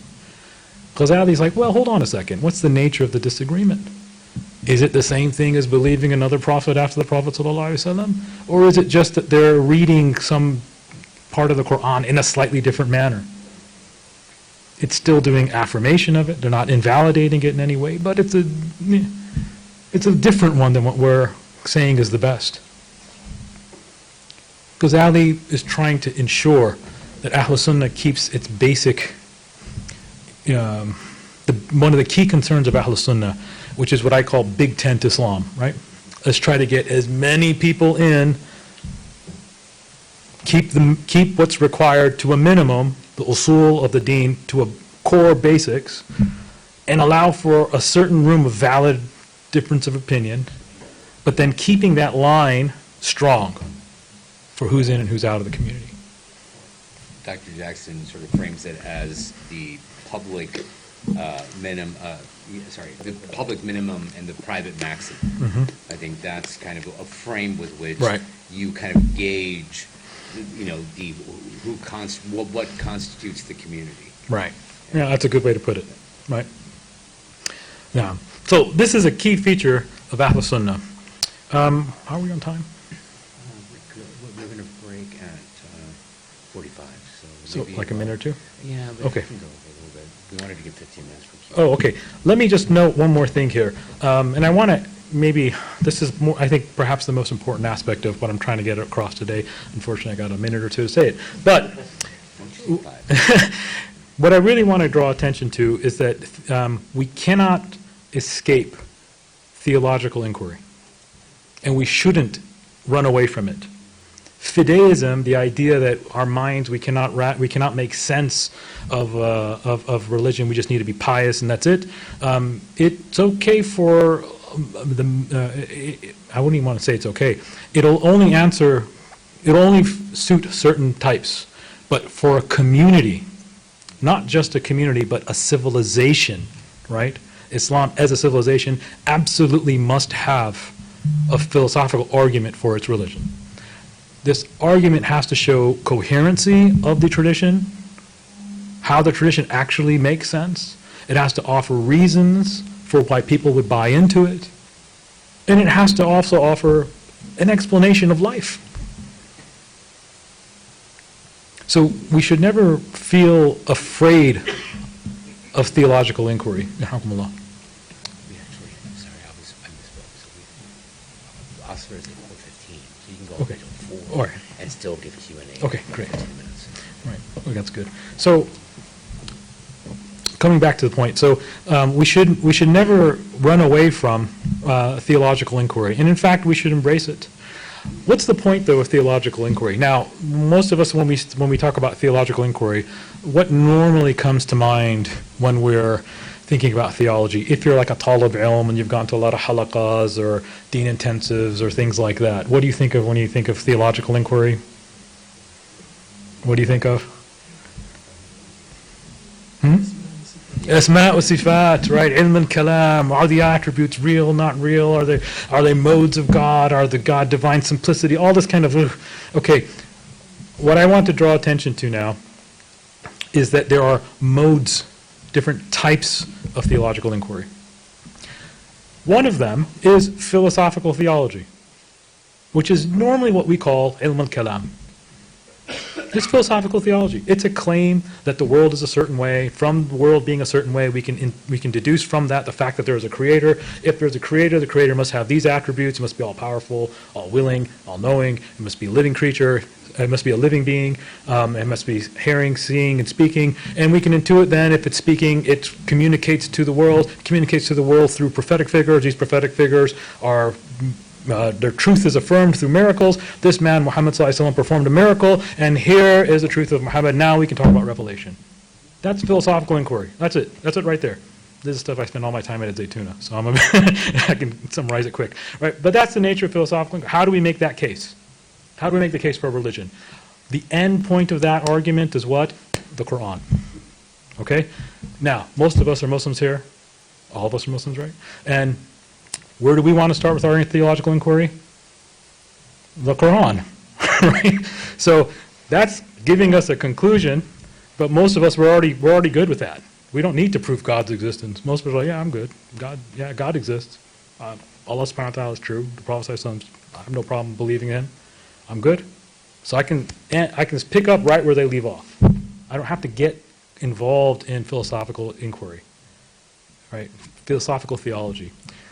Philosophical theology, however, has a role to play, and we need people who have that. Imam al-Ghazali says it's the fard kifaya of the ummah, that we have people who are able to do this kind of philosophical defense and case for religion. Alhamdulillah wa shukrullah. That's a mode of doing theology. Another mode of doing theology is to pick up right where philosophical theology ends, to say, this is the Quran now. Look, we made a case for the Quran, and we can start from the Quran. What does that mean? It means to see, now I want us to think about when we talk about the Quran, I want to give us a different way of approaching it, not just that, we tend to think of the Quran as this coming down from on high, Sayyidina Jibreel alayhi salam, this big push down, this kind of top-down movement in a sense. And that's all fine, that's accurate, it's true. But I also want to think about, I want us to approach the Quran slightly differently, or in a more expansive sense, that the Quran is Allah subhanahu wa ta'ala's own disclosure of himself to the world through the person of our Prophet sallallahu alaihi wasallam. What we find in every ayah of the Quran is not the result of a rational investigation into how God is, but God's own active, willing disclosure of who He is. That can be in the domain of rational inquiry, but is often outside of it. The idea, we can intuit Allah subhanahu wa ta'ala, we can deduce that God is creator because of all this philosophical theology that we do. So when Allah subhanahu wa ta'ala says He's khaliq, bari', musawwir, okay, yes, my reason can lead me to that, point me to that, but there are descriptors of God in the Quran that are not something that my reason can lead me to. The idea that Allah subhanahu wa ta'ala, in the Hadith Qudsi, the Prophet ﷺ says that Allah subhanahu wa ta'ala descends in the last third of the night to hear the prayer of the one who supplicates. rationally, can my mind get to that of its own investigation? No. This comes to us on the tongue of the Prophet ﷺ. The idea, all these other descriptors that we find of Allah subhanahu wa ta'ala in the Quran, these are God's own disclosures of His being to us so that we might know Him. So, one mode of theological inquiry is philosophical theology, establishing arguments for Islam and religion. Another mode is to start with the Quran. A third mode is, let's just talk about the Quran a little bit more. This Quranic mode of theology would entail tadabbur, tafakkur, all these things that the Quran asks us to do. To ponder the ayat, to think about the ayat, to contemplate the ayat. Those ayat then being not just the mushaf, but the world itself and our own existence. Our own lives, our own biographies. The Quran points us to this. Allah subhanahu wa ta'ala tells the Prophet sallallahu alaihi wasallam, وَالضُّحَى وَاللَّيْلِ إِذَا سَجَى مَا وَدَّعَكَ رَبُّكَ وَمَا قَلَى. We all know Surah Al-Duha, but what's fundamentally happening in Surah Al-Duha? Allah subhanahu wa ta'ala is telling the Prophet ﷺ, look back at your life. Look back at your life. And all those moments when you were in need, wasn't God there for you? Right? So it's telling us to contemplate even our own biography. It's telling us to contemplate the al-Sabiqa, all those people that came before, Ad, Thamud, and everybody else, the Bani Israel. Contemplate how these people lived. So there's a Quranic mode of contemplation in theology that often we get mixed up in. Or rather we just get lost, we don't really think about it. So, philosophical theology, scriptural theology, a Quran-based contemplation. And then the third, which is, more, if you're thinking in more philosophical terms here, this would be one that's based off of riyada, of spiritual practice. This is Dr. Jackson's Sufism for non-Sufis, right?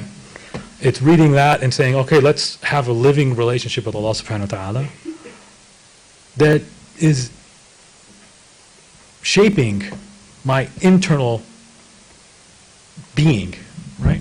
Not just my mind, a discursive act, but through bodily practices, through prayer, fasting, and so on and so forth, and emotive elements, I'm awakening myself to Allah subhanahu wa ta'ala. Okay? So what I've tried to offer here is three kind of modalities of theology: philosophical theology, scriptural theology, and then a practice-based theology. You can call these things what you want: ilm al-kalam, non-athari kalam, or tasawwuf, whatever you want to call it, tazkiyah, all those names, ahlan wa sahlan, choose whatever name you like. La masha'at fil istilah. The names don't matter. We're looking for the haqiqah of something. Are you doing those things? Are we doing these things in our lives? Are our communities imbibing spaces where we can do these things? Are we teaching theology that is actually properly philosophical or properly scriptural or properly lived spirituality? Right? Those are the things that we need to be working on. And, Allah al-musta'an, inshallah, it's a difficult mode, but it's a difficult kind of thing to, think about that. But I hope that, inshallah, what I hope to convey is that there's some clarity, at least about these modalities of doing theology. I want to conclude on this, coming back to Sheikh Taha's argument here. I think that there's oftentimes a suspicion about what philosophical theology can deliver on. And you see this sometimes with certain Muslims who will say, proofs for God's existence. Oh no, they run away from this whole question. And, rational arguments for religion, rational arguments for, religious teachings, practices, whatever it might be, that there's a suspicion of what reason can deliver on. And I think that's very different than saying that reason has an upper limit. That there's some elements of the universe, as we experience it, where Allah subhanahu wa ta'ala discloses himself, the universe, that the mind is not the best suited organ for that. That it's the heart. The heart is the seat of ma'rifah. And that's where we can perhaps understand some things a little bit better. That's not to, so I want to contrast that, where one knows Allah subhanahu wa ta'ala, the intellect can become illumined thereby, versus a suspicion of reason, right? Our tradition has never been suspicious of religion, of reason. Right? Our Imam have always said, what are the latest standards, the highest standards of reasoning? We will adopt those and take it to the furthest. So we should never have the suspicion of reason and reasoned inquiry. But it has its place. That's what I want to draw attention to. It has its place. It's not all there is to theological inquiry. Okay, I kind of give a lot there. Barakallahu fikum. Question time. Let's do the mic thing.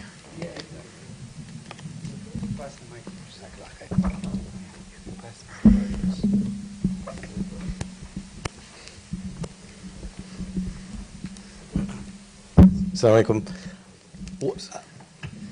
I think what I appreciate is about the role of theology. What do you do in matters where I think the ijtihad that is exercised the most is political matters, who to vote for, things like that. But let's say one side is infused with metaphysics and they're arriving to their conclusions that way, and the other side you don't really feel is grounded in metaphysics and really are making arguments that are more consistent with maybe Marxism or something like that. How do you make sense of that where you can't, the conversation's not really going to happen? We're coming from two different worldviews, and we're both Muslim, but our worldviews are being influenced not necessarily by the same Quran or view of the Quran. I mean, it may be one is more grounded than the other. How do you handle those situations? I think anybody who wants to make a case to the Muslims from our community has to do so in a manner that meets the standards of our reasoning, of our tradition. And that those standards, they can reflect multiplicity and reflect different concerns and different goods that they try to secure. And that it's the burden upon those members of the community to make the case. I actually don't find people making the case. I see just a lot of ad hominem kind of attacks, and I've not seen reasoned arguments for why one should do X, Y, or Z politics. It's more, those guys will make you this, and those guys will make you that, and we don't want that, so we should go this way or that way. But I have yet to see real reasoned arguments that that are convincing to me as a Muslim, and even just as an ethicist, if somebody's interested in ethics and like the good, the communal good, that make any sense to me. So I don't think that there's actually a lot of reasoning happening. That's my own assessment of it. I would love to see a real Marxist Muslim make a case for me, because they'd probably make a lot of good points, to be honest. And I'd love to see a good metaphysicist make an argument, because they'd probably make a lot of good points too. But I don't know that I've seen that, frankly. So if you have, I'm happy to be corrected. I'm saying that not facetiously. I mean, I really mean that, because like all of you, I'm trying to make sense of this stuff too. And my day job is to try and make sense of this for students, and like actually your daughter. So, so I'm looking into this as well. And so it's not like it's not an abstract thing for me. I'm actually trying to find real reasoned cases. Now, some are doing a little bit better than others, but I still don't think that they've always necessarily made the best case. Allahu Alam. But let me maybe, before we go to the next question, what fundamentally we need to look at are the ultimate goods that we're trying to secure, so that we can have a life of flourishing as Muslims, right? And our flourishing is not just a dunyawi thing, but it pertains to the akhirah and extends to the akhirah. So how do we set up our communities and our politics such that we can flourish in this world and for the hereafter? Those are the types of goods I'm more interested in than rather, quick political shifts that might, in the, short-term benefits or whatever it might be, right? So I think if we look at it from that vantage point, we're actually probably going to find fewer voices, just because we aren't doing a lot of that reasoned thinking these days. Allahu Alam. No, Can you clarify what practice-based theology is? Yeah, it's basically riyadha. It's basically carrying out religious practices that are God-focused. So it's, like I said, I mentioned Dr. Jackson's Sufism for non-Sufis. It means actually doing the ibadat with a very clear focus of spiritual development towards Allah subhanahu wa ta'ala. You said AKA tazkiyah. Yeah, tazkiyah, tasawwuf, yeah, suluk, that form. Could I ask a question? Because I don't want to get too far from I don't know if I need this. Okay. Because Shamail brought up something, and I've been sort of thinking about this as you were talking. So going back to the exercise that we did with the reading of Muslim history, right? Specifically the schism or the fitna that emerged between the companions. I think the conclusion I think that you essentially arrived at was, well, at least the position of Ahlul Sunnah wal Jama'ah was that it's an ijtihadi issue, and both sides made ijtihad, and every ijtihad is correct, and that's sort of not maybe the conclusion, but it was at least that was the position that the Sunni orthodoxy sort of adopted, right? And so be it. But I think that for there's a chunk of the audience, and I'm just assuming here, but let's just say even outside of this room, of people who, for a lot of people that makes sense. But I would argue that maybe there's, and I'm asking you specifically because you interact daily with students. For people like, let's say, under 30, that just doesn't jive. Like, we just can't resign ourselves to saying simply, well, it was ijtihadi, and both sides were right. I think what they want, and I'm not saying it's right what they are asking for, but how do you wrestle this as an instructor? Because I think I would argue there's sort of an epistemological issue there, which is where they want to know, well, no, this side was right, and here's why. So how do you, as an again, when you're interacting with young people, let's say again, arguably, I'm just drawing a line there. It's not. It's arbitrary. Yeah. Under 30, say no. We need something a little bit more substantive than just saying, kullu mujtahid musab. Exact musib. Yeah.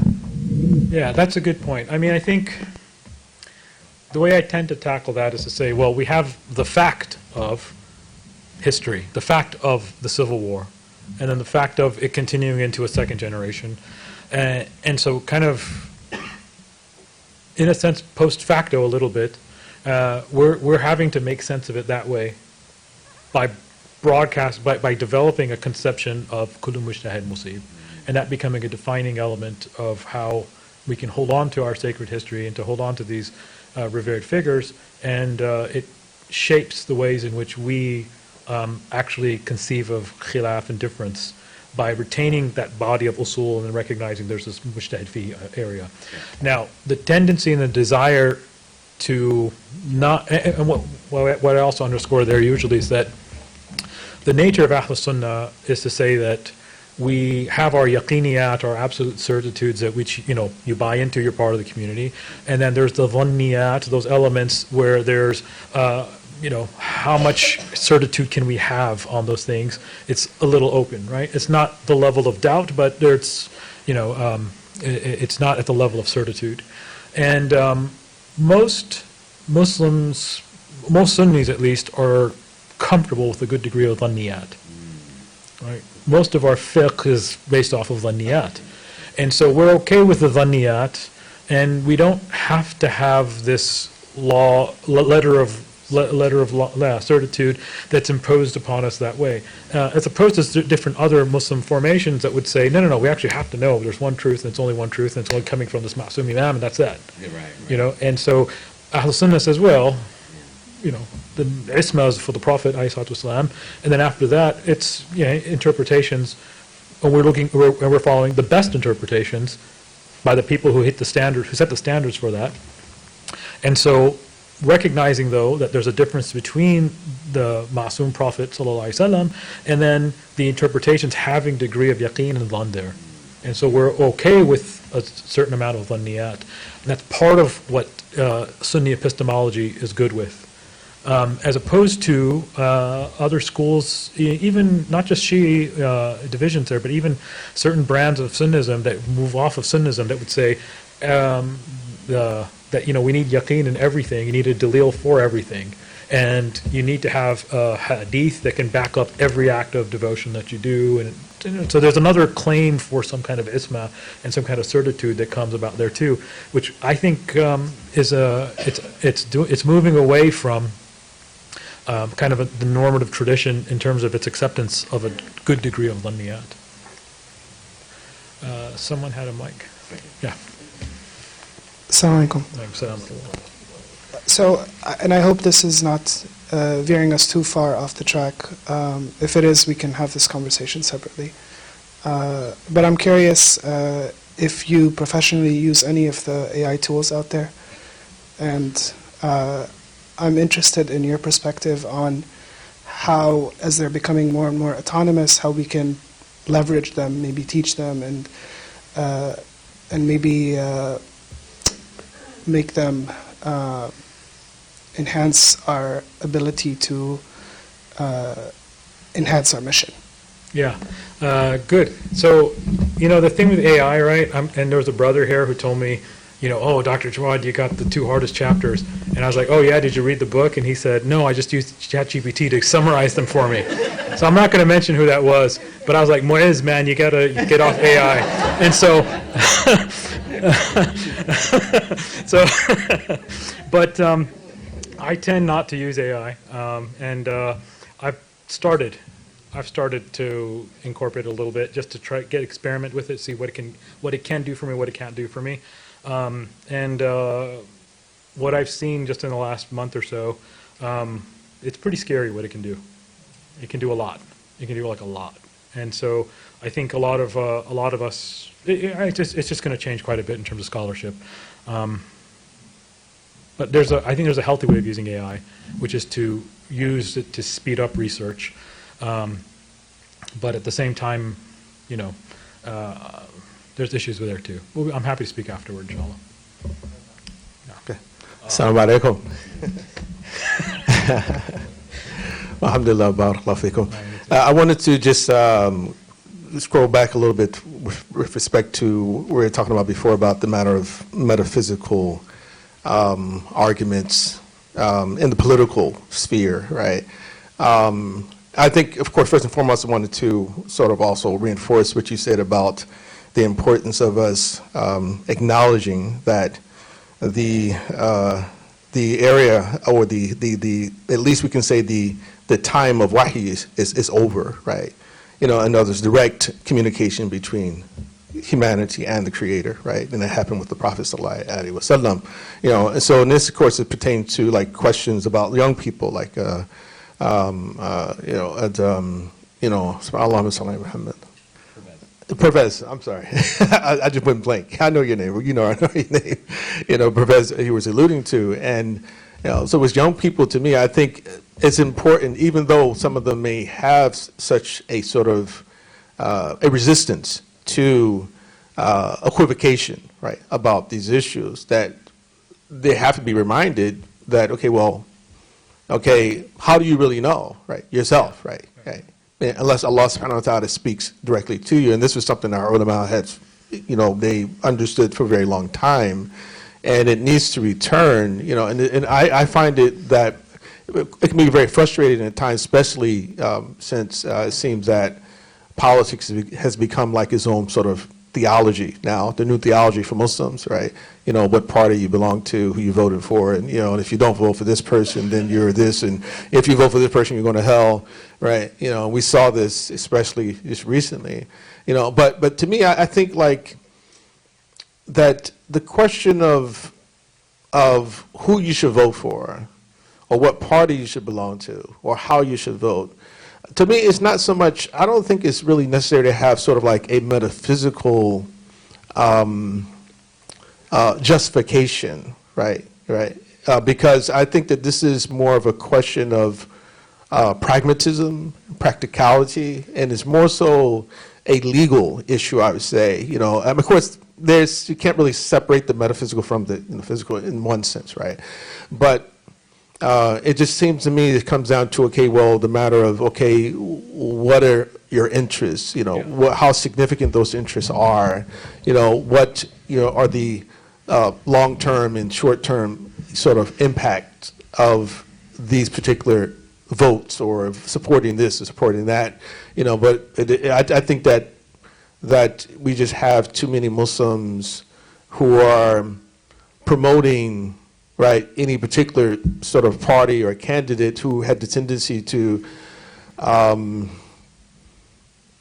guess you would say, not really take the time, haven't really taken the time to form a well-rounded sort of picture of the issues, and are not as objective as we probably should be in those particular cases, and so we're very much affected and motivated by how we feel, right, about things. Those things have a major impact, and not we're affective creatures as well. But I just think that once you're in a position of leadership, that leaders have to have a better handle on their emotions, on their passions, right, so that we can actually help to articulate and highlight to the general community, what's at stake, right, and then also to tell them, like, this is a time for courage. This is not a time, this is a time for anger. Maybe sometimes you say this is a time for anger. This is a time for courage, So I just think that the leaders have to have a bit more, like you're saying, okay, this personal, when we talk about tasawwuf and things like that, just that aspect of the deen gets lost. And last thing I'll just say is that it just seemed to me like even when it comes, and this is, of course, one of Dr. Jackson's famous quotes too, is that, that we talk about speaking truth to power, we have to learn how to speak truth to pain as well, right? So it's become very common to hear among Muslims things like, okay, well, who are you to tell them how they should respond to their oppression? Now, I'm not one who can tell someone how to respond to their oppression, but the Sharia can, right? The Sharia can place demands on people, and I think that in itself gets mixed in the chaos of political wrangling that we see in our community. I'm sorry, there's more of a comment than a question. Yeah, thank you for your second lecture there, brother. I'll say, right? Barakallahu feekum. You should have been up here. What are you doing up here, Prophet? No, anyway, I'll just say this by way of, like, just a gloss on that point. Maybe we can bring this up tomorrow, inshallah. But frankly, I'm of the school that believes that there are given particulars of the United States and the way in which our politics are working right now, that it is, I think that we should stop looking towards politicians to fix our problems, right? I don't think any of those parties have any interest in any of us. I think the Black American community knows this and has known this and has looked past getting in bed with the politicians to do any good for the Black American community. And I think that's true for the Muslim Americans. I think it's true for regular Americans too, who are not part of the 1%. So what should we do? We should move towards not an interest in gaining political footholds here, but we should talk about what Dr. Jackson has been alluding to this whole weekend so far, which is what? What's he been talking about? The mission. What's the mission, right? And our mission shouldn't simply be political influence. Our mission should be actually the goods of the Sharia, which is the good life for the believer, the Muslim flourishing in this life such that they can flourish in the hereafter. How do we go about doing that? So we should have a domain that's open to us that we should be active in, which is the social world. And we should have a social doctrine that is very important, that can guide our community, that's not tied to a political party or a political agenda. Now, I'm not running away from politics. I think politics is absolutely important. I think it's one of the fundamental issues of actually for the Muslims in particular, since the 1800s. But I think the politics of the United States is so nasty that we shouldn't divide our community based off of our political allegiances or interests, and that we can be better served by focusing on services to our community and to humanity through social institutions, our masajid, our schools, Muslim businesses. All these types of things are areas where we can live a virtuous life. And I'm happy to speak more about that, inshallah. Thank you so much. Jazakumullah khair, everyone. We have Asa right now at 4:15.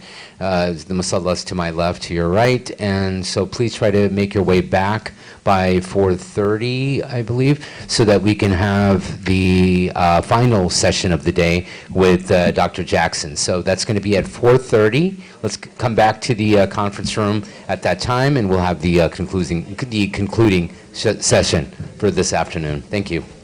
بسم الله الرحمن الرحيم الحمد لله نستعينه ونستغفره ونستهديه ونعوذ بالله من شرور أنفسنا ومن سيئات أعمالنا من يهد الله فلا مضل له ومن يضلل فلا هادي له وأشهد أن لا إله إلا الله وحده لا شريك له وأشهد أن محمدا عبده ورسوله صلى الله عليه وعلى آله وصحبه وسلم رب اشرح لي صدري ويسر لي أمري واحلل عقدة من لساني يفقه قولي وقيني شر نفسي وفلت لساني وأن أضل بغير حق رب العالمين وبعد السلام عليكم ورحمة الله وبركاته.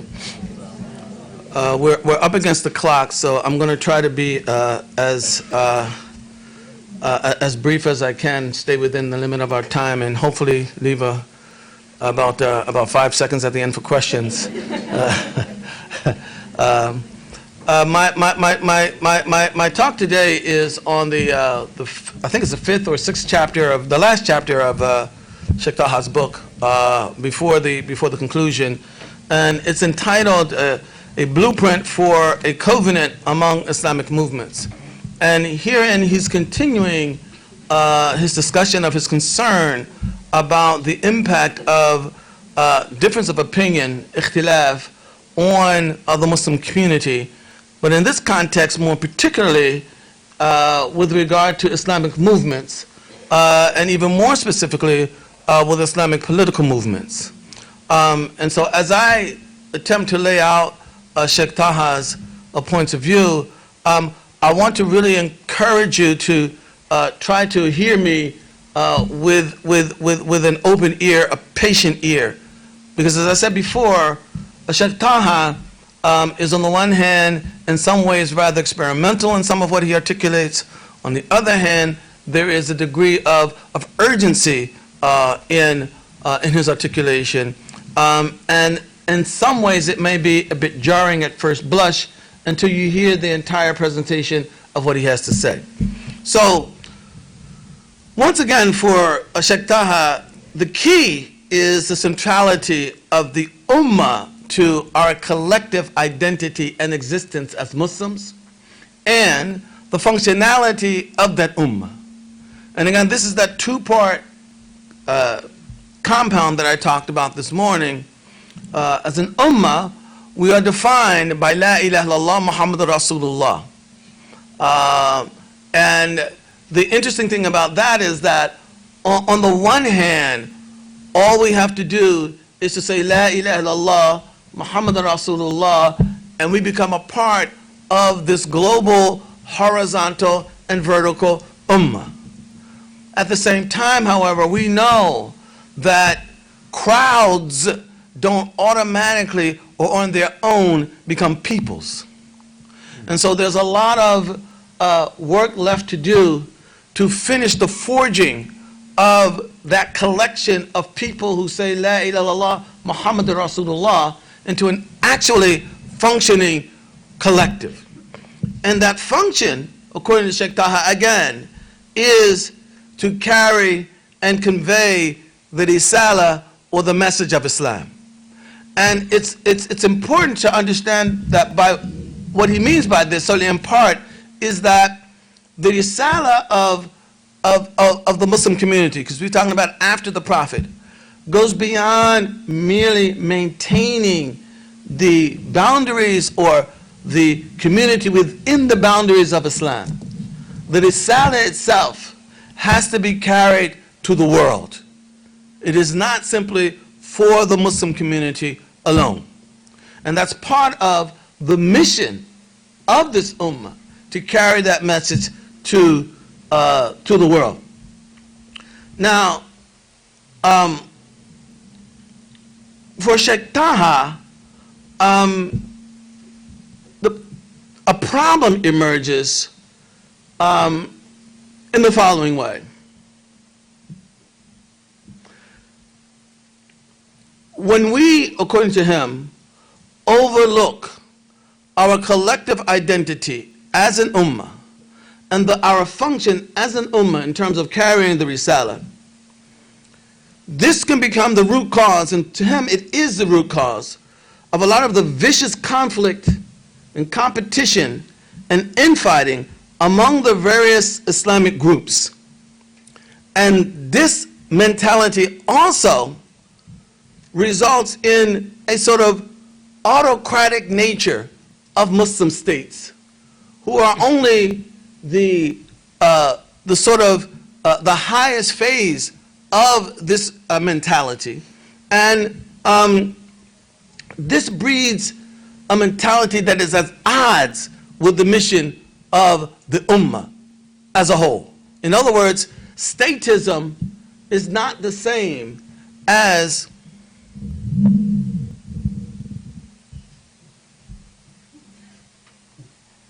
statism can be at odds with the concept of ummah. All right? Now, Sheikh Taha underscores this possible problem with a very poignant, what's the word I'm looking for? Sort of jarring question. All right? And here's the question. And I know how this is going to be understood at first blush, so be patient. Be what? Be patient. Sheikh Taha asked the question, did the Messenger of Allah establish an ummah or a state? I'll say it again.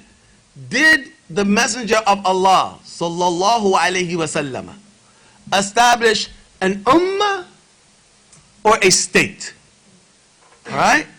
Now, according to Sheikh Taha, part of the problem, and this is why Muslim movements tend to be very hard on each other, and then even harder sometimes on the people outside of these movements.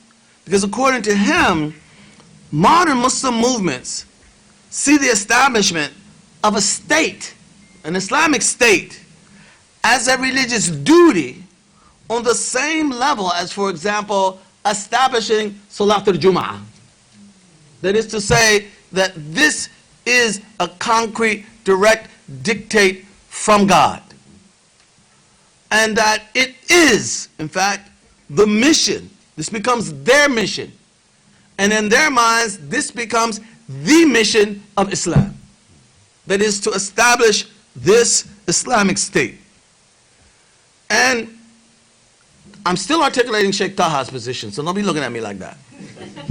All right? But again, be patient until you hear everything he has to say, inshallah. So for him, one of the reasons that the disagreements among movements, and I don't know how much you guys know about this, but there have been cleavages on top of cleavages, and they split again, and they fight, and they split again, over and over again, and it gets really vicious. I remember, I did some studies on the Jama'ah Islamiyah in Egypt, and they go to prison. First they're united with Tanzim al-Jihad. They go to prison. They split. Others split off from them. I mean, it's ongoing. All right. And part of the reason for this, Sheikh Taha is arguing, is that the group that is seeking to establish this Islamic state as a religious duty, as a dictate from God, on the same level as Salatul Jum'ah, they see their effort as Islam, and the response of everybody to their effort as a response to Islam. All right? And this is one of the things that deepens the cleavages among members of the community. And so, our status as Muslims ceases to be what regulates or establishes our relationship with each other. It is rather how we relate to the various efforts on the part of various movements to establish an Islamic State. So if I'm a good Muslim, I'm very much in favor of your effort, and I support your effort. If I don't support your effort, then I'm not a good Muslim, because your effort in and of itself, in a sense, all right, is taken to be the equivalent of Islam, because that is the mission of Islam. All right? Now, Sheikh Taha makes the point that if we stop and think about it for a moment, I can feel this tension. Just relax, man. Khudha easy. Khudha easy. All right? But Sheikh Taha makes the point that there is nothing particularly meritorious about establishing a state. And he asked rhetorically the point, what's so special about establishing a state? In point of fact, modern states are a 17th century European invention, right? And before that, even in the West, many communities survived without becoming formal states. The whole notion of the state today is grounded in the concept of sovereignty, but sovereignty itself is a 17th, 18th century concept. And so Sheikh Taha is asking, why is it that we are now so obsessed with the idea of establishing a state? All right? Why? Is it that we are only respectable in the eyes of the world, and therefore in our own eyes, if we establish and maintain a state? Is that what explains our obsession with establishing an Islamic state? For Sheikh Taha, this kind of obsession with establishing a state as the very meaning and mission of Islam can result in the mentality of the community becoming the mentality of a state. And what do we mean by that? We mean both in terms of how we relate to God, how we relate to His Prophet, and ultimately how we relate to each other. And let me just try to say a word about that right now. Sheikh Taha makes the point that, for example, states, if I'm the state, all right, I tell you, pay these taxes. No? All right. Or I say, X is outlawed. In fact, we have a really good example of it now. We got all these, what do you call it, presidential, what do you call them? Executive orders. Executive orders.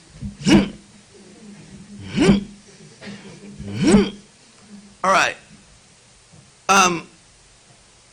When I issue an order as the state, I don't care how you feel about it. I don't care how you feel about the order. I don't care how you feel about me. I care about one thing, which is what? Well, I care about your conforming to what I dictate, period. And there is no effective relationship between you and me. Now, what Sheikh Taha is trying to allude to is that this is not consistent with the relationship between the Ummah and Allah, or the Ummah and the Prophet, alayhi salatu wasalam. All right? So if you think about it, yeah, we are required. Allah tells us, all right? ما كان لمؤمن ولا مؤمنة إذا قال الله ورسوله أمرا أن يكون لهم الخيرة من أمرهم. that no believing male or female, has a choice when Allah or His Messenger decrees a command or issues a command. They have no choice but to obey. That is true. That is true. That's Quran, straight no chaser. All right? But Allah also says things like the following, and this is just one of many examples in the Quran. All right? Allah also says what? أَلَمْ يَأْنِ لِلَّذِينَ آمَنُوا أَن تَخْشَعَ قُلُوبُهُمْ لِذِكْرِ اللَّهِ وَمَا نَزَلَ مِنَ الْحَقِّ وَلَا يَكُونُوا كَالَّذِينَ أُوتُوا الْكِتَابَ مِنْ قَبْلُ فطال عليهم العمر وقست قلوبهم وكثير منهم فاسقون. Has it not become time for the believers' hearts, you hearing this, to soften by the remembrance of God and what has been revealed or manifested to them of the truth? And that they not be like those who were given the book before them, all right? And time went, they were very heedless about it. Time went on, and their hearts became hardened vis-a-vis that truth. Now, what's the operative point here? Can you imagine a state talking about the relationship between it and your heart? What does the state care about your heart? And yet, obedience in Islam is fundamentally a state of the heart. And the relationship between Muslims and Allah, all right, is one that is affective in nature. There is that, you understand what I mean by affective, all right? As Allah says in the Quran, in kuntum tuhibbuna Allah fattabi'uni, and then what? Yuhbibkum Allah. Our earning Allah's love is part of what defines our relationship with Allah. And we don't only obey Allah out of fear, all right? But we obey Allah out of love, all right? Out of a sense of debt, out of a sense of appreciation, all right? None of that is a part of the mentality of the state. And if the state mentality or a status mentality becomes the mentality of the ummah, all right, the relationship between the ummah and Allah will change. And with that, the relationship between the various members of the ummah will change. Because we begin to deal with brute power and authority.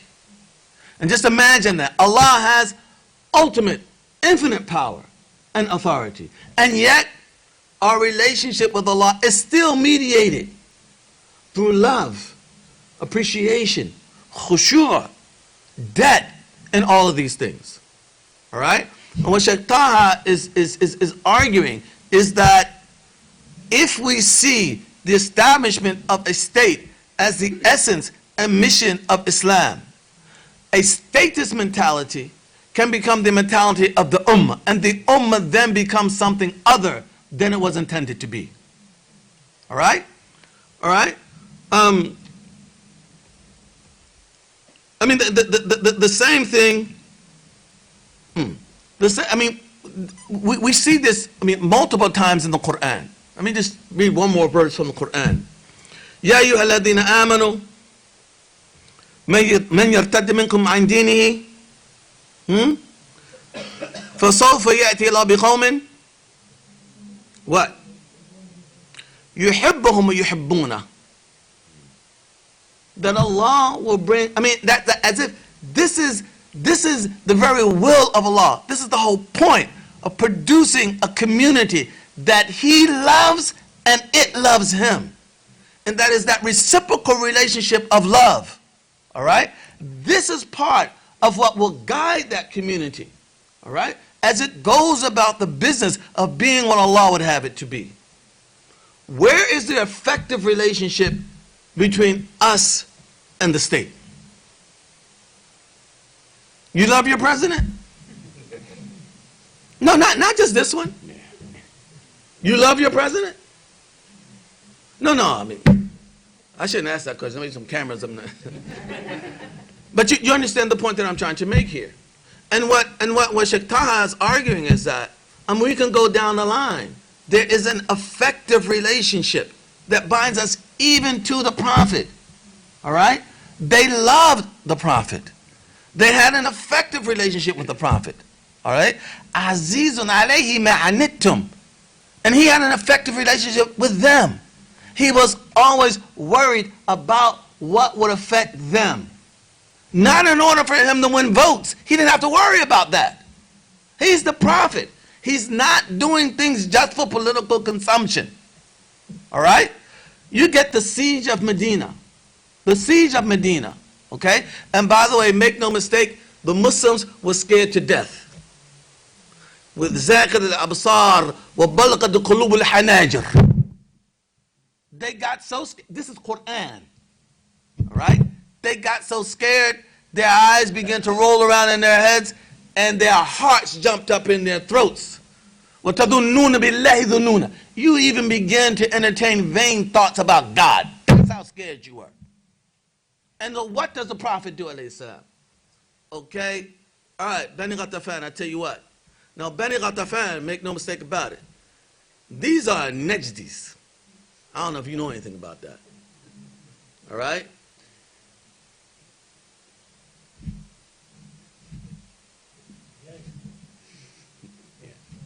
All right? With a capital G and A. All right? Rough customers. Okay? What does the Prophet do? Okay, Bani Ghatafan, I tell you what. We'll give you 1/3 of the harvest of Medina if you agree to back up off the siege. The Sahaba come to the Prophet. Sa'd ibn Mu'adh says to him, "O Rasulullah, get this. Is this revelation? Or is this something you're trying to do to make it easier on us?" The Prophet says what? "I just want to make this easier on you. This is not revelation.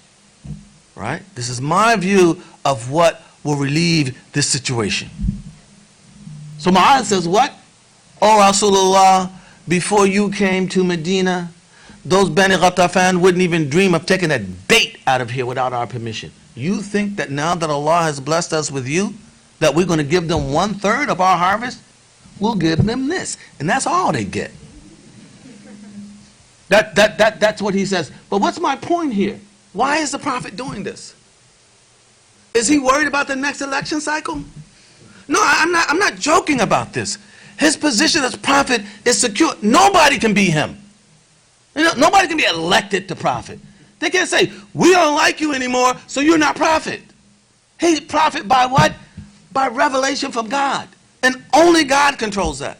So he's not talking about trying to win them over so he can preserve his position as prophet. He cares about them. There's an effective relationship. You think they don't see that? You think they don't see that the Prophet cares about them? And you think that they don't reciprocate that in terms of how they care about him? This is Ummah operating. And what he's saying, what Sheikh Taha is arguing, is that a status mentality, all right, contradicts that. It's a relationship between commander and commanded. That's it, straight no chaser. All right? And he's saying that that is what supports these autocratic cultures among us and the hierarchical nature of that autocracy. All right? And he makes a big point about the relationship between the Sahaba and the Prophet. Muhammadur Rasulullah walladhina ma'ahu ashidda'u 'ala al-kuffari ruhama'u bainahum. Sheikh Taha makes a big point about the fact that Allah says they are what? Muhammad Rasulullah walladhina ma'ahu. They say he is with them. All right? They are with him. With him. Vertical. Yes, he is the prophet. Yes, he is the receiver of revelation. Yes, he is the leader. But they are with him. Not under him. With him.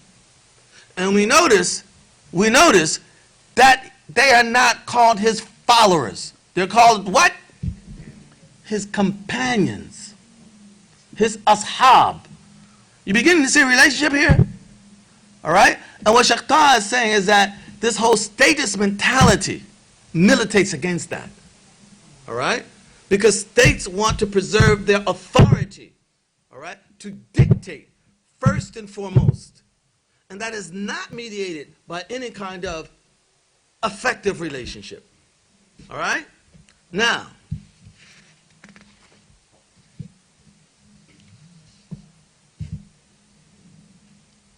this is one of the concerns that Sheikh Taha has about the idea that he sees as deeply ingrained in modern Muslims, that the Prophet came to establish a state rather than an ummah. And he thinks that that has a far-reaching impact on the social psychology of Muslims, all right, as they go through society and relate to each other. Because the state becomes the model of relationships between people, all right? Just like in America, during the time of slavery, they said slavery became the model of relationships between everybody. Husband and wife, somebody has to be what? Massa, and somebody has to be, all right? Employer and employee, somebody has to be what? And somebody has to be, you follow what I'm saying? All right? Elder and senior, senior and junior, somebody. Slavery became the model of all relationships, a hierarchy of authority. And what he is arguing is that statism has a similar effect. And it comes into our community, and we no longer relate to each other effectively, all right? But only in terms of hierarchy and presumed authority on the basis of who is actually executing the mission of Islam. And for them, the mission is what? Establishing a state. Does everybody understand this so far? I ain't gonna ask you if you like it because I know. All right, I'm not gonna ask you if you like it because I know. All right? All right. Now, you probably like this. All right? I mean, think about this. I mean, really seriously. You think the Prophet, alayhi salatu salam, even as the Prophet of God, could have done all that he did without Sahaba? And who was Sahaba before the Prophet came? No. What was Bilal's relationship to somebody like Uthman? What was it?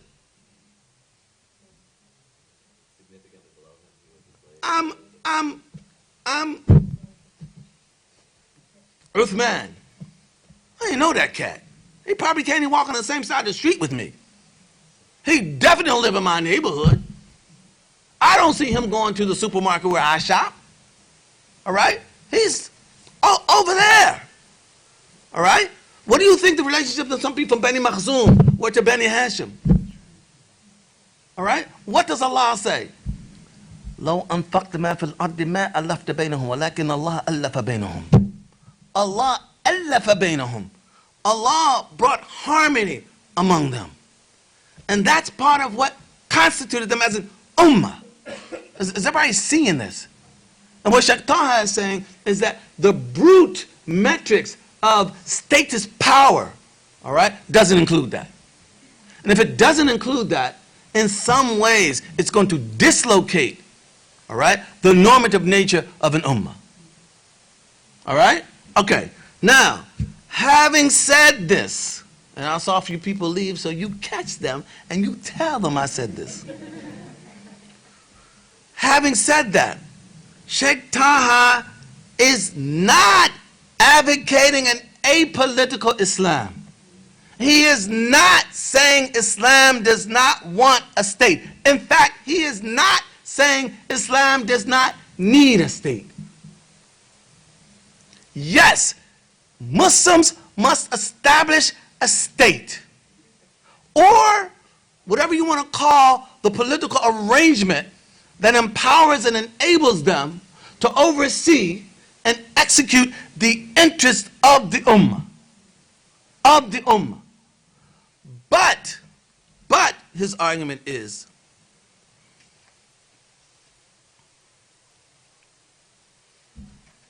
while Islam has an interest in establishing the state, that is a practical consideration, all right, and not a direct dictate of the religion.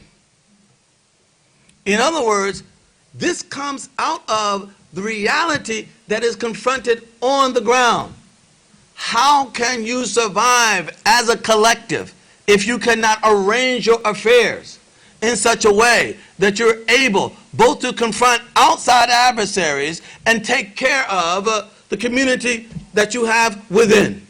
So we have to have a state.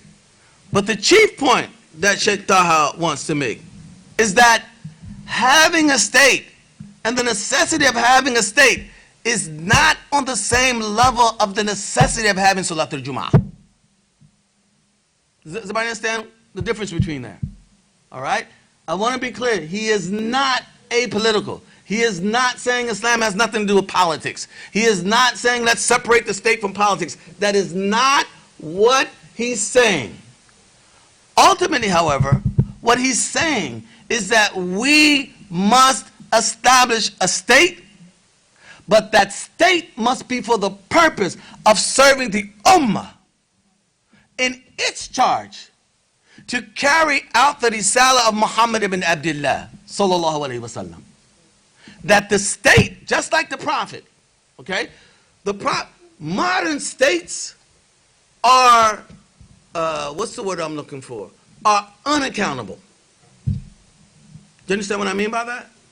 Who does the American state answer to? Huh? Well, who does the state answer to? All right? States are unaccountable. Was the prophet unaccountable?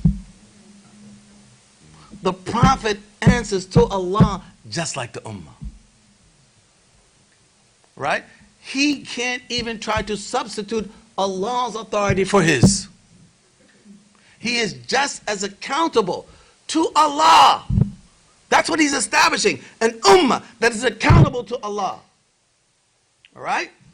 And so what Sheikh Taha is saying is that, yes, we need a state, but the state is for the purpose of serving the ummah in its effort to carry out its mission. The ummah is not for the purpose of serving the state.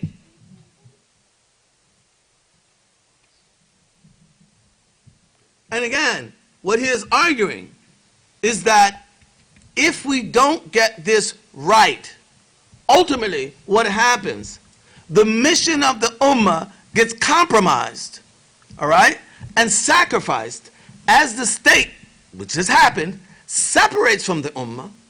It then identifies its own regime of interests that are not necessarily, all right, even commensurable with the interests of the ummah. And this is what happens when we don't recognize our status as an ummah. So he has a quote here that I'm gonna read as I begin to close this up, because I know there's gonna be a lot of questions. I ain't gonna answer all of them, but he says the following. Make sure I haven't missed anything. Yes, I mean, part of what he's saying is that, do we need educational institutions? Do we need a Zaytuna College? I'm not talking about, come on, man. If not Zaytuna something. You understand what I mean by that? All this stuff, man. Say yes. I mean, God. All right? Oh, what else? Maghrib, whatever. Name it. Whichever one you want. Do we need educational institutions? Yes. Is that a dictate from Quran like Salatul Jum'ah? You understand that? He's saying in the same way we need a state. That's the level on which we need a state. Why do we need educational institutions? To serve the ummah so that the ummah can fulfill its purpose of carrying this risala. The ummah does not serve those institutions. All right? And the statist mentality can undermine both the kind of relationship we're supposed to have with Allah. All right? Okay? Let me ask you something. I mean, some of you have heard about this hadith. The man goes out, Bedouin, he goes out, and he's traveling, and he loses his camel. Right? And I don't know if any of you have ever been in the desert. That ain't no joke. All right? So he sits down, it's over. And he's just waiting to expire. All right? And then, all of a sudden, his camel appears. He's so happy. He says what?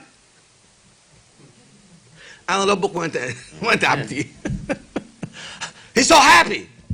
I'm your Lord. Oh, Allah, I'm your Lord and you're my servant. He's so happy. All right? The Prophet once said, Allah is as pleased with your repentance, happy with your repentance, as this Bedouin was in seeing his camel. That's our relationship with Allah. How does that relate to statism? How? Even our laws would be for the purpose of trying to do what? Make Muslims wholer Muslims, not just punishment. Because you offended our authority. Right?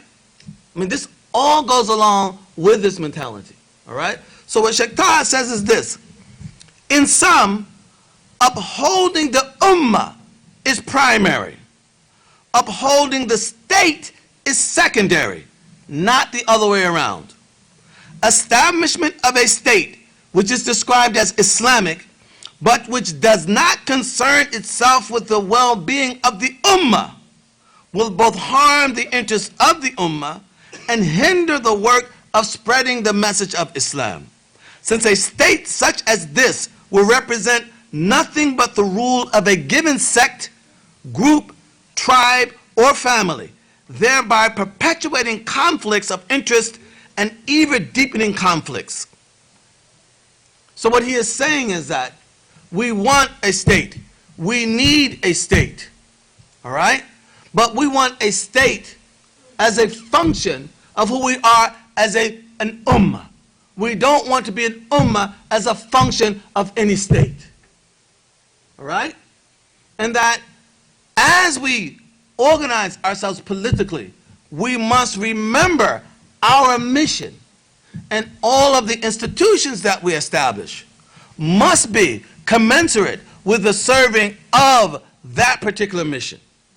Let me really close up real quick here. One of the things that, I think I mentioned this, I'll say it again though, one of the things that Sheikh Taha alludes to is that what we have now is that the state, in a sense, has taken on a life of its own, and it will promote the interest of the ummah to the extent that that serves its own interest.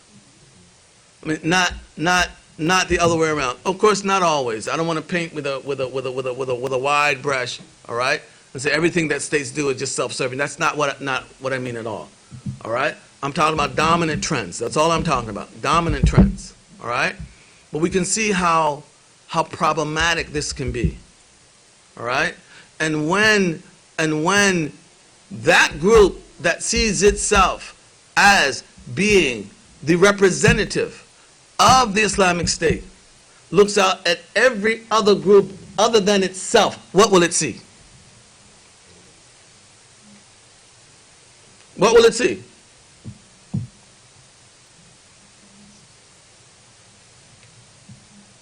What will it see? Look, the camera can't even see y'all. Y'all ain't got to worry about it. They can only see me.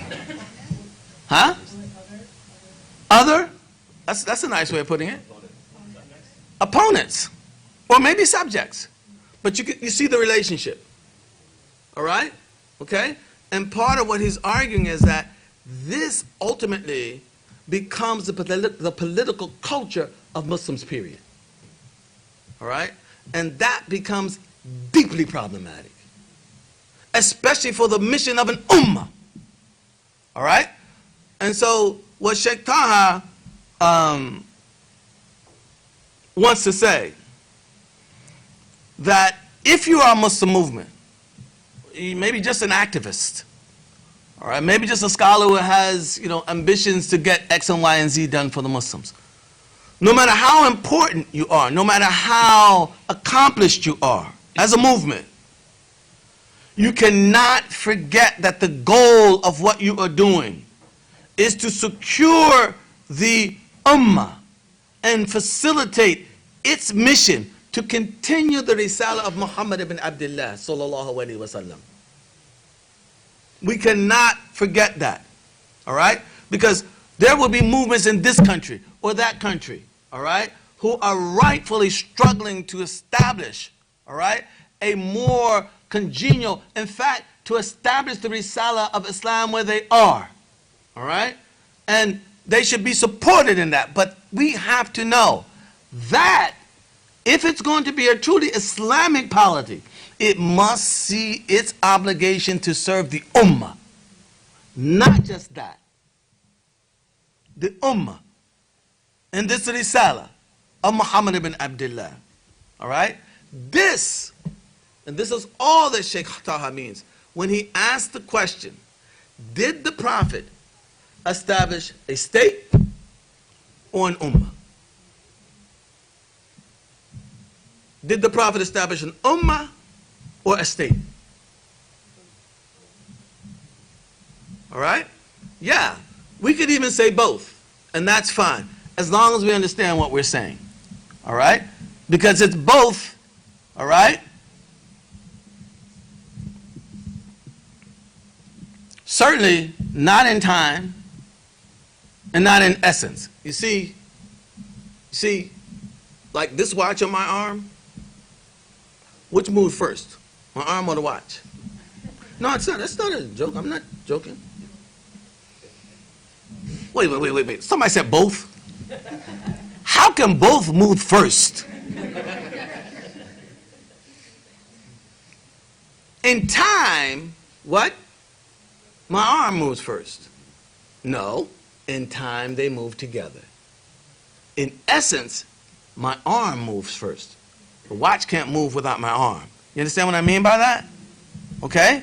All right? So we establish a state as a Muslim community. All right? Which comes first? The ummah. Which comes last? I mean first and last in the first and last sense. The ummah. Right? The Prophet established an ummah. Okay? And states are to serve the ummah in its mission. That's the message of Sheikh Taha. And what he feels is that if the ummah is afforded or accorded its proper place, all right, then we will not think that I am the one who is carrying out the mission of Islam because I am establishing the Islamic State, and all these people who are not with me, they are enemies. They are fusak, or they are just soft, or they're just this or that or the other. All right? But they are not a part of the organic, effective cohesiveness, all right, that should bind us as a community. Okay? And that's what he sees as his effort to build a blueprint for a covenant among Islamic groups. Right? And he feels that that will reduce or domesticate a lot of the vitriol, a lot of the infighting, a lot of the conflict against these groups, amongst these groups. All right? And some of us, maybe, we're younger. You go back to the 90s or the 80s, the takfir and everything else. All that stuff sets in. All right? He sees this as a means of circumventing that. I'll stop here. What time we got to stop? All right. No, plenty of time? So let me keep talking. So, no. No, 6 o'clock. No, I'm just saying. All right. 5:45, I guess. I'll stop here, and I guess there are a few simple, easy questions to answer.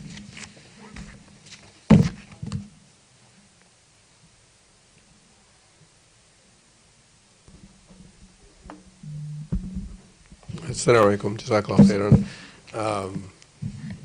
This is going to be, I don't know if it's a little long-winded, but part of growing up is everyone kind of goes through a puritanical stage, and then hopefully you grow out of it. And then there's people who are stuck in it. Do you see it, can you offer advice or just a response that is there worth engaging with these people who are typically stuck in these more puritanical aspects of what the most important next step is, serving these singular purposes that might not be serving the ummah or the mission, or is it better just to not engage in those circumstances? Look, I can't tell you what to do because I don't know what your tolerance level is. All right, I don't know, how much of that you can deal with. But I think that it's a real sad commentary when we can make general statements about giving up on aspects of the ummah. All right, and again, I mean, if you can't get along, you can't get along. But giving up hope, all right, even if this group and that group, everybody in this group, everybody in that group. Look, I was on Hajj. When did we go on Hajj? It's about 15 years ago, I guess now. What? Yeah, it's 14 years then, right? 13 going on 14 years, yeah. I was on Hajj. I don't know if you were there. I was in Mina.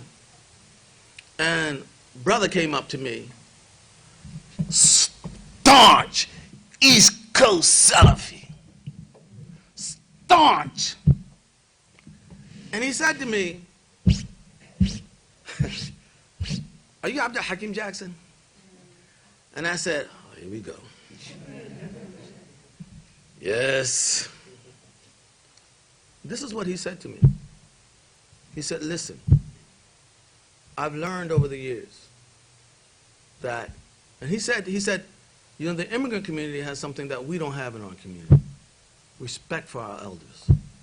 He said, guys like you, he mentioned Imam Siraj and a few others, all right?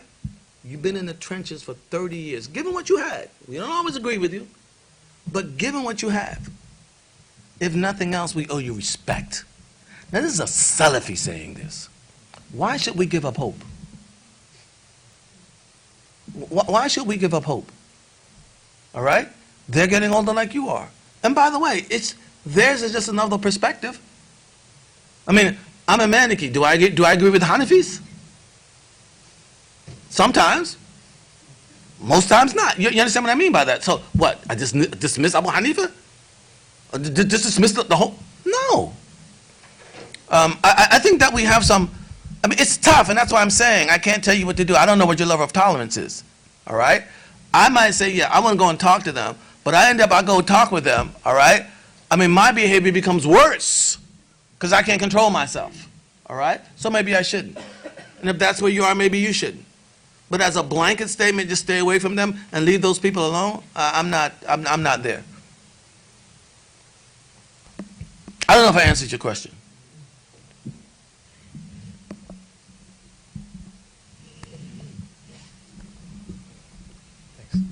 Assalamu alaikum.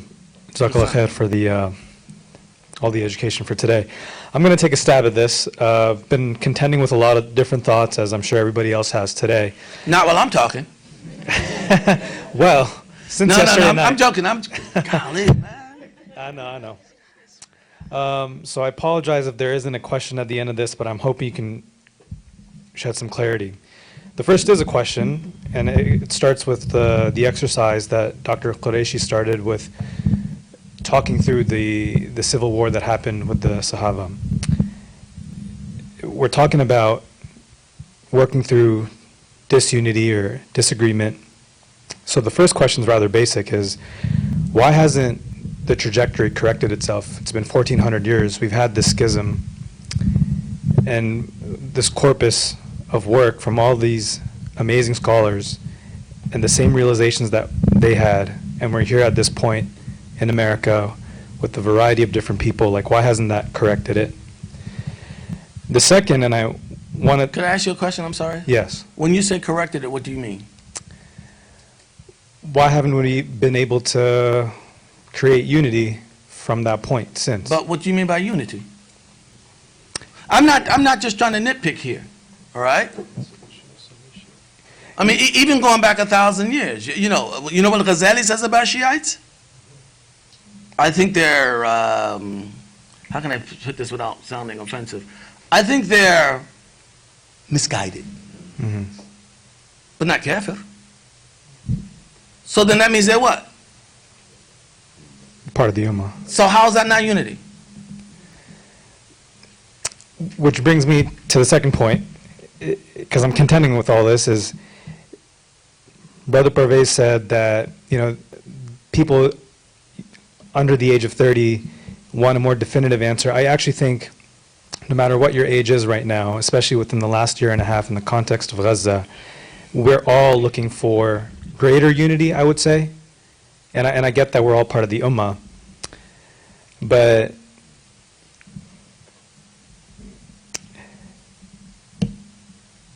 sorry, give me a second. Well, it's fine. There's a lot going through here.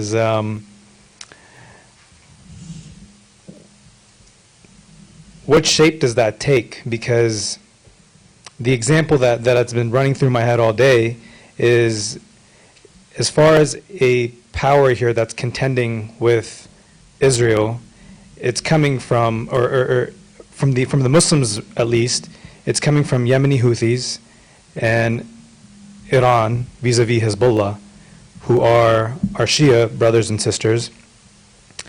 So just trying my best to connect this back to the spirit of this weekend in terms of resolving disunity,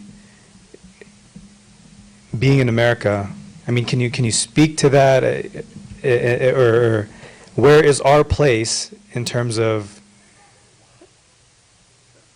being a part of that mission? Because Palestine is the forefront. It's united all of us in terms of, yes, all of us want to be more united. All of us want to feel this spirit of the Ummah once again, that we are connected beyond our borders. And we have to reconcile all that. You don't feel that we feel that? I do believe it, but I'm talking about... I'm not sure that the issue is the lack of unity over Palestine. I think it's a lack of effectiveness.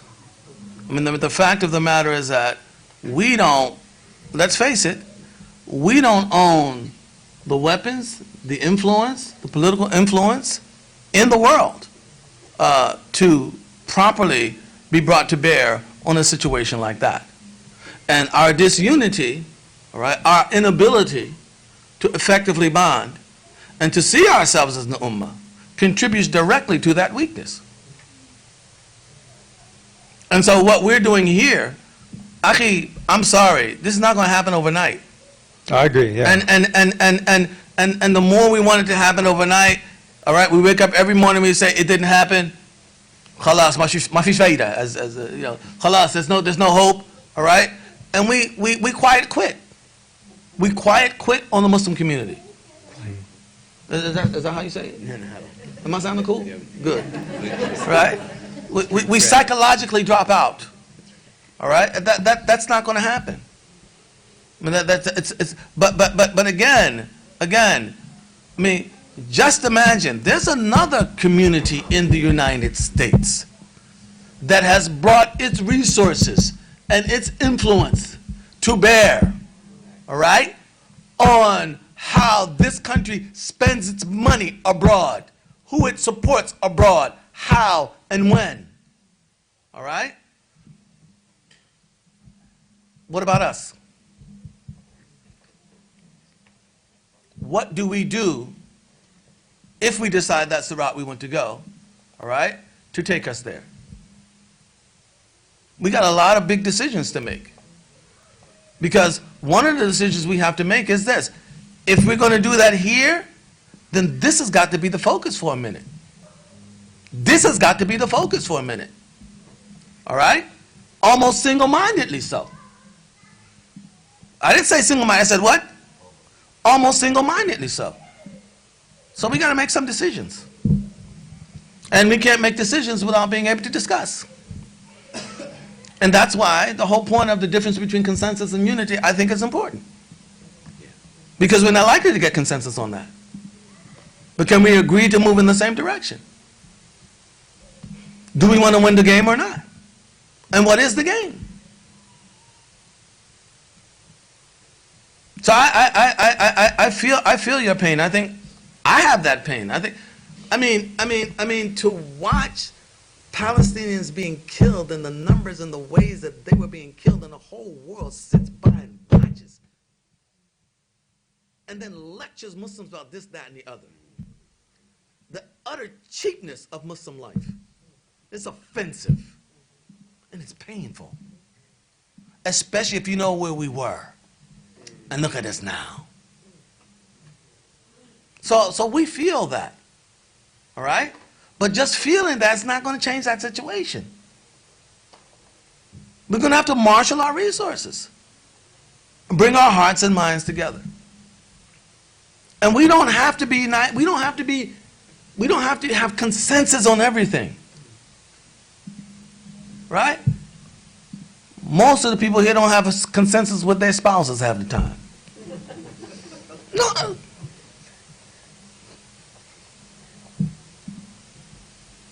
But don't be in a hurry, Akhi, because if you're in a hurry, you're going to try to force something, all right, that will ultimately end up frustrating you.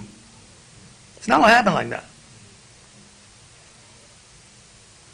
So the question now is, okay, well, where will your grandchild be? Here. We know where we are. Where will our grandchildren be? And I think that this is one of the, to me, my personal opinion, this is one of the oversights that we've committed here. All right? We don't think transgenerationally. All right? We think it's got to happen now, in my lifetime. All right? Not even the Prophet saw everything that he wanted to happen in his lifetime. Sallallahu alaihi wasallam. All right? So I feel your pain, and I feel, I feel many of the things that you feel. But I think that, who do we have? We have us. All right? Do we have any allies here in America? Do we? You said black people?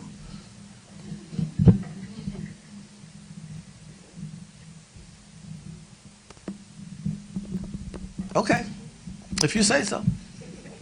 No, I'm. There's a lot more to be said about that. But let's suppose that you're right. What are we doing to preserve and enhance that situation? So I don't know if I answered your question, Akhi, but I don't know if there's an Ipsy Dixit answer that I can give you now. In fact, I know that there isn't. And the question becomes, well, what are we going to do? How do we start? And part of the point of this weekend was to get us in a place where we can see at least trying to start, all right, as a feasible option. Because we haven't set the bar so high that we're doomed to fail. Because that's what a lot of us think anyway. And that's why we don't start. Yes, sister. Oh, I'm sorry. Am I? Okay. Assalamu alaikum, jazakumullah khairan. I had a question going back to your earlier lecture, earlier session on... I don't remember anything I said. Well, maybe then I can remind you. On norms, and how do we establish these norms that you talked about in building unity and community, and how far-reaching does that look like? Are we just talking about with our families and going forth from there and building, norms that way? That seems like the organic thing, but if you could elaborate a little bit more on that. Well, as I said, whatever, let's call them micro missions we have. We want to establish a school. We want to do whatever micro missions we have. I think that if these are missions that are designed to address recurring issues, then we have to have norms in terms of how we go about executing those missions. All right? We can't do everything. As Muslims, as I said, there may be 1,000, different options that are all equally halal. Okay? If we're going to be effective, however, we have to settle on some norms, all right, that can establish the efficiency of how we're proceeding and sustain that over time. All right? Now, of course, the problem with norms is that as times change, norms have to change to adjust with that. And so there's a maintenance element that goes along with that. And I think the part of what happens is that we put norms in place and we think that those norms, just because they're norms, they're permanently valid or permanently efficient, permanently effective. And that's not necessarily the case. Now, you asked the question of how. My honest answer is, I don't know how. But I think that as communities, if we are possessed of an understanding that we need to establish norms, I think that we can collectively figure out how. But it's an organic thing. It's not, I mean, not something I make up, on the drawing board. Maybe the conclusion is similar to what you just mentioned, but I understand that we might not need consensus to still have unity, but it does seem that there are certain states, actors, leadership that are in active kind of pursuits that are really against the mission. And so how do we kind of reconcile that? How do we still try to build unity despite having kind of these opposing forces that are within the community that potentially might be really in pursuits that are more self-serving, et cetera? Yeah, I mean, look, I mean, this is a major challenge. This is a major challenge. Because on the one hand, I mean, if what they're doing rises to a certain level, then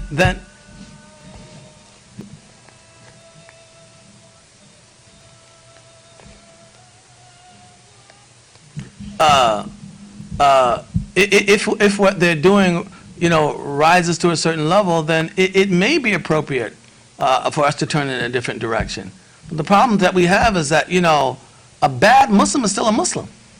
That's a problem that we have to manage. I mean, even the munafiqeen here in this dunya, still Muslims. And the Prophet ﷺ had to manage that. I mean, so there are lots of challenges out there, all right? But just in this conversation, now, I'm the imam, let's say. You see somebody you know is, all right, okay? And I'm telling you, look, we're going to have to maneuver around this, all right?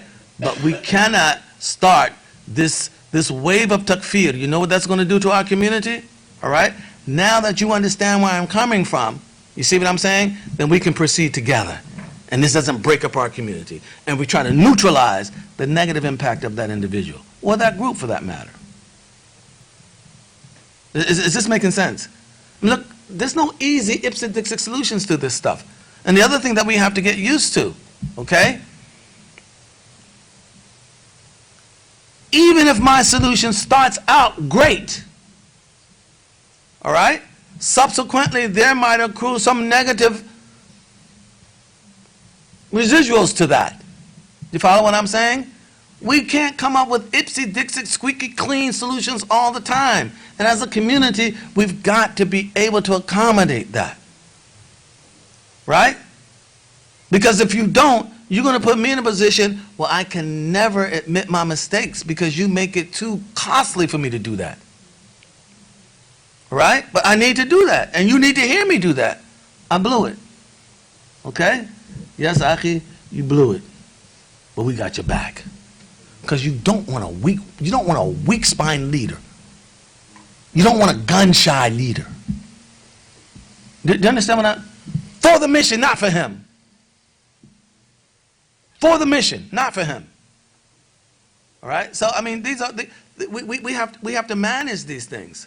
And I think that, one of the keys to a lot of this is, can we talk? Period. Because if we can't talk, I don't know how we manage them. It ain't time yet. 10 minutes.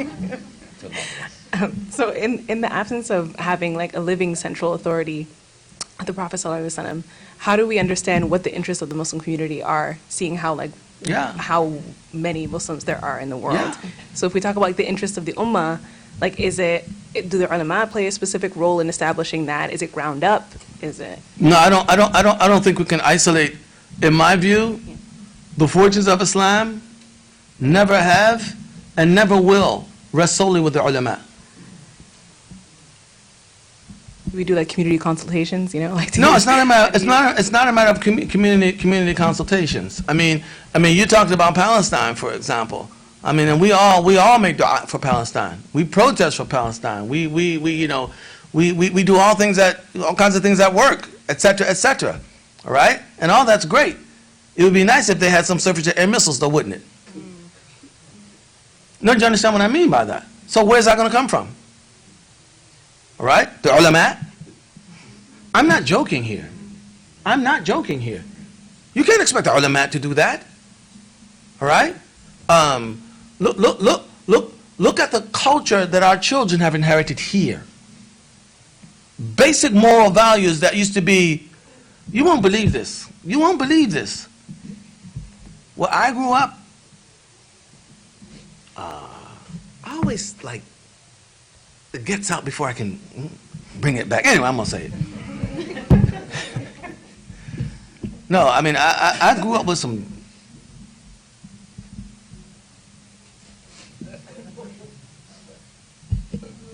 sure enough, but there were still morals in place. You understand what I mean by that? I mean, these are guys who kill a brick, murder a glass of water. They'd be on the corner drinking wine, shooting the breeze. My mother would walk up with her bags from work. The wine bottles go behind the backs. That cussing stops. Smiles go on those faces. Hey, then, Miss Jackson, can I help you? A guy is sitting with his girlfriend. Another guy walks by and cusses. Oh, I'm sorry, man. This was the level of just moral presumption that you could assume. Is this what our children have now? What do we do about that? Do we say, well, that's on the ulama? No, that's not on the ulama. All right? And again, for those of you who don't know, I was never a member of the Nation of Islam. Ever. I was a Sunni day one. All right? But look what they did in terms of changing some of that. Why can't we?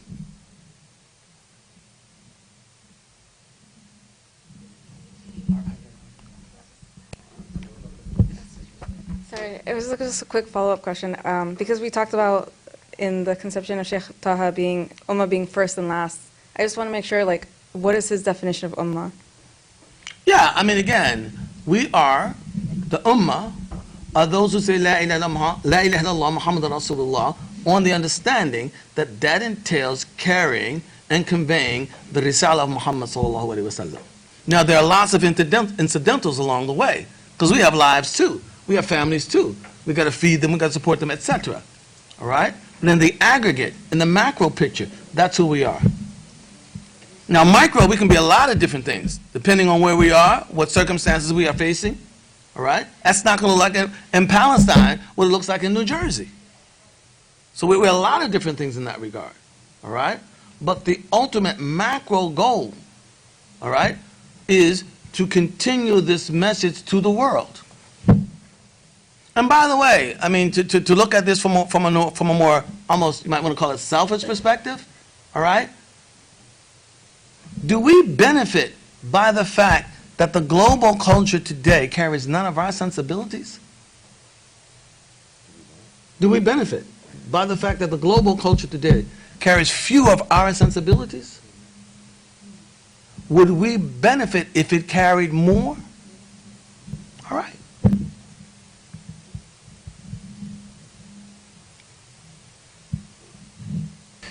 So, huh? No, it's not going to be that. So, just reflecting, obviously, you know, we're talking about the ethics of disagreement. We're talking about this, but a lot of that's in the background. We didn't really, you know, we haven't really brought it up. But the more recent sources of perhaps disunity and disagreement, you know, both. I know they don't necessarily overlap. Have been, you know, I have just been also reflecting on it. They come from a few different things.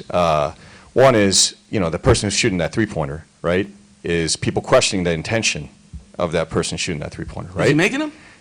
Yeah, exactly. Is he making them? Yeah, that's a good question, actually. No, no, you're right. No, we're not sure. We're not sure. They're not Steph, right? So they're putting them up. Steph. They can be Dr. Jackson. He can make some threes. Yeah, make some. They make some. You don't know if they're going to hit it. But the question, really getting to it is, we're questioning that intention. I mean, are you doing it because you're getting a job, you're getting a position, you're getting a contract down the road? You're doing it for, kind of stature within the community because you're the man, because you're the one associated with the DNC, you know, like that type of thing. So on one hand. On the other hand, then people are like, this is just gross negligence, to vote the other way, the ones that are opposing that, and effectively you are doing something that will lead to harm and we talked about halal and haram, right? But that's how people frame it. They say, yeah, while it may be a strategy, but your strategy is so obviously going to lead to something that I consider to be haram, and that's the point they're imposing that it is a halal and haram issue, right? So that these are the areas that kind of that lead to that disunity. And then the other thing is the mission itself, the interpretation of what the mission is. No, the mission is to take care of your neighbors, it's to feed the poor, it's to do this, do that. And then, there's no prioritization or something like that, and the other person's like, no, yes, that may be within the mission, but first mission is let's stop getting our brothers and sisters killed, right? Or take a chance at it. So just laying all that out, because I don't know that we've necessarily addressed it, because that's really where I think I agree with you, Harris, and I'm glad you raised that issue, believe it or not. I think with regard to the first issue you raised, well, the first issue you raised was about intention, right? I'm not sure we can go down that road. Yes, questioning others' intention. I'm not sure we can go down that road, because if we're going to apply that across the board, anybody's intention could be questioned. I can question yours right now. Why are you asking that question? Who are you working for? No. I mean, we can.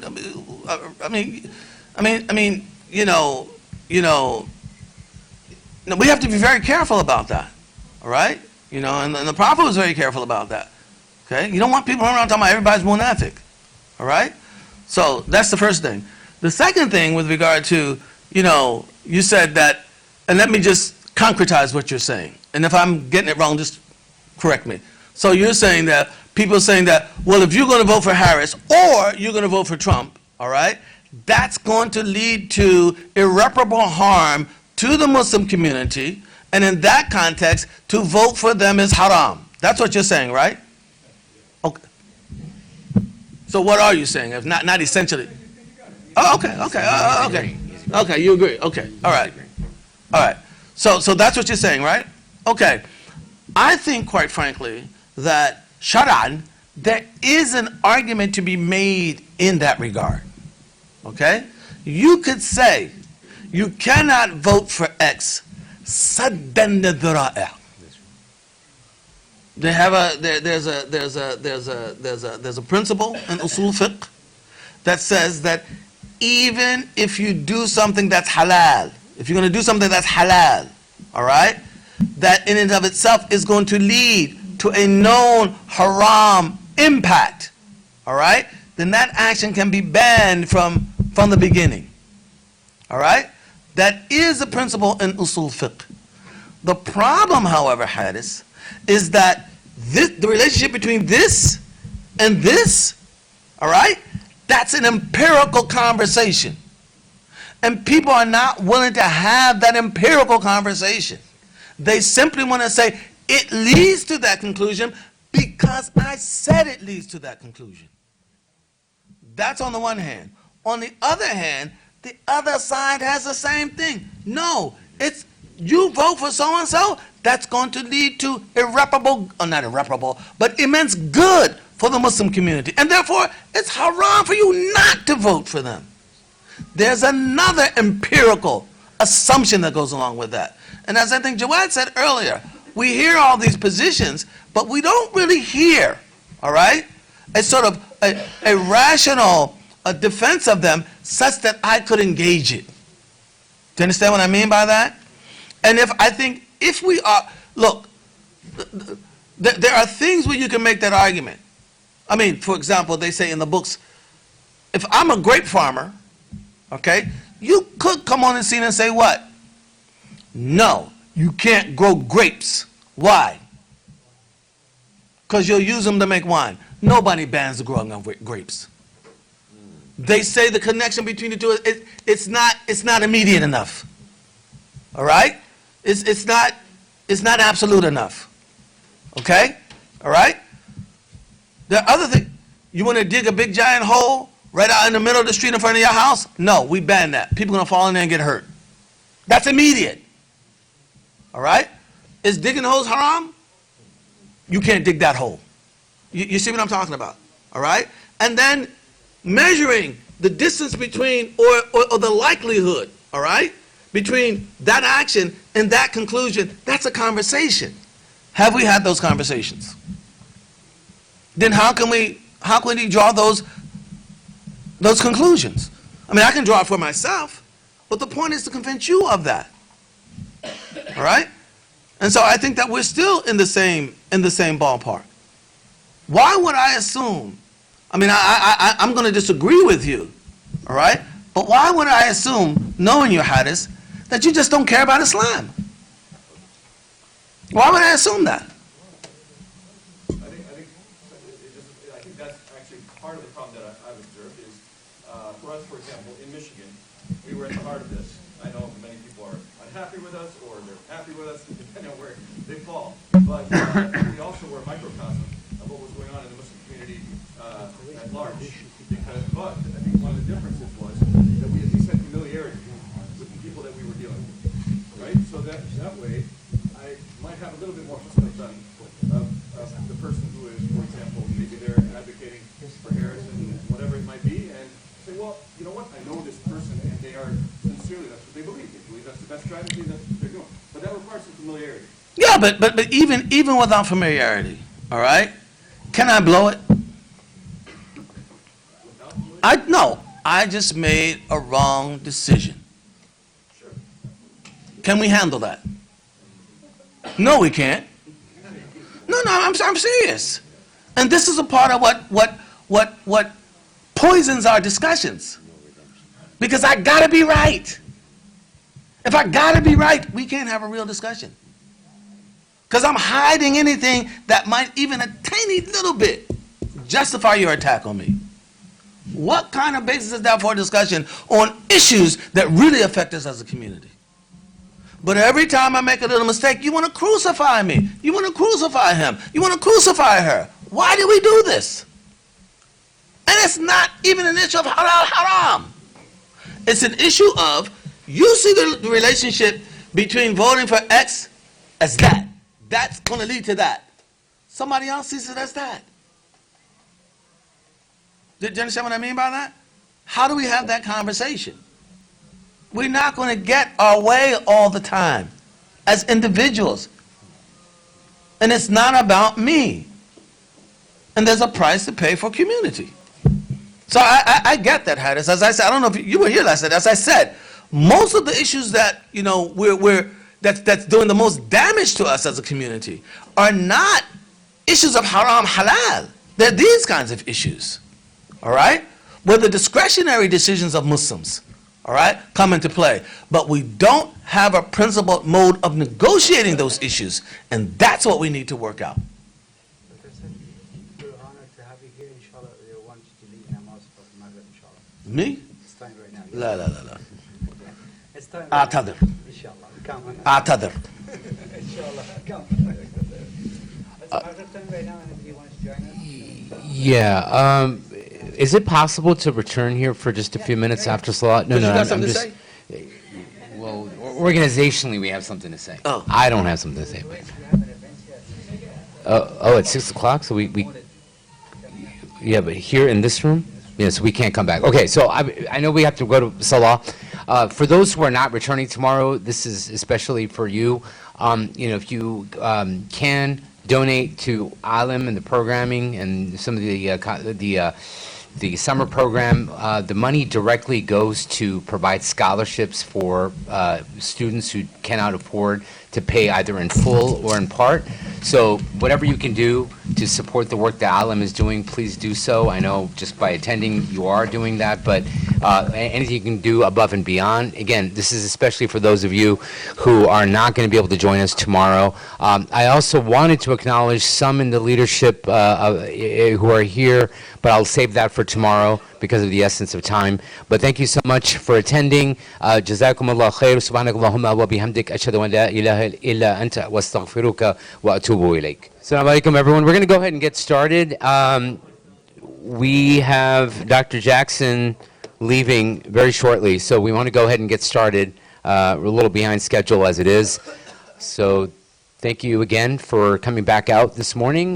We had a very thorough and exhaustive session yesterday. It was, so thank you so much for making this, inshallah, a memorable weekend. I'm not going to say any real introductory words other than just sort of pass it off.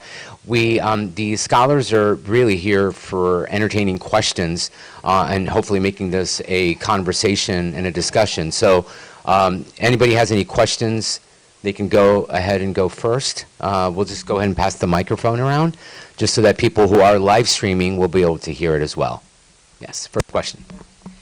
So I'm going to continue the question just because I didn't get a chance to finish here. So my question was, based off of your last question, you asked about the fitna between the early Muslims. And so I asked you about the verse in Surah Al-Hujurat where Allah mentions what to do when there are two factions of Muslims that are fighting. So if you could finish your answer, please.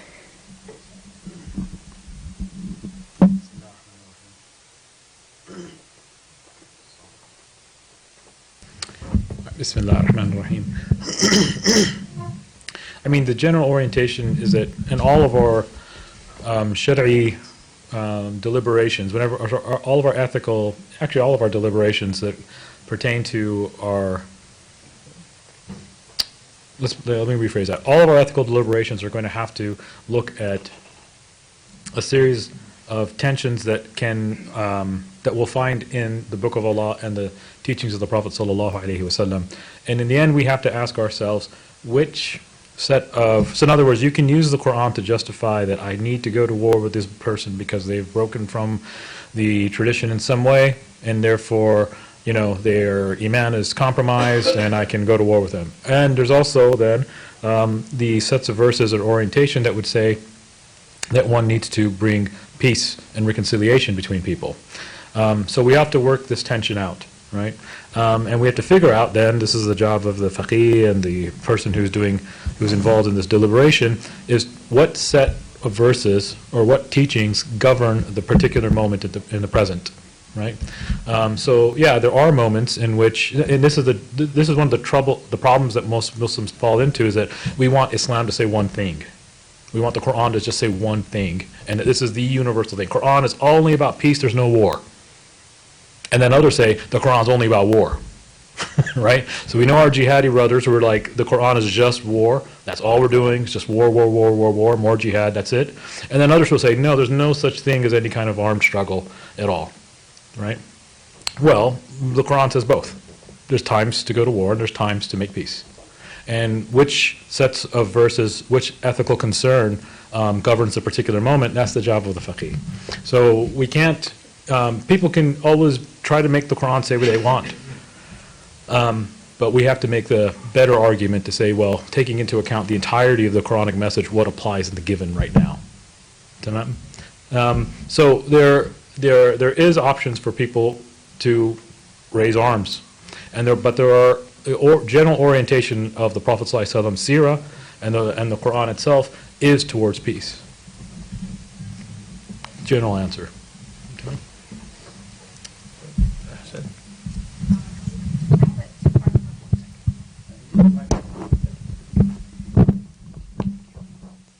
Assalamu alaikum. I have a two-part question. The first part, actually, I wanted to, pick up on the question that Harris asked yesterday about prioritizing the micro-mission, right? Where there's so much to be done for the ummah, right? And you could focus on so many different things. People focus on civil rights, on financial empowerment, like education. I mean, there's a spectrum of things that we could align ourselves with. What is a framework we could use to approach identifying where, like, my resources as an individual, my strengths, my capabilities can best be applied? And secondly, I see this tendency, like I know it in myself, where I'd like to go solo, right? Start my own thing because I have the element of control. I don't have to negotiate, right, with other people or allyship. And at the same time, I recognize that would, drastically reduce my impact radius. So how, or what kind of advice do you have in terms of approaching those aspects as well?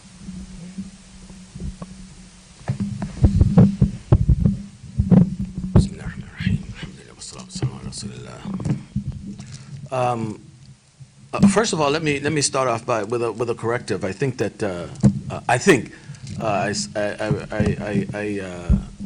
recall the verse yesterday, and I said, فَطَالَ عَلَيْهِمَ الْعَمْرُ. It should be طَالَ عَلَيْهِمَ الْأَمَدُ. I think I made that mistake yesterday, so I just wanted to correct that. With regard to your question in terms of my prioritization of what I should do, if I'm looking at my own effectiveness, the Prophet ﷺ has basically said to us, كُلٌّ مُيَسَّرٌ لِمَا خُلِقَ لَهُ. So everyone will find easy that for which he or she was created. So I have inborn talents, or I may have inborn talents on the one hand and other talents that I've developed. And I think that there is an extent to which I have to know myself. I mean, there are things that I do well or okay. There are other things that I don't do very well. And if I want to maximize my effectiveness, then I want to try to involve myself in things that I do well. All right? And the things that I do well will probably be the things that I actually have joy in doing, that I do almost as an amateur. I mean, when I say as an amateur, I don't mean decreased quality, but out of love for that endeavor, not for money. All right, things that I would do not professionally, things that I would do if I could afford to, even for no money. So I mean, that's on the one hand. With regard to how the micro relates to the macro, I mean, if we're honest, I don't think that we were just having this conversation.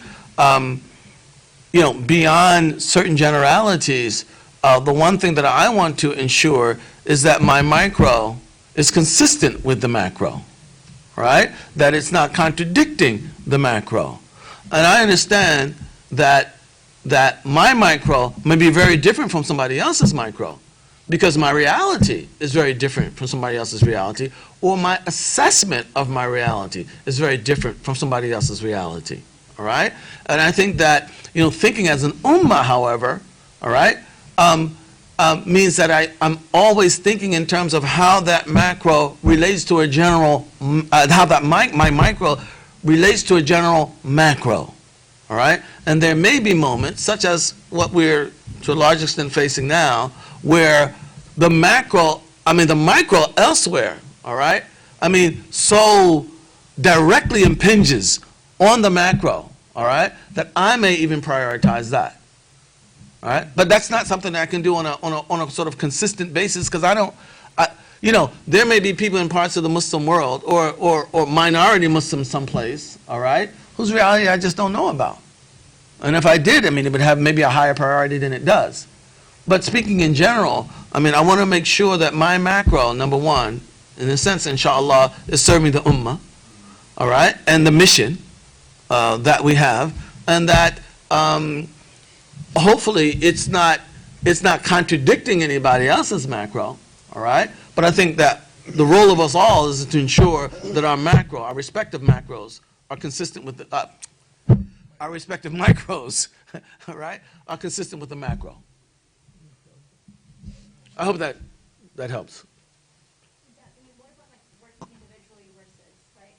Well, again, I think that there are, let's face it, there's a disincentive, to want to get involved with group projects that you feel will impede you from being able to offer or even to do all that you can do.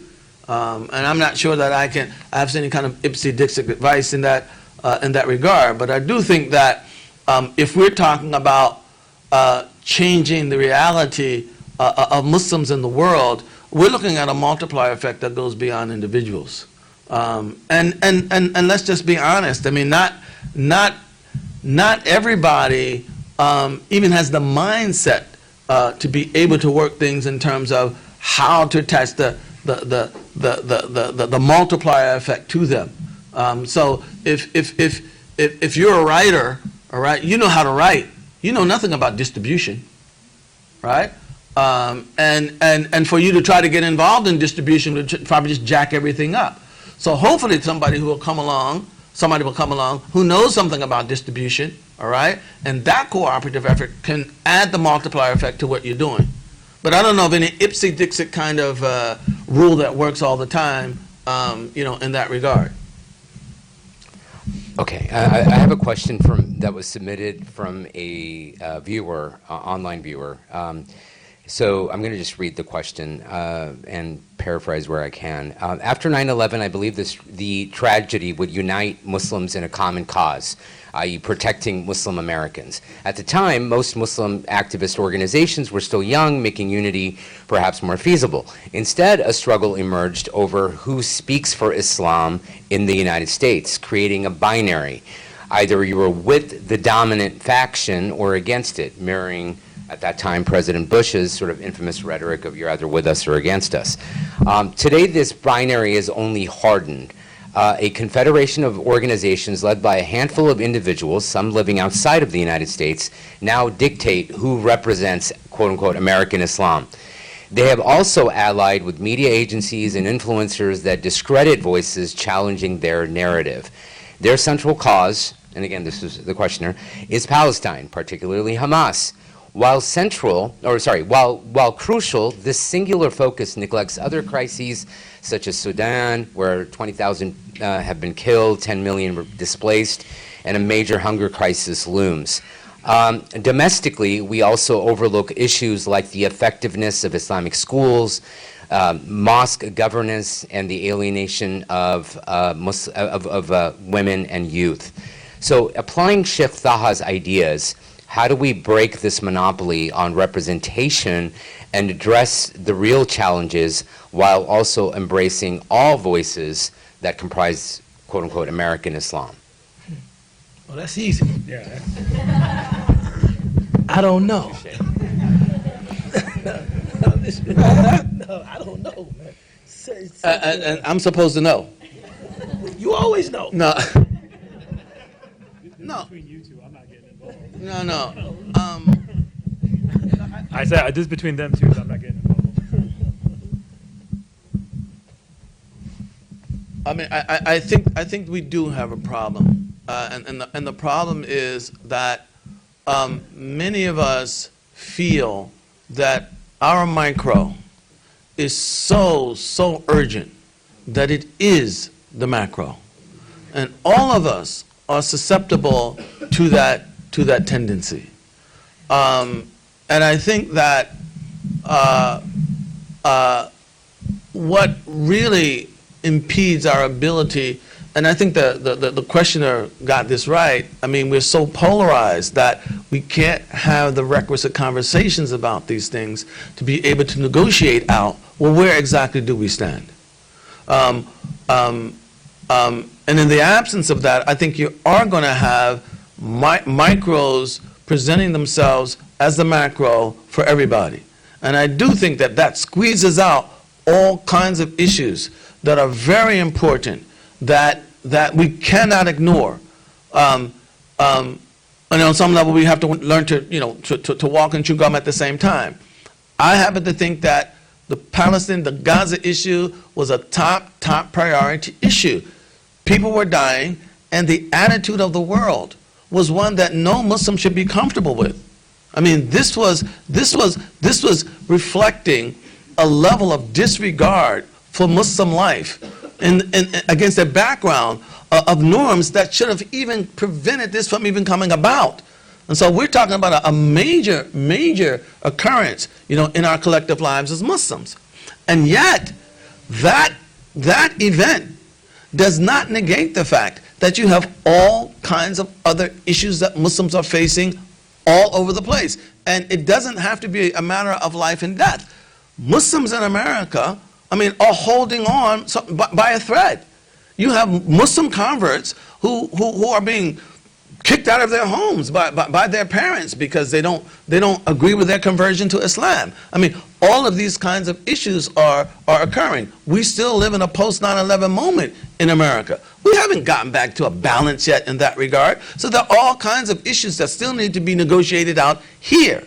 And I do think that there is a tendency for certain issues to function in a hegemonic way that tends to marginalize all other considerations. And that's something that we have to come to terms with. But I hope that we can come to terms with it through a conversation that keeps the discourse on the ummah center. In other words, we're talking about how we all relate to that macro, right? Not my micro as the macro versus your micro as the macro. And I think that hopefully if we can have those conversations, I mean, I don't think it'll solve it, but we'll be better off than we are. Because right now what happens is that whoever is able to dominate the discourse through, hegemonic presentations shuts down everything else, right? And people, even internalize the idea that, well, it's not even Islamic for me to work on this, all right? Because the Islamic thing to do is that. And I think that this is very dangerous for us, all right? And not only is it very dangerous, it's counterproductive. Because if we're going to be effective here, we've got to build here. And that's not a macro. That's a micro that relates to that macro, right?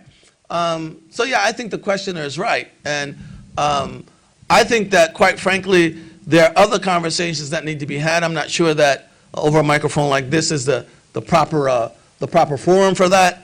But we do have hegemonic forces in our community that skew our conversations in particular directions, that highlight certain concerns of the ummah, that marginalize other concerns of the ummah, and do not allow for a space for us to calculate where we should be vis-a-vis all these issues.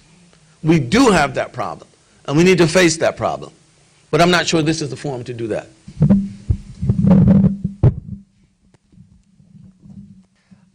To what extent, somewhat related to what we've just been talking about, but to what extent is the Muslim community, whether nationally or globally, is bottlenecked by a lack of systems of authority? In other words, is this a chicken and egg problem? Should some people in the Muslim community be focusing on establishing systems of authority as a priority? Or is this something that will come naturally as we look more inwards and make sure that our micro is aligned to the macro, and the authority will kind of, or the infrastructure will kind of build itself from there? My God.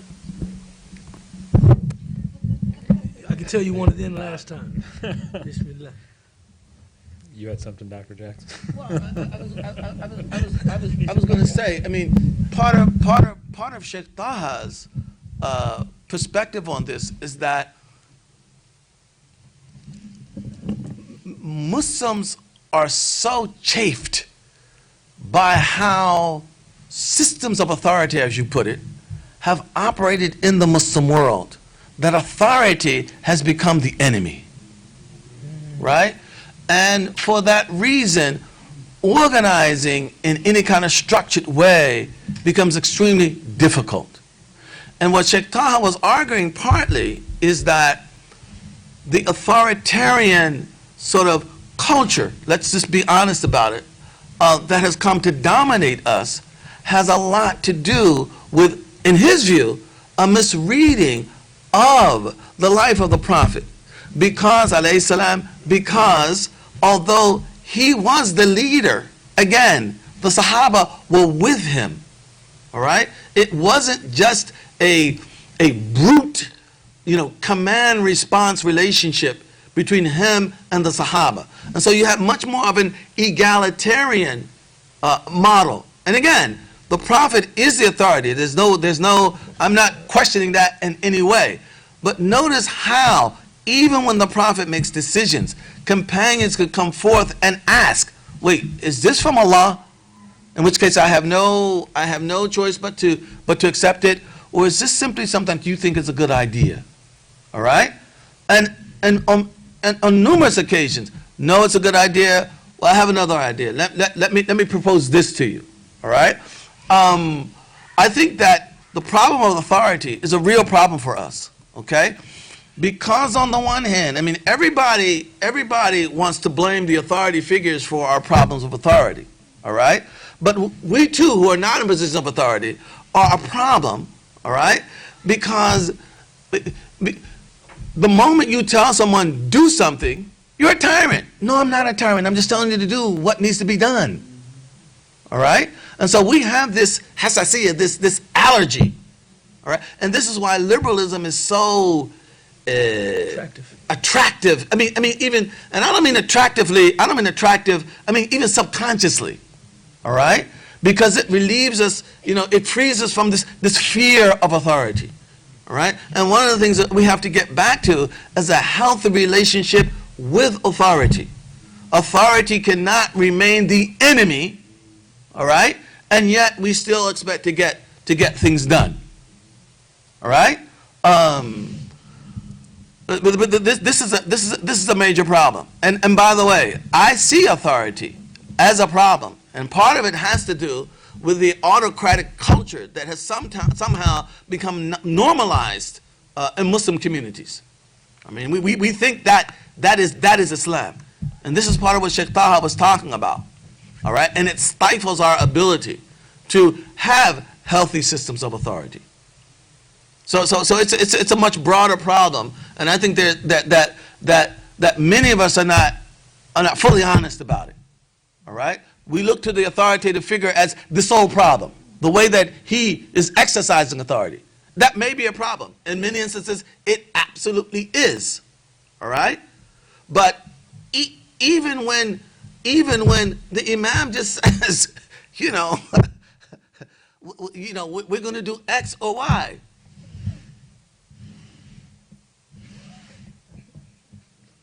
He's a tyrant. I mean, I'm very serious about this. All right, and this is what I'm saying, that we're wide open. All right, we're wide open, and those forces have come and they have occupied us, and they put us in a position. All right, where we are allergic. All right, to some of the very things that we need in order to serve that mission. And this relationship with authority is one of them. Yes. Culture of istibdad. We have a culture of istibdad. And my point is that it's on both sides. It's on both sides. We have autocratic leaders, all right? And we have followers, okay, who on the one hand hate authority and hate power and worship anybody who has 1 ounce more power than they have.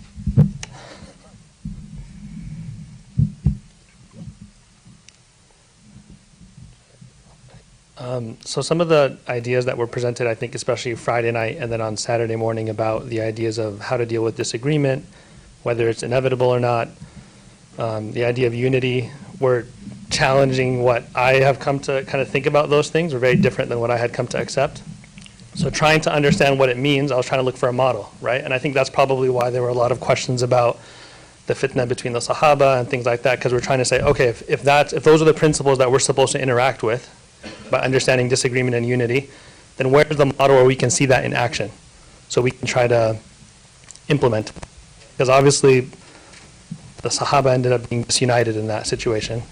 And the example that came to my mind was like the first verses of Surah Al-Anfal, where Allah subhanahu wa ta'ala talks about the Sahaba arguing with the Prophet about Badr, right? Tabayyana. But those are like the best of Sahaba. Those are like the Badri Sahaba. And that's the Prophet ﷺ. But there was still jidal there. They ended up being, they ended up following the Prophet ﷺ. They didn't split with him. But still a disagreement happened even among those best of people. So I think that's what kind of would help me to understand those ideas better, is like a bunch of case studies or examples of those principles in action, of how we're supposed to deal with that concept of unity, how we're supposed to implement it in real life situations. Because it seems in principle reasonable, but then it's like when a real argument happens, then it falls apart.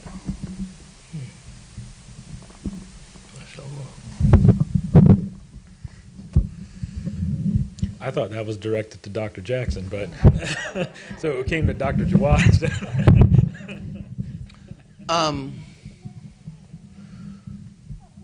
Part of what I would say to you would probably be better one-to-one, but let me just say this. I think that the way that you articulated your question, what I detect, and I hope that you'll indulge me on this, because I don't think it's unique to you. I think that we are all infected with a degree of utopianism.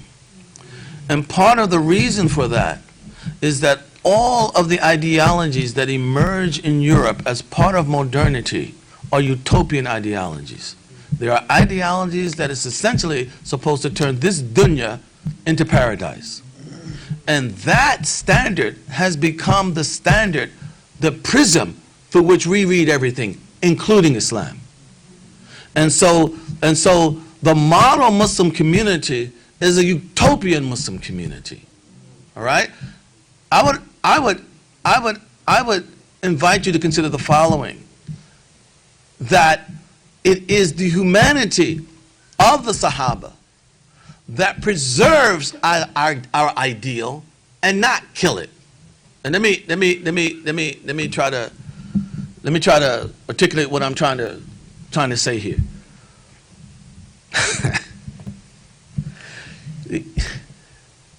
You want to talk about ideal relationships.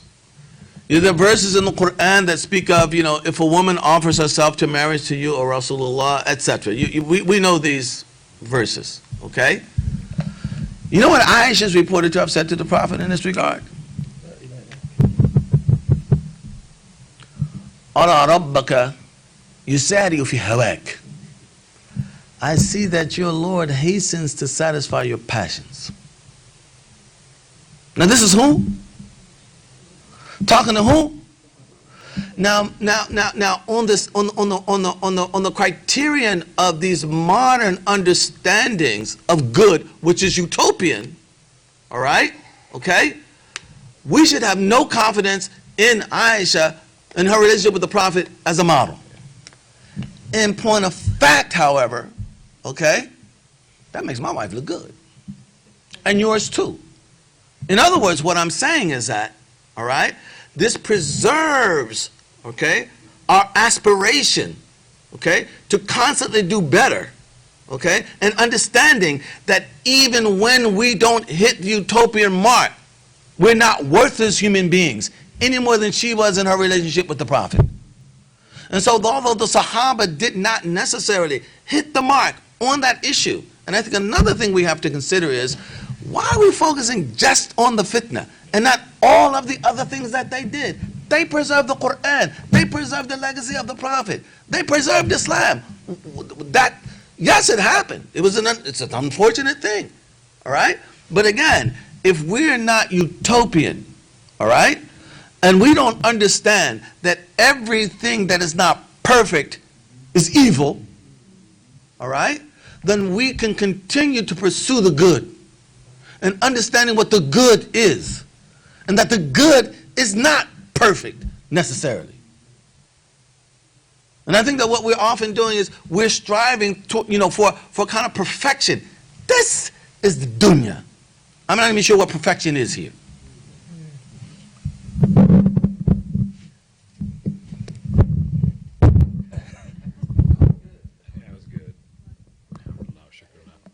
Yeah, maybe I could just underscore this notion that Dr. Jackson brought up about utopian thinking, and the idea that somehow if there's a difference of opinion, difference of approach, difference even of priorities, that somehow we cannot get along, that there has to be a reason to draw a line between me and Ubayd and Dr. Jackson, because something might not be aligned that way, that we're demanding a degree of uniformity, and that is taken to be a sign of truth. This is classically in Islamic theology, this was the view that was maintained by the Ismailis, who said that you Sunnis, why are you guys not on the haqq? Because you got 4 madhabs, and there's even more, these other madhabs that died out. And the fact that you have khilaf proves that you're not right. The truth is one, and there's only one voice for truth, one authority for truth, and we have one truth. We have a Masoom Imam that's telling us how it is, and that's the end of the story. The proof that the Ismailis used against the Sunnis is to say, you have khilaf, therefore you're not on haqq. Right? Ahl Sunnah has always been very comfortable, like I try to draw from the example of the Sahaba and onward, with the idea that there's a room for khilaf. There's a room for khilaf that's valid. And in fact, that is seen by Ahl Sunnah as being a bigger claim to truth because it can accommodate different modalities of thinking and different modalities of reasoning and different historic traditions. So we can account for the fiqh of Medina, the fiqh of Kufa, and the fiqh of Iraq, and so on and so forth, right? And it doesn't, and classically, the utopians of Islam in the medieval period were the Ismailis, right? Because, and it was a revolutionary doctrine that was meant to bring in a utopia. They said these Sahaba, they had a khilaf, that means they weren't on haqq. All the Sunnis that follow that way, they have khilaf, they're not on haqq. So utopianism is exactly the kind of the problem here, is that because utopianism demands that everybody who's participating, not just that they agree on a micro, on the macro good that they're aiming for, the macro mission, the way Dr. Jackson's been talking about it, but they have to agree on every other detail underneath. Whereas the key feature of Ahl Sunnah is in fact to say we can agree on the bigger mission, and we can have different methodologies and modalities of how we get there. And that we can reason even in different modalities to get there, but we're pointing to the same good, the same ultimate end. And maybe I want to underscore this a little bit too about this relationship, the way it's being spoken about this weekend about the macro mission and the micro mission, and maybe it aligns with the sister's question earlier too. What we're fundamentally getting at in the language of ethics, this is a teleology. This is telling us what the end is that you're working toward. Once you know what your end is, the bigger end, the ultimate end, all of the other things that you are doing align and fit in towards that. So if we have, like, let's just take one basic idea that most of us would agree with as a macro mission, one of the elements there, and let's just say the preservation of Islamic teachings. Okay, if we take that as one stand-in as an end that we want to do, we can then see, oh, well, okay, ALIM has a role to play in that. Right? Our madaris have a role to play in that. Our Muslim colleges have a role to play in that. Our Islamic schools have a role to play in that. Now, they don't have to be competing. In fact, because they're going towards the same mission. They're doing things in different modalities. Right? Islamic schools have one bigger overarching function, but the teaching of Islam is a part of that. Our madaris have a different overarching function, but the teaching of Islam is more central perhaps there. ALIM has a bigger function, but maybe the way in which they teach Islam is different than what you get in the madrasa and what you'll get in the Islamic school.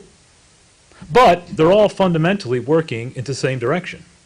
Now we're able to see which project we can then commit to, and which one might actually speak to us where we are in our lives, where we are on our disposition.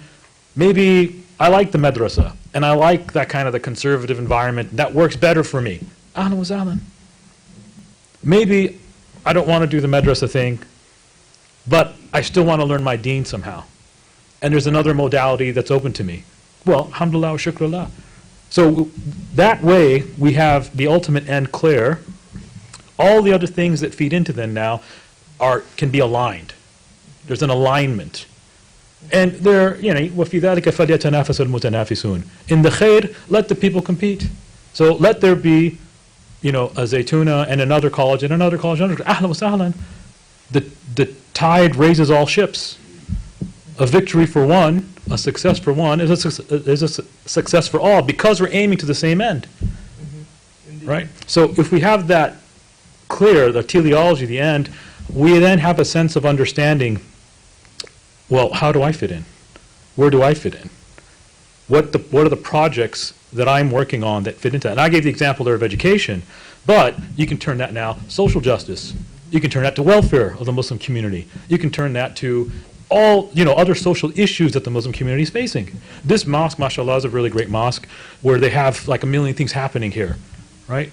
And you can tap into that and support that with the talents that you have, the things you want to do. But in the end, what's the purpose of, what's the bigger teleology, the bigger macro mission that you're serving, service of the community, right? Social goods, preserving social goods, right? So you fit in that way. Okay, now, ikhtilaf al-manahij, how do you, if you happen to differ in methodology or different approach, well, if your ends are united, then most people can still see, well, okay, we might be going, we might have different ways of talking about this, different ways of doing something, but we're still pointing to the same end. Maybe right now I'm convinced of my view, and if I happen to flop and make a big mistake, I can turn around and say, all right, maybe your view might have worked better, right? If we're sincere.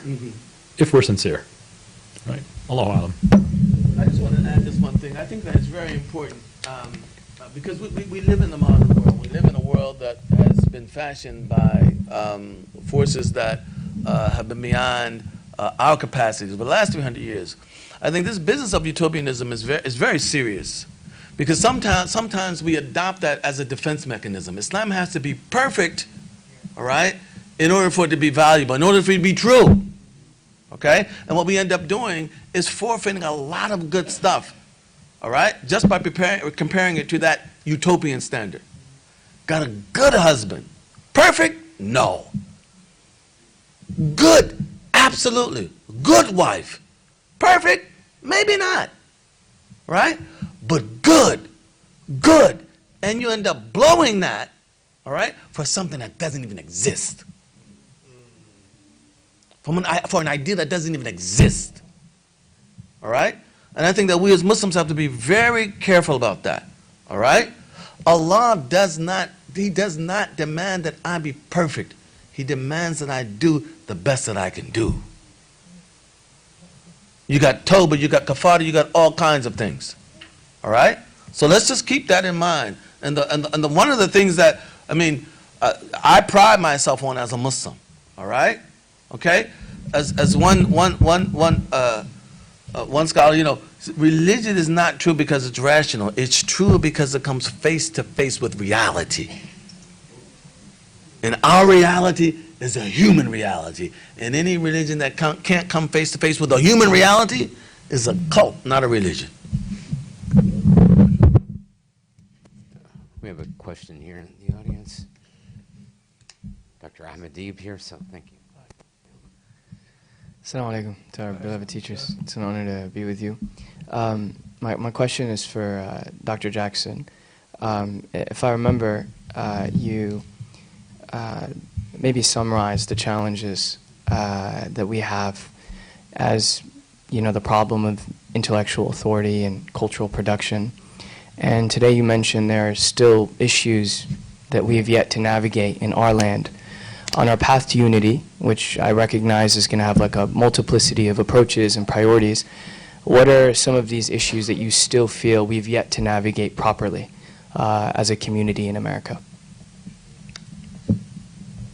I don't have an itemized list, but I think some of them are just obvious, and quite frankly, I think the first of them would be, what kind of discourse do we have? How capable are we of discussing our issues with each other? Do we even have forums that are, that successfully, draw us into those kinds of spaces? Do we have organs? Do we have journals? Where you and I can disagree on an issue, and you can put forth the reasons that you agree with my opinion, and I can put forth the reasons that I agree with yours in the spirit of brotherhood and looking at the macro. All right, and then have the community discuss these things and come out with, okay, what's best for us? All right, I think one of the major problems we have is our discourse has been degraded. All right, to the point that we cannot really exchange views. Now, beyond that, there are all kinds of other issues. All right, and I'll just name one, just to wake everybody up in the morning. This business of the divide between the Black American quote unquote and the immigrant community quote unquote, that's still a major issue. We may want to ignore it, but it's still an issue, all right? And I say that not for the purpose of holding either side more responsible than the other, all right? But for the purpose of recognizing that this is a problem that as an ummah, as a community here, we must confront, all right? Because it saps our collective abilities, okay? It saps our collective abilities and potentially forfeits certain things that we should not be forfeiting here in America. So I mean, I don't have a long itemized list. There are many, and I wouldn't want to even give it because I'm sure that my list would not include other things, some things that somebody else's may hold in a top priority, and with good reason and certainly justifiably so. So I wouldn't want to give any kind of itemized list.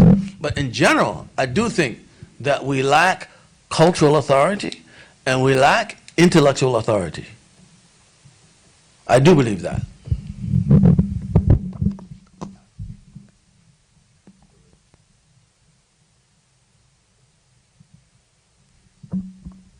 Dr. Jackson,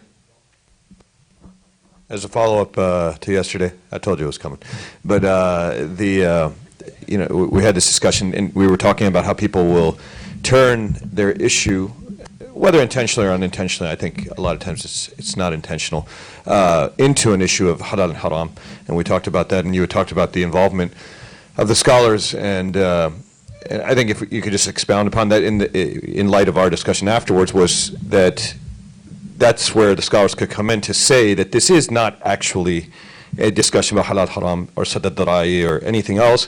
This is putting it back into the playing field of strategies or things like that. So if you could just comment on that, inshallah. Well, I mean, very simply, I would just say that, the example that you gave of the elections, somebody wants to vote for this person because they're going to deliver this, and somebody wants to vote for somebody else because they're going to deliver that, and then saying that I feel so strongly about this, for you to vote in a way that's not consistent with my vote, it's haram. All right? Now, my point was that if a candidate is, we think, likely to do things, all right, that are against our interest, that may be a valid reason or it will be a valid reason for not voting for him, and it may rise to the level that I can say, saddan dhari'a, that this likelihood is so high, all right, it's as if the person had actually done it already. And in that context, it's haram to vote for them, all right? But the point that I was making is that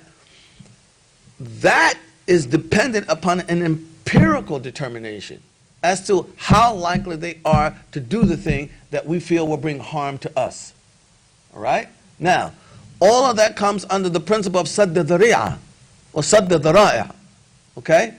And I'm saying that scholars could explain, yes, okay, you may have a point in that you're saying that this individual, all right, is so likely to do things that will be harmful to us, all right, that voting for them is voting for those harmful things. That is haram, all right? But there has to be an empirical conclusion made in that regard. And you can't simply make that conclusion by asserting it. I mean, you can't say they're going to do it because I said they're going to do it. What is the actual likelihood on empirical grounds, all right, that would suggest that they're likely to do it or not? And I think that could bring us away from the brink of haram to, okay, then let's look at what these likelihoods are. And we may not be able to agree even then. But still, it's different from astaghfirullah, that's haram, astaghfirullah, that's haram. That's all I'm saying. And I think that what the scholars can do is to clarify these kinds of principles and how they work. And in so doing, perhaps save the community from needless mutual recriminations, all right, that only breed more and more internal bleeding, which we don't need any more of. Yeah, and just quick, I think that's what we were getting at, is that facilitated discussions with scholars, participating, that's where it could be useful. Because, yeah.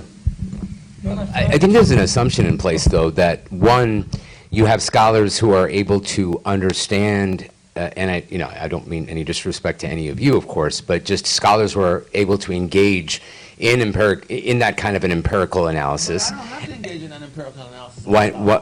To be able to say that it's sadd al-dhara'i' or not? No, I mean I can say it's sadd al-dhara'i', right? Because we're looking at the potential consequences of a particular action, not the action itself. Nobody who was in that debate was arguing that voting is haram. That's not what they're arguing. Voting is halal. All right? But if you vote for this person, it's likely to lead to that. And if you vote for that person, it's likely to lead to that. All right? Now, I can tell, what the scholar can tell you is that, all right, that based on Sadda Daraya, you have to make an empirical conclusion about what that likelihood is on either side. All right? The scholar himself may not be the person to make that. No, I was about to say. And in many instances, probably not. Yeah, I was about to say that. Probably not. I mean, the same thing, medical issues, financial issues. What's this financial policy likely to lead to? You know something about finance? I can tell you there's an empirical determination that needs to be made. All right? The scholar can say that. But the scholar is not necessarily the one to make that empirical determination. And when scholars try to do that, sometimes this causes difficulties as well. Mm-hmm. That's right.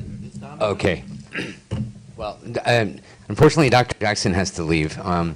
So I'm going to step in and afford him the awkwardness of saying he has to leave. So, but the other two scholars will remain.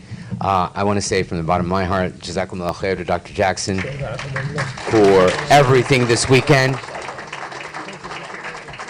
Hafidullah, may Allah bless him, and safe travels. He's actually off for some international travel, so may Allah facilitate his travels, make it easy, and have him return healthy and safe back home, inshallah, soon. Okay. Alaikum salam. Alaikum salam. Okay, so we're going to go ahead and continue. Yes, please. Uh-oh. Bismillah, assalamu alaikum. So I had a question actually for Ustadh Ubaydullah, and it was about the idea of, you were talking about yesterday how the Sahaba were connected by their love for the Prophet ﷺ, right? And then I remember in Dr. Jackson's talk, he was also talking about this idea of how the mission can be derailed by people who are focused on their personal stats. And so how do we, I guess I see, like, as individuals, our personal mission is, one, to build ourselves up, right, to have that confidence. But then in the community role, what is our responsibility to our brothers and sisters?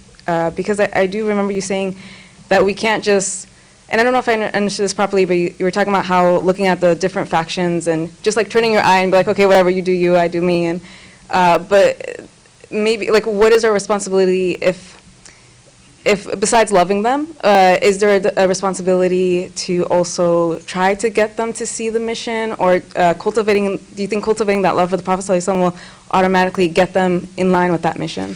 Bismillah ar-Rahman ar-Rahim wa sallallahu ala Sayyidina Muhammadin wa ala alihi wa sahbihi wa sallam. Oh man, now that Dr. Jackson is gone, I have to actually say something, and it is a daunting prospect. What I was referring to was I was just trying to posit some alternative schema through which we could see each other not as adversaries, even if we disagree, but remembering not only who we are, but whose we are. Saying that even if I take issue with this person individually, I take issue with them personally, remembering that they have a relationship with the Prophet ﷺ, and that out of our love for the Prophet ﷺ, we might find the ability to accommodate our difference with that individual. And I was relating that to my children, saying that I teach each of them that no matter what happens, I expect all of you to remain supportive of each other, not because of your feeling about each other, but because all of you have a relationship with me. I tell my eldest daughter, take care of your brother because he's my son, even if you don't like him. Even if he gets on your nerves, he's my son. Do it for me. You know, I remember, when I first became Muslim, one of the hardest things for me to accept was love for the family of the Prophet ﷺ. And I know in some contexts it's like, how can you say that? It violated this meritocratic ethic that I felt like anybody who is admired, anyone who is revered, anyone who is esteemed should be so on the basis of their own merit and not anything that they didn't have to work for. And then I was sitting with one beautiful scholar, and he said, "Who's your best friend?" And I told him who my best friend was. And he said, if something, la qadarullah, happened to your best friend, and he had children, would you make sure that you were present for his daughter's recital? Would you make sure that, like you were there for his family in his stead? I said, absolutely. He said, that's why we love the family of the Prophet sallallahu alaihi wasallam. Making sure that we're there in his stead because we love, you would do that, what, because you love your friend. So do that because you love the Prophet sallallahu alaihi wasallam. Then the love for the family of the Prophet alaihi wasallam began to make sense to me. It began to be something endeared to me. So I was saying, trying to see Muslims, in spite of our differences, through that prism that they have a relationship with my Prophet sallallahu alaihi wasallam in some way. So finding a place to accommodate that difference, and then just thinking about like what we owe them. Reading this book, it pushed me past this very comfortable détente. And by détente, I mean, I'm not a person online engaging in these polemics, and all of that's lame to me. I'm just, not saying I'm cool, but I don't have, I'm not gonna engage in like this petty squabbling and character assassination. But have I practiced a kind of indifference to the idea of ummah? I think that I have. I think that I've just, whatever, we're doing our thing, they are doing their thing, and let's try to maintain a modicum of decorum by not insulting each other. And what Sheikh Taha was suggesting in this book is that, no, we should be committed to this macro. There is more than just leave me alone. Just don't talk about me, I won't talk about you. There should be some shared commitment to an overarching vision, an overarching goal. And it was the first time I had considered that in about 15 years. Really thinking, wait, the Prophet sallallahu alaihi wasallam established an ummah. That even these people that I very conveniently ignore, I should have some relationship with them. Even if that relationship is mostly just in our hearts and in our minds. We don't see each other, we don't speak, but seeing our efforts as collaborative in some way. That we're working for the preservation of Islamic teachings, or we're working for a dignified existence in this country as Muslims, or like being able to see those macro goals and to see each other as collaborators in pursuit of those goals. I mean, for me, that will come out of this weekend as something aspirational, because I just haven't been there. I've just kind of been just doing my own thing. I don't bother anybody. Nobody bothers me. But this weekend, I've been forced to reconsider, that's not enough. That's not enough. That, I don't bother anybody. Nobody bothers me. But do we see our work as kind of mutually collaborative? And how can we strengthen those bonds intentionally? And so, I guess I have to go pray Jummah at some masajid that I haven't prayed at in a very long time. And they see me standing in the saf praying sadl, they're going to say, what? Ubayd, this is a Salafi masjid. We don't do that. Well, I just wanted to be with the mu'minun. Right? And that's what came out of this weekend, for me, like feeling that need to reach across the aisle. Feeling that need to, open the conversation. And I really appreciate that, because I wouldn't have considered it. It's just, hey, man, look, I don't think about those people, man. And they probably don't think about me, and that's cool. But wanting more, and that's where I think we need to be, and Allah knows best. Dr. Jackson, take this one.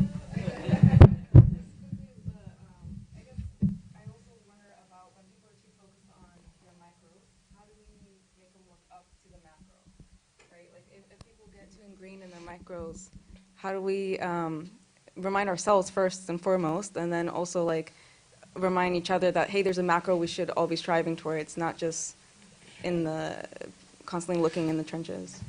Sheikh Taha, his approach to this was centering the Quran, right? That no matter what your micro is, the thing that we all agree upon is the Quran, and centering that.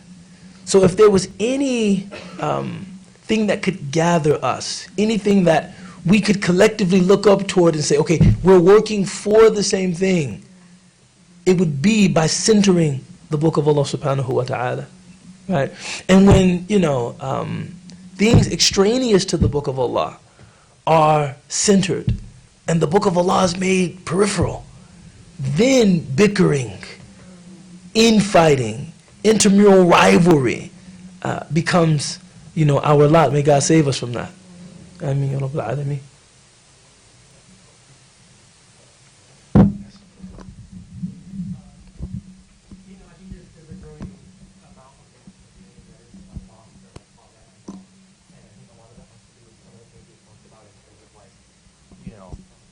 I want to do my thing and you do yours, and we're not able to kind of see the bigger picture because of our disagreements. Maybe this reads more as a comment than a question, but I think a lot of times we like to put the agency on the person who's telling you you're praying wrong, or someone that's giving you a hard time at the masjid. But perhaps we should really be refocusing some of that agency on us, as like, maybe this is part of my test, is to still engage with the community for the things that you've been saying, because that's the mission, that's what's important, even if it comes at a personal expense that, yes, is not my fault necessarily, MashaAllah. Well, mashallah. I mean, I think with the sister's question earlier too, my own thinking about a lot of this stuff tends to be more in the realm of ethics. And the idea, for me, the modality of ethics that I'm most interested in is teleological ethics, some end-based ethics, that your ethical actions point towards some goal that you're seeking to attain. And so I tend to look at things in that manner. And so when I think of the unmosqued communities and people like that, an unmosqued community, but the idea is that they're not a community. So it's kind of, but anyway, you know what I'm talking about. But when I think of those types of things, and I think about my own experiences too, what this is going to sound really strange, perhaps a little bit harsh, but I don't like a lot of people. Right? You probably gathered from this weekend, I'm very opinionated, right? I've got opinions, and it's hard for me. I love this guy though. I love Ubayd, but I have a lot of opinions, right? I've got a lot of I have thoughts. Okay, but despite that though, I have views that I'm very convinced of, and I have a lot of conviction in. And I put the time in to think about a lot of these ideas, and I can show you my receipts if you want to do that, right? And so I'm very convinced of a lot of the views that I have, and I find it difficult oftentimes to mix with a lot of folks because they either haven't done the work or they're just way off on the mark in terms of their particular thing. But what I have found is that despite having very strong opinions and convictions about a lot of things, you can't go at anything alone. And that it's in our communities that we find actually, even if we're not stating it explicitly, what that macro good is that we're looking to do, what the ultimate end we're trying to get at is. And the fact that we have, I'm very convinced of a lot of the things that I maintain, and I might have a lot of differences with the people around me, but we're pointing towards that same end, and that's how I can be with other people, because of the fact that we're working towards the same end. As soon as we're not working towards the same end, ahlan wa sahlan, marhaban bikum, assalamu alaikum, I'll see you later. Right? So my masjid, the masajid that I tend to go to, they might be very different in their manhaj, in terms of how they actually operate the mosque, how they do the prayers and so on and so forth. But what's the point of the masjid? To do sajda. Masjid is a makan for where you do sajda. It's where you pray. I can pray on my own all I want. I know that what that's going to do to my heart. I've done that. We all did it through COVID. We all do, we've all lived through our busy lives where when I was a grad student, I was praying in stairwells in the University of Chicago. We all live like that, doing wudu in those weird stalls or whatever, We've all had those experiences. That is fundamentally different than praying Isha every night with the brothers, standing shoulder to shoulder, toe to toe. Right? and listening to the book of Allah subhanahu wa ta'ala and following somebody, being led by somebody, doing sajda when the imam says we're going into sajda, right? Not just, I want to do sajda now, I want to do the lecture. That's all my nafs in the end of the day, right? So that coming together as part of a community, we have an end, which is what? Prayer. To pray together. And you don't have to like everybody that's next to you. You don't have to. My friend, his father was in a tariqah, like a really famous tariqah. He was a big Sufi, and his father told him something once that I took it to heart, and I actually really like this bit of advice he told him. His father told him, he goes, these guys in the tariqah that I'm a part of, I can't stand any of them. He goes, I can't stand any of them, right? I said, I cannot stand these people, right? Our souls are just, they just did not mix. They did not mix. Allah put us in this order, and we're all there to do dhikr together. But when we do dhikr, all that goes. Right? When we do dhikr, it's all that goes, and the hearts are beating as one. Right? But he said once we stop, and we're kind of come back to who we are. Right? Okay, now I'm just like, right? So that for me is one of those things where you have to be clear about what it is you're getting involved in. So the masajid are there for prayer. If you want community, you want other stuff, they have their, we have places like that now. People develop like a third space and these other things. The Bay Area, we got tons of coffee houses now, all these Yemeni coffee places that everyone gets together at. So, we can do those things there, and that's great. Ahlan wa sahlan. But the masajid are there for prayer, right? We should get together for prayer, and we should pray in them. One of the bad habits that I formed was that I just stopped going to the masjid for Isha, and I would just pray at home. I made excuses. I have a daughter. I got to put her to bed, help out the house, so I'm not going to go to the masjid. And I realized what that did to my heart. My heart got rusty, very rusty, and I became a little bit less tolerant of people, a little bit more, you just don't get you just don't. There's a sir, there's a secret in being a ma'moon and being a follower, even for those instances of prayer. There's a secret in there, right? And Muslims who do that 5 times a day, pray in jama'ah, that is, not just pray on their own, but pray in jama'ah 5 times a day, they know how to take orders better than someone who doesn't. All of us are praying individually. We all think that we're the imam. My opinion matters more than anybody else's. I'm going to go to sajda when I want to go to sajda. I'm going to recite what I want to recite. I'm going to pray when I want to pray, right? There's something about the nafs that comes in there, right? But if it's, no, I got to do it, I got to do my takbir, I got to get there before the takbir ihram, because that's when the time is. I have to conform to something. I have to follow the imam in their movements. I have to conform to something. I have to say ameen when the imam's done with his fatiha. I have to conform to something. I have to do sajda when the imam goes into sajda. There's some disciplining of the soul that's happening, right? So it breaks the nafs. The Prophet ﷺ says, "Al-amru baynana as-salah, faman tarakahu faqad kafar." The matter between us that binds us is prayer, and whoever leaves it has left the community, right? So the salah for them was salah in jama'ah. It was never salah mufradan. It was never the individual prayer. The Prophet ﷺ said that if it were up to me, if I had the authority to do so, I would burn the houses of all of those that sleep through Fajr, right? But I've not been allowed to do that. The Prophet ﷺ said that. Right? In the hadith, the Prophet ﷺ says, if you want to save yourself from hypocrisy, 40 prayers in his masjid, sallallahu alaihi wasallam, will save one from hypocrisy and shirk.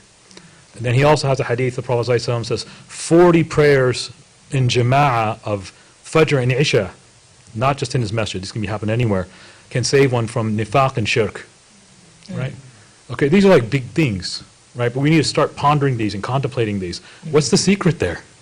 You bring yourself together. Everyone else, no one sees if I did Isha or Fajr. I'm going to tell people I did, act like I do, right? You break your nafs. There's a sir in that. All that to say, what's the point of these activities, right? There's an objective there. There's a maqsad, there's a goal, there's an end that it's trying to serve. And inshallah, hopefully, I believe that many of the people in the unmosqued spaces, of those people that are unmosqued, I hope, inshallah, that they're sincerely searching for God, and that they can find, something that can help them there. But in the end of the day, the prayer is the prayer, right? And there's a sir in our ummah that we have the salah. This is one of the unique features. The Prophet ﷺ went all the way was taken to heaven to receive the command for prayers, and for it to be an amr for the ummah to have, right? You can go on and on about this, but I'll just end this one story. Just one sheikh I know. I believe he's one of the awliya, but my own personal belief in him, it just gave me goosebumps when I heard the story. There's a story, I think it's one of the A'imma from Iraq was imprisoned during the time of the Abbasids, and they threw him in prison, and every Friday when the adhan for Salat al-Jum'ah would go up, he would hear the adhan for Salat al-Jum'ah, he would get up from his cell and go to the front, to the gate, and try to open it. And then it's locked, so he would sit back down. And people asked him, why are you doing that? He goes, I have to make the effort to go. And this is my hujjah that I made the effort to go. But it was locked. There was a sheikh I know, and he lived in the Middle East, and during the lockdowns during COVID, all the masajid were closed too, okay? And he would go down from this hill that he lived on, go all the way down the hill 5 times a day, go to the door of the masjid and open it, and it would be locked. And because it was locked, he wouldn't pray in Jama'ah, he'd go back home. And now he knew it was locked. He knew it was locked, because, announcements in the city, blah, blah, blah, everyone knows it's locked. But he would go every day just to say the hujjah that Allah, I'm making it to your masjid to pray in Jama'ah. And then go back and pray on his own. Okay? We have the Salaf, the piety of the Salaf is in our ummah still. It's a beautiful, blessed thing to find and to rejoice in. But what I'm trying to draw attention to there is that the ihtimam and the concern for salah, inshallah, Allah puts that in our hearts, and that it becomes a norm of our own piety, of our own personal practice. Allah musta'an.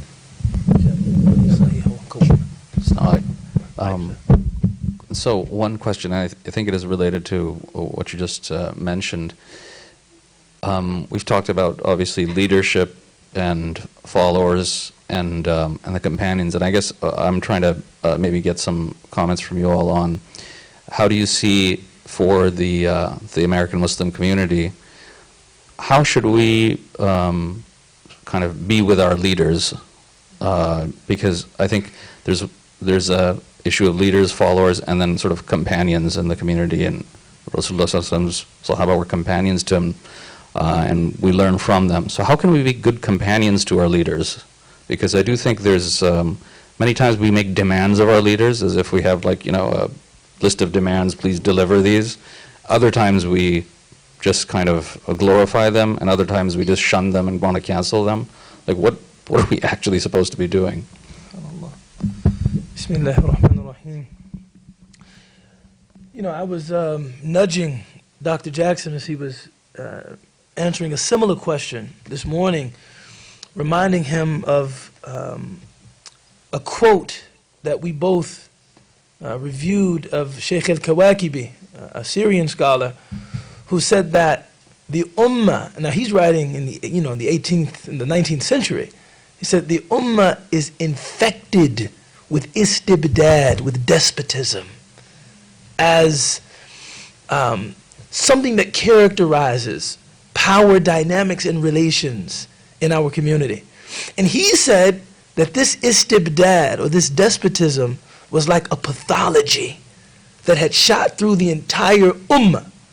That you saw this in the relationship of the governors and the governed, the employers and the employees, men with their families, women with their children, the wealthy with the impoverished, and that the ummah wouldn't experience islah or correction until everybody in a position of leadership saw their role as one of service to the people that they were leading. So the first thing I would say is that people in positions of leadership should recognize that leadership is not about self-aggrandizement. You know, Sayyidul Qawmi Khadimuhum. The leader of a people is their servant. You know, I always say that, you know, if you ever want to know who's leading an effort, who's leading an initiative, all you have to do is look at who's being blamed for everything. When people need something, they say, where's so-and-so?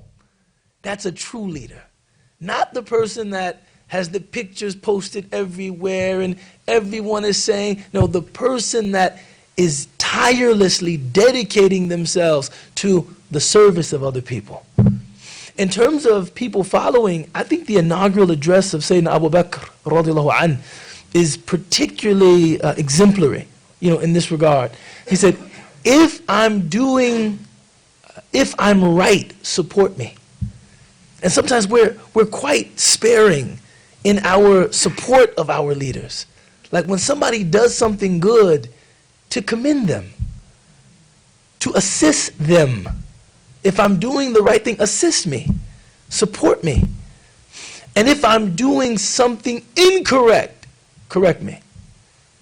And we shouldn't have, one thing that I find amazing about the Prophet sallallahu alaihi wasallam, and Dr. Jackson mentioned some of these instances, is that you have these really compelling vignettes in the seerah in which people come to the Prophet ﷺ and ask him, أَهَذَا وَحْيٌ مِّنَ اللَّهِ أَوْ تَدْبِيرٌ فِي الْحَرْبِ? Is this revelation from God or just strategy? And his ability to say, it's just strategy. Like what kind of, a lot of times, leaders are invested in creating this mystique around their leadership. That everything I do is based on knowledge that is inaccessible to you. This is why you must follow me. But for him to say, no, this is, you can weigh in on something like this. This is a proof of his prophethood, sallallahu alaihi wasallam. That's real character. But we need to have that kind of relationship with authority that, with all due respect, and when you make your decision, I'm willing to follow you, as long as it's something valid, licit, legit. But I don't think this is the right approach, right? And testing that leader's humility, right, in his or her ability to receive that. So I think, that relationship has many, it's quite remote. It has different branches. Sometimes the leader is doing the right thing, sometimes doing the wrong thing, sometimes the leader needs to be corrected, sometimes the leader needs to be challenged, oftentimes the leader needs to be supported. I know as someone who does work in Muslim communities, giving the khutbah is the scariest thing in the world. Because you know that there are some people, and I can see them, chomping at the bit, waiting for you to make a mistake, right? Do you know how difficult it is to work in a context like that? How difficult it is to intend to benefit someone in a context where you feel like they're just, all of these carping criticisms are just waiting for me. Somebody's waiting for a tajweed mistake, a nahu mistake. Somebody's waiting for me to say, they're just, and I can, he's measuring every word. I'm waiting. And then once I say, Aqimu salah, he says, man, we got away. I didn't get him this time. Who can be a leader it's like, no, but if I do make a mistake, correct me, but not the kind of, followership that's like, I'm waiting to invalidate you. I'm waiting to discredit you. I'm waiting for that. What is that? That's very strange. So I think, leadership should be service-oriented, and people following leaders shouldn't be allergic to authority, but also we shouldn't be just obsequious, im'iyah, just yes men and women either. Being a good follower is about being empowered, and telling the truth. And Allah knows best. I'll just add to that, underscoring what Sheikh Ubayd mentioned about the inaugural khutbah of Sayyidina Abu Bakr radiallahu anhu, the Holy Prophet sallallahu alaihi wasallam, he was asked about this. He said, ad-dinu nasiha, right? So religion is sincere counsel, and his answer was, liman ya Rasulullah, to whom, O Messenger of Allah? And he said, to the Book of Allah, to Allah subhanahu wa ta'ala, the Book of Allah's prophets, a'immatul muslimin wa amatihim, and to the leaders of the believers and the generality of the believers. And so what's the nasiha? The nasiha is that sincere counsel that somebody gives to them. And the sincere counsel is always to point people to Allah subhanahu wa ta'ala, the Book of Allah, and the Prophet alayhi salatu wasalam. And so we should have this, the nasiha is kind of a defining ethic of Muslim social relations, is that one gives sincere counsel. Now there's a whole adab of how one gives counsel and so on and so forth.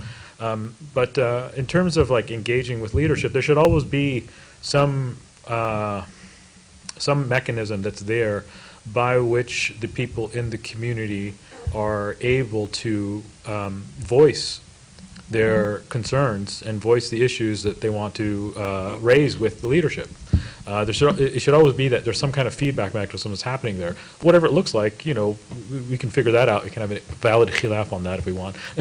But there's, if modern institutions have some form of that works for us, great, alhamdulillah, there's no problem with that. But there should be some mechanism by which you can receive that feedback.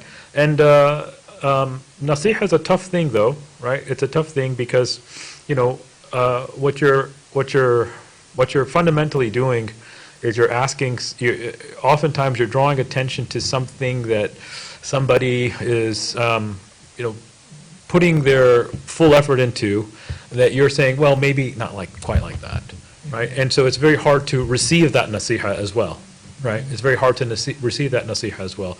Imam al-Ghazali in his Ayyuha al-Walad, he says, the Prophet ﷺ has given us all the nasa'ih that we need. The issue is that the ummah doesn't want to receive it.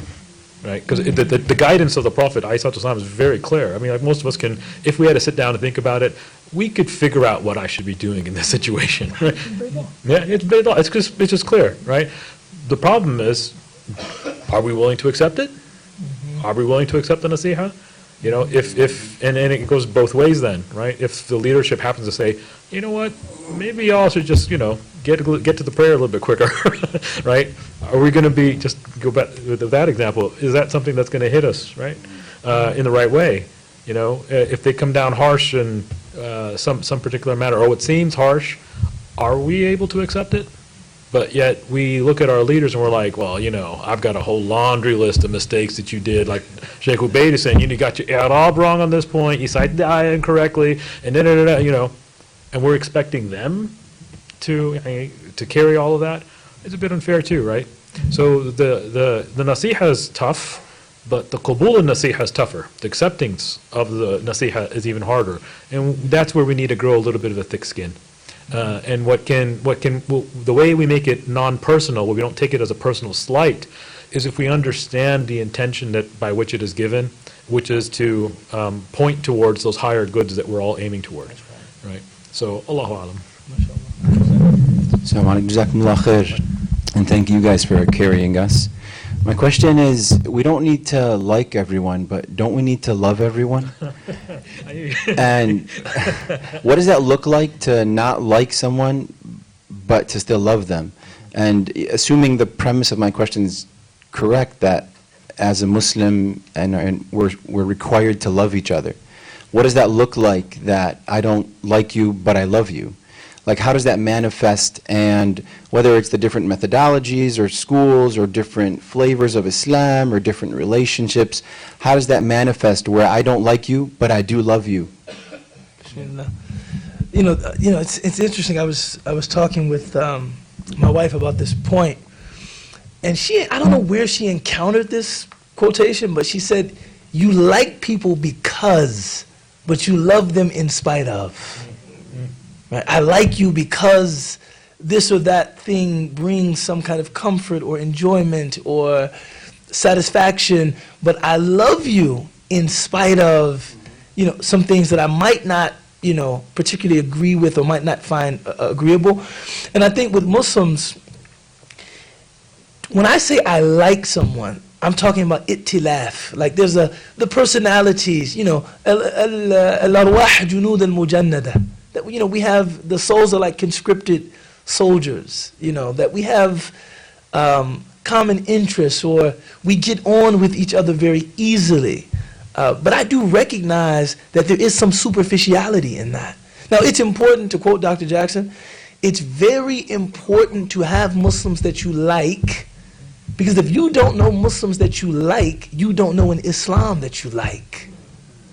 So it's very important to have friends, people I admire, people whose company brings me comfort and satisfaction. But the Muslims that I love them lillah. I love them because these are the followers of the Prophet sallallahu alaihi wasallam. This is the ummah of Muhammad sallallahu alaihi wasallam, and they have my allegiance. They have my loyalty. They have my love. Not because it makes me feel good, but out of a sense of duty. I have a duty to you. Dr. Jackson said it just very quickly, but he said, that's a problem. I can't imitate his accent. That's a problem. A bad Muslim is still a Muslim. And it's the truth. Even someone that I think is wrong, it's like this person still has rights over me. This person is still my brother, my sister. And, sometimes being reminded of duty, it's a very healthy thing. I might be the only person, I love going to the masjid for Jummah and hearing just a bad khutbah. Because I'm sitting there thinking to myself, nothing about this is informative. Nothing about this is inspiring. I really don't even like what you're saying. I'm just here lillah. This isn't like, if I had my choice. No, I'm here just for Allah. And that's so sobering that, and sometimes when my son comes out the khutbah, he's like, Dad, I didn't understand what he was saying.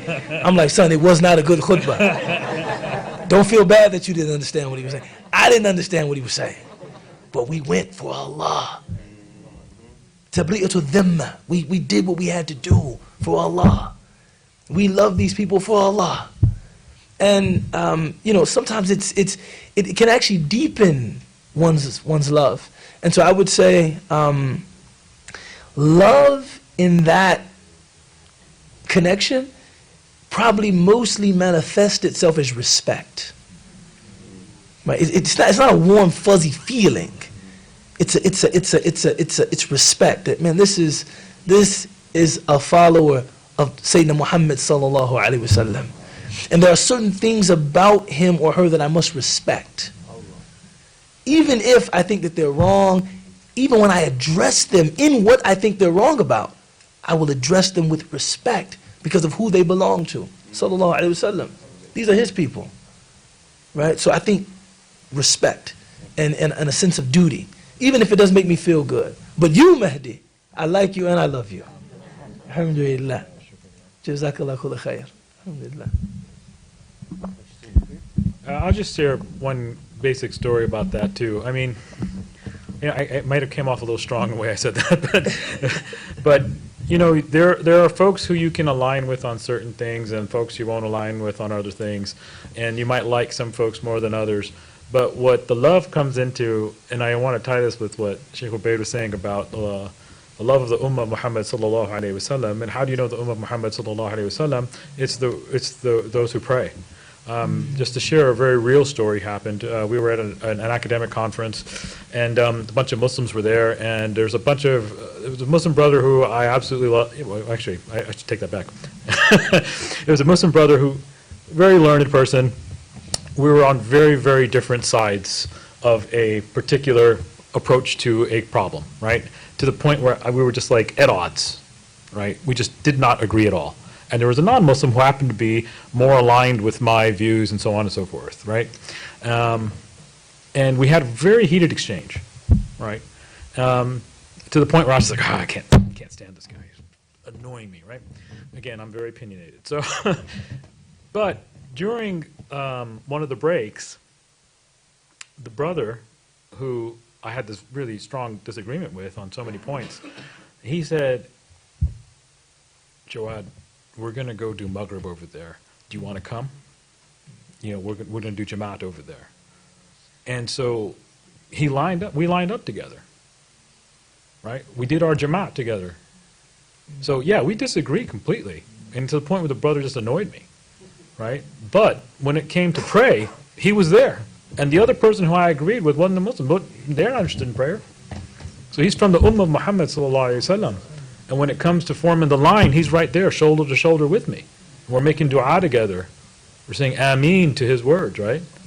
And so that's the person I love. Yeah, we disagree completely. Annoy the heck out of me. But we said Ameen. We do dua together. Our hearts come together. It's the Ummah of Muhammad sallallahu alaihi wasallam, and the salah is what brings us together. It's the salah is what brings people together. It's not going to be dinner parties and stuff like that. But it's the salah. Assalamu alaikum warahmatullah. This is barely a question, it's just a little bit of a comment. When we were talking about the unmasked brothers and sisters, I wanted to offer a little commentary there. I think sometimes we can pigeonhole what that population looks like. And when we're trying to figure out why people don't feel comfortable in our masajid, I just wanted to call attention to the fact that sometimes we are the problem. And I work with a lot of unmasked people, and subhanAllah, I've had a lot of conversations in which people are afraid to come to masajid, or they have friends or family members and they're like, this person would like to be around Muslims, but I can't guarantee their emotional safety in this space.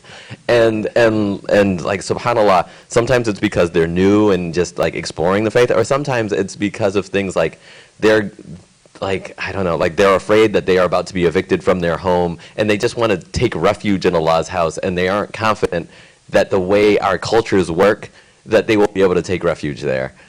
And so I just wanted to call attention to that. Like I said, I'm sorry, this isn't really a question so much as when we're talking about the idea of unmasked people, sometimes... I'm scared right now. Yeah. But you're 100% right. I don't disagree with anything you're saying there, absolutely. And I think I might be a little bit spoiled because, the masjid I go to is actually... I go to the Lighthouse Mosque, and that's, Lighthouse is Lighthouse, right? Everyone's there, right? MashaAllah alayhim. And it's a unique space, and it's a great space, and I think most folks can find some space for themselves there, right? Alhamdulillah, shukrullah. But yeah, there are those other, communities that they do have this unwelcoming spirit to them and unwelcoming nature to them. That's a net loss for the entire ummah. The fact that you have these big masajid that are just barely getting 2 people to pray Isha, that's a problem. That's a real problem.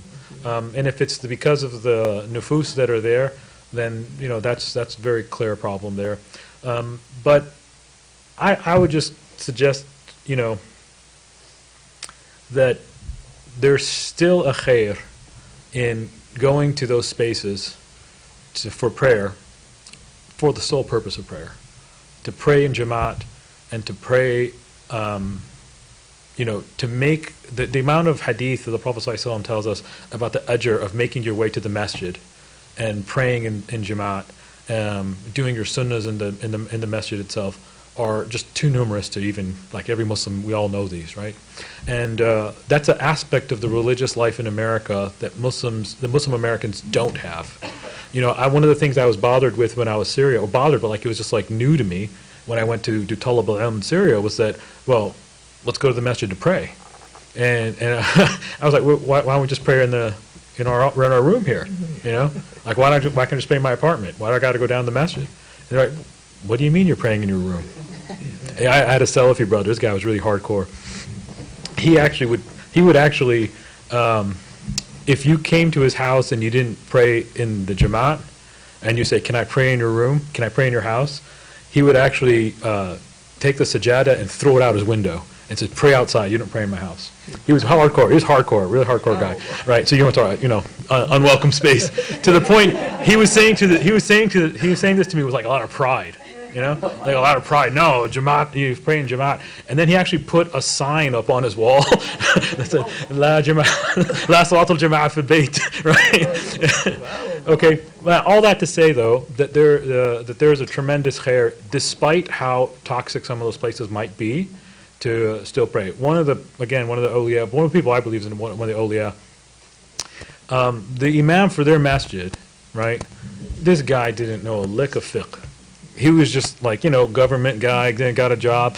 He would start the prayer, he's like looking back, Allahu Akbar, and he'd like, you know, and he's not even doing istiqbal al-qibla. He's not even doing istiqbal al-qibla, right? And he's like looking back, all right, everyone's lined up, Allahu Akbar, Bismillah ar-Rahman ar-Rahim. And his tajweed was atrocious. Atrocious. He'd be like yelling. Bismillah ar-Rahman ar-Rahim. But really, like, it was really bad. It was very jarring, right? It was very, very, very jarring. And this sheikh I knew never missed a prayer. He timed his day such, and this sheikh I knew was a faqih, like a top-notch faqih, right? A top-notch faqih. He timed his walk to the masjid so that he could get there in time to pray Tahiyatul Masjid, the sunnahs for beforehand, and then wait for Takbirat al-Ihram. He wouldn't miss Takbirat al-Ihram behind the sheikh, behind the imam. So you want to talk? Okay, that's like if you're a fiqh person, and there are all of these mukhalafat, you're just like, oh come on, is my prayer valid? Is it not? Yet, because of the ajr of the jama'ah, he went. And it bothered him such that he would actually ask the muftis. He goes, look, this guy's messing up all of these shurut of the prayer and all these arkan of the prayer. Is this even ma'jur? Is it even, do I have to do i'ada? Do I have to do qadaf, or do I have to make this up or not? And they would say, they'd find him a hila. And he never missed a prayer though. So because why? There's a sir, there's a secret in the salat and jama'ah. You can't articulate it, but it's there. You know, I mean, just speaking to that, you know, I was, I had been Muslim for about 24 years, and my mother told me that she wanted to embrace Islam, you know, after that, you know, happiest days of my life. And, after she embraced Islam, you know, she asked me, she said, why didn't you ever invite me to the mosque before? I said, well, I just know, and really I would feel that consternation, you know, even when my mother embraced Islam. Now, the story is just really a remarkable story. I told people, she embraced Islam at Tetlif in Chicago. That was the place I felt was safe, you know. And I told them, I said, look, my mother is coming, and she's going to embrace Islam. Her boyfriend will be with her. His name is Danny. They have been together for a very long time.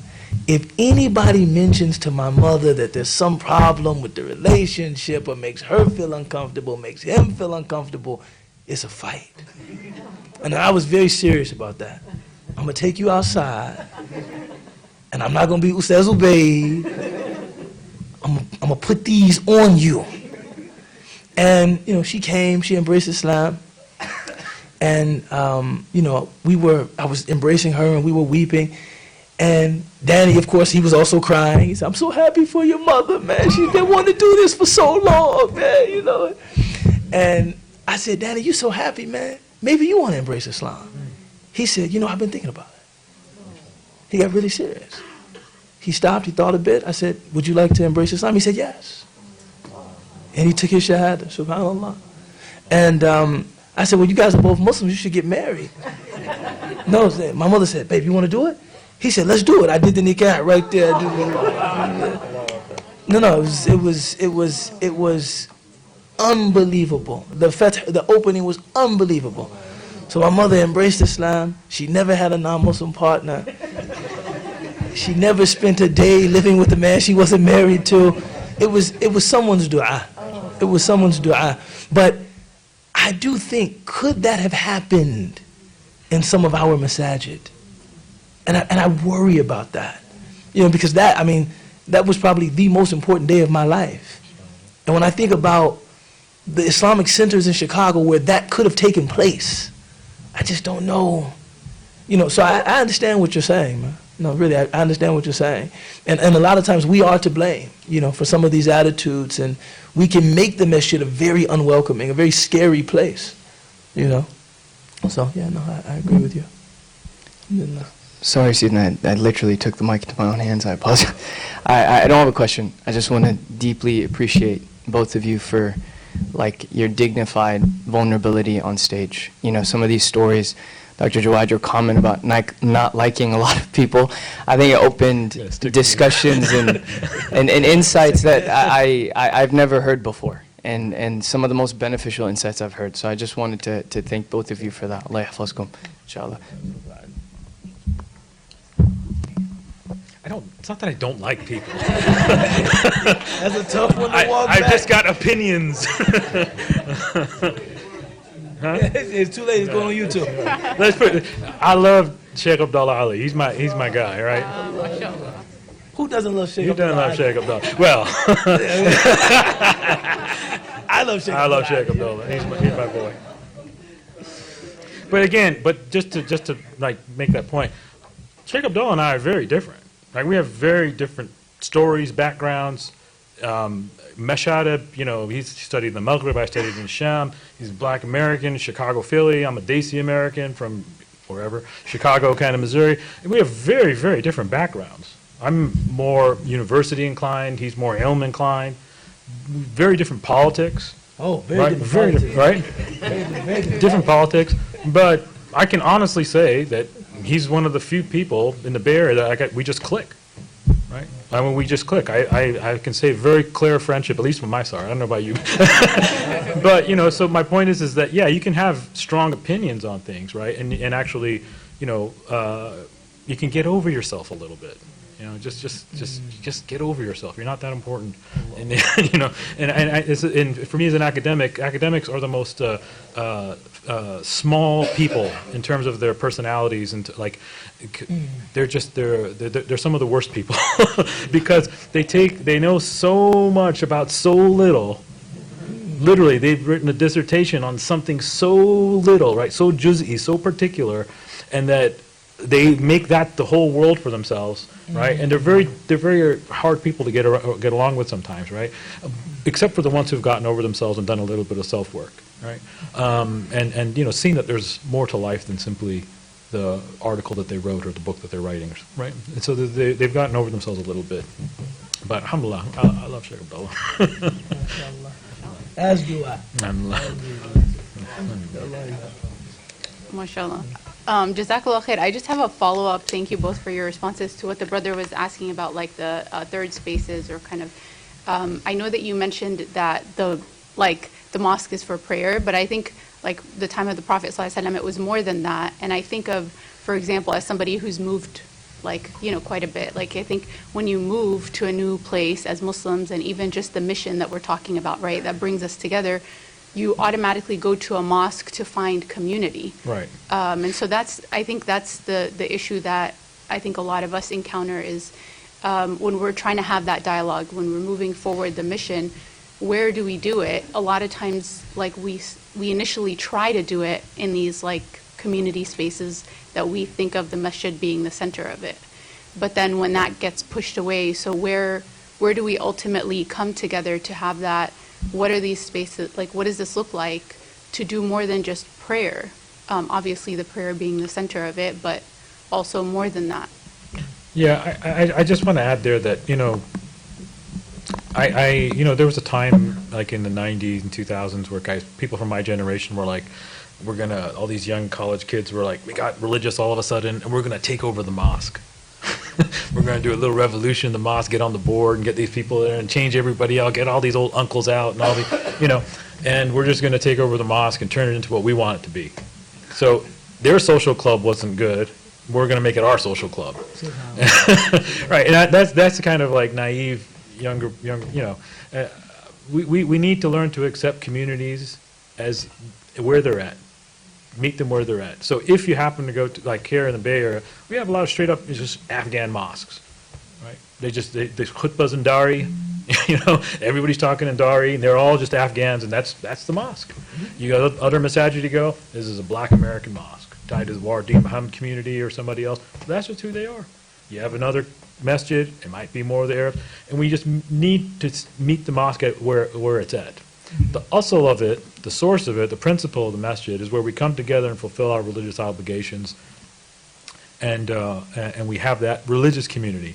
Now, the intellectual community and the other forms of growth that we need, that's where we need to do more work in terms of developing spaces, creating those forums where we can actually have scholarly exchange, and we can actually have intellectual exchange, and also education, structured education, right? Because the mosque halaqah is different than doing a class, right? The mosque halaqah is different than doing research, right?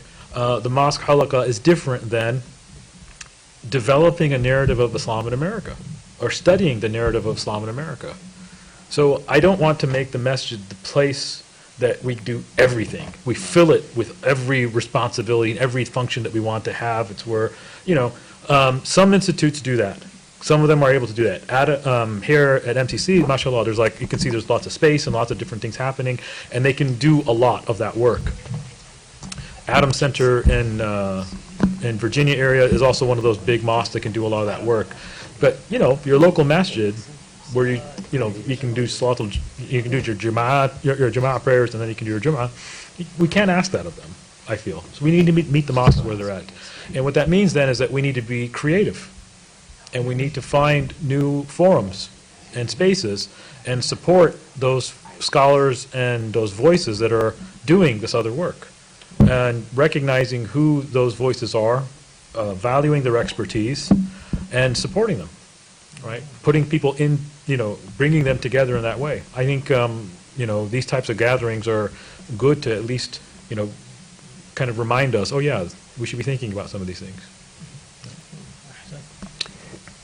We're going to go ahead and conclude. Okay, one last question, and then we have to conclude. I just wanted to ask about the lack of cultural authority and intellectual authority that Dr. Jackson spoke about. And if we're in positions of leadership where we're creating educational institutions or communities, would you recommend developing an alternative soft culture, let's say for the school community? And if so, what would you recommend, particularly maybe focusing on, or some of the foundations that we should have in place, or maybe resources that we should definitively look at, like Dr. Jackson recommended, looking at Nation of Islam and how they created what they created? And second is on the intellectual authority,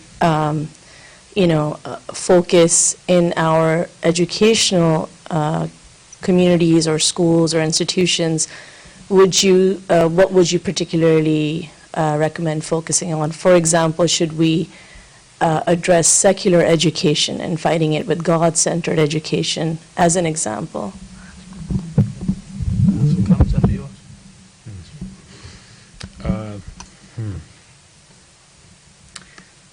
Can you clarify the first question about the soft? So, for example, our children tend to be enticed by a culture that's been created by a worldview other than ours. I see. Okay. Yeah. That's a very good question. Those are both very, very good questions. I think we're both of us are parents, and we're also struggling with these questions too, and we've come up with our own solutions to those things. I think that Allahu A'lam, yani, I can only speak about my own reflections on this for my own family, and really the person to answer this is my wife, because she's really the educator in our household, much smarter than I am. And she, what I think is that Allahu A'lam, what we've kind of come to in our household is that we want to ensure that things are developmentally appropriate. So that, what I mean by that is that as our daughter is growing up, that what she is growing with is appropriate for her mind, what her mind is able to grasp. So, grammar at the early stage, lots of literature reading, and quality reading, but really having an appreciation for literature and for reading, right, for speaking correctly. followed then by and at the same time, emphasis on forming an Islamic identity, really rooting that in their early ages, from pre-K until at least 8th grade, really just hammering home, making it a thing. Now, the way we've approached it is not to be the educators ourselves, but rather we're simply reinforcing what her teachers give her. And so we're not the ones who are teaching her Quran, but we're just like reinforcing. And that way we can be parents and not teachers. So her relationship to Islam is not her relationship to me. Right? And so that I can be her father and not her teacher. And so her Islam stands on its own feet, and I'm just there to support it. And so same with my wife. So we create a household that supports Islam, Islamic identity, and we're not the enforcers of it. So she actually will correct me. She's like, no, Baba, the teacher said this. I'm like, I know more than your teacher. She goes, no, you don't. I know more. She goes, no, you don't, Baba. She's my teacher. I'm like, okay, she wins. So that's one general thing, right, is to say, as parents, is to be not the voice of Islam telling them halal, haram, that have good teachers that teach them.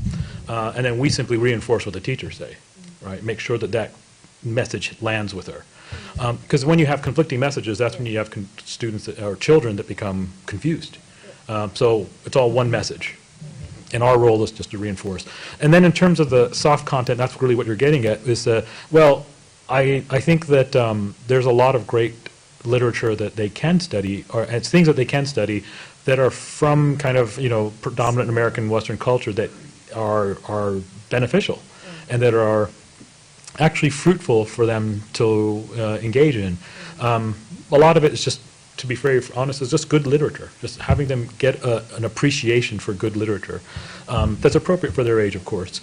And then making sure then that it's reinforced again, right, so that we actually have conversations about them. And it becomes kind of the jokes in the house where we start to, reference the character that you happen to, read about. And, just to give a very, right now, my daughter's in the middle of Return of the King, I think, in the Lord of the Rings series. And so, so we make all of our kind of our Gollum voices and stuff like that, so we know, we're aware of what she's going through as well. She's also reading like Robin Hood and things like that as well. So, and we make that, again, the same idea being reinforcing as opposed to being the teachers. And finding quality stuff. And then, alhamdulillah, shukrullah, we're very fortunate. We're part of the Elm Tree community here, and they have, they have a great set of resources that they've cultivated over a number of years, and they've seen what works and what doesn't work, and a lot of that's available. You can find like their, recommendations online, and there's also, Sidi Mahdi, what's the review books that they have? Mindful Muslim Reader, yeah. A Mindful Muslim Reader is a great resource that has all kinds of like recommendations for things to look at. I don't always recommend, it aligns pretty good, but some of these Christian review stuff about like pop culture things are okay. But even then, like our standards are still slightly different. So it's okay to like look at some of those, but I think Mindful Muslim Reader and things like that are really good. And, I think one of the other sisters had mentioned a question about like going get something on your own. We need a lot of that. Like we have like a lot of like that.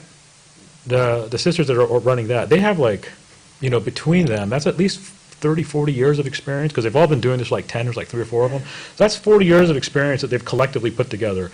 That, alhamdulillah, they put together on a website, and they've got like, I think it's a podcast or something like that, so that everyone else can benefit. So that's like a resource then that all of us can benefit from. So that collective, bringing together all of our collective knowledge and wisdom is really, it's really great. And those are the kinds of projects we need a lot of. Is to, because we all look at our Yelp reviews for restaurants, right? But, okay, what's the idea there? Well, a bunch of people have checked out a restaurant, and they like it or not. What's good or bad there? Well, all of us are raising kids. All of us are involved in something. Shouldn't we have like best practices, some sense of it over there too? So these types of things like Mindful Muslim Reader, and then the type of work that's happening at Elm Tree and these other places are really great. But the soft element, the soft culture stuff, I think there's aspects of it that can be, just Western Civ can offer a good amount there.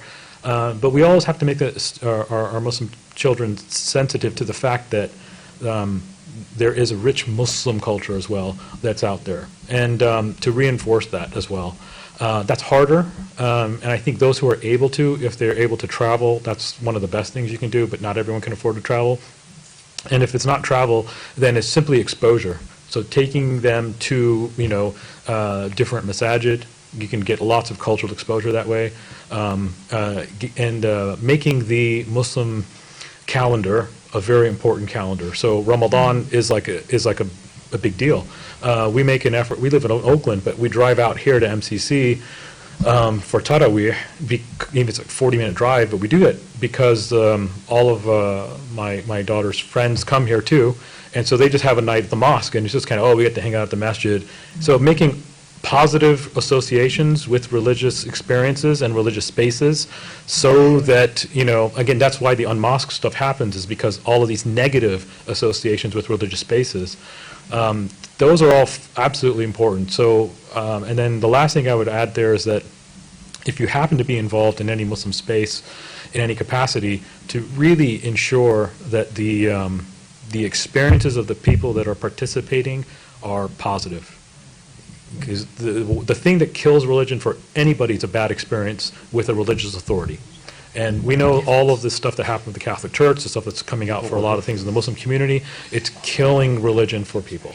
Right? It is killing religion, bad experiences with religious communities. The exact opposite is what you do to strengthen it then. Positive experiences with the Muslim community. So Eid is a big deal. Make Eid a huge deal, right? And make Mawlid a big deal if you do Mawlids. Make all those things like, we're going to go all out. So that to the point where they don't really want to, they're like, this is great, why would I want to leave that? Right? And that's how it should be. That's how it should be. Alhamdulillah, we have like-minded people who are doing that, and that's a way of making that healthy. I don't want to call it a bubble, but I want to call it a filter, right? Because a bubble, you can't really see out of it. The filter, it helps you see what's actually out there, right? But it helps you make sense of it. I can go on, sorry. Thank you so much. Oh. No, I'm finished. No, I don't want to. No, Professor, I was just saying, alhamdulillah, he did. Alhamdulillah. Okay, thank you so much. Jazakumullah khair to our scholars, Dr. Jawad Ubayd, thank you so much. Thank you all for attending, making this a very special weekend. I was going to do this last night, or as we were concluding yesterday evening, wanted to acknowledge the fact that we have some folks from ALIM's leadership here. In fact, we even have some who were part of the sort of founding, the origin story, as I like to say, of ALIM. So I just want to sort of name a couple of individuals, and then I'm going to finally actually invite one of them to sort of close this out. First, Haris Ahmed is here from Michigan. Haris and his wife, Shireen Khan. Shireen is going to be the person I'm going to invite to close this out, as well as Ma'moon, who's on the board. But Haris and Shireen, group of students in Michigan, sort of came up with this whole idea to begin with. Some of you may have been there last night when Dr. Jackson was sort of sharing the story as well.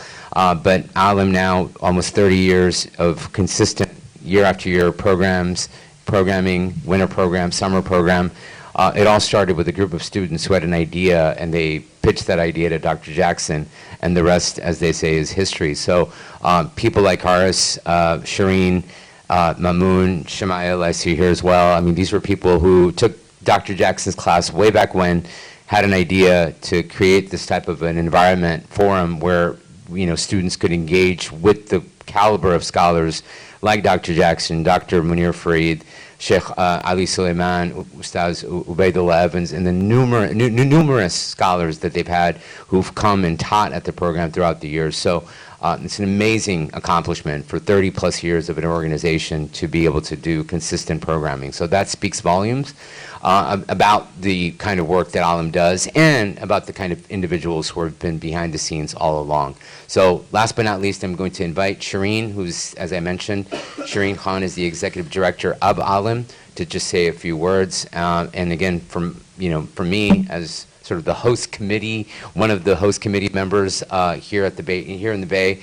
Thank you so much for coming. For those who came, from distances and from the local community, hopefully this was a memorable conference, and inshallah, one of your home cities could be a future host for the ALIM Winter Program, certainly.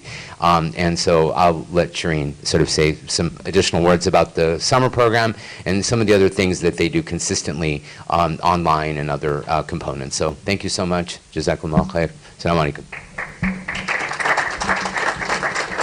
Assalamu alaikum.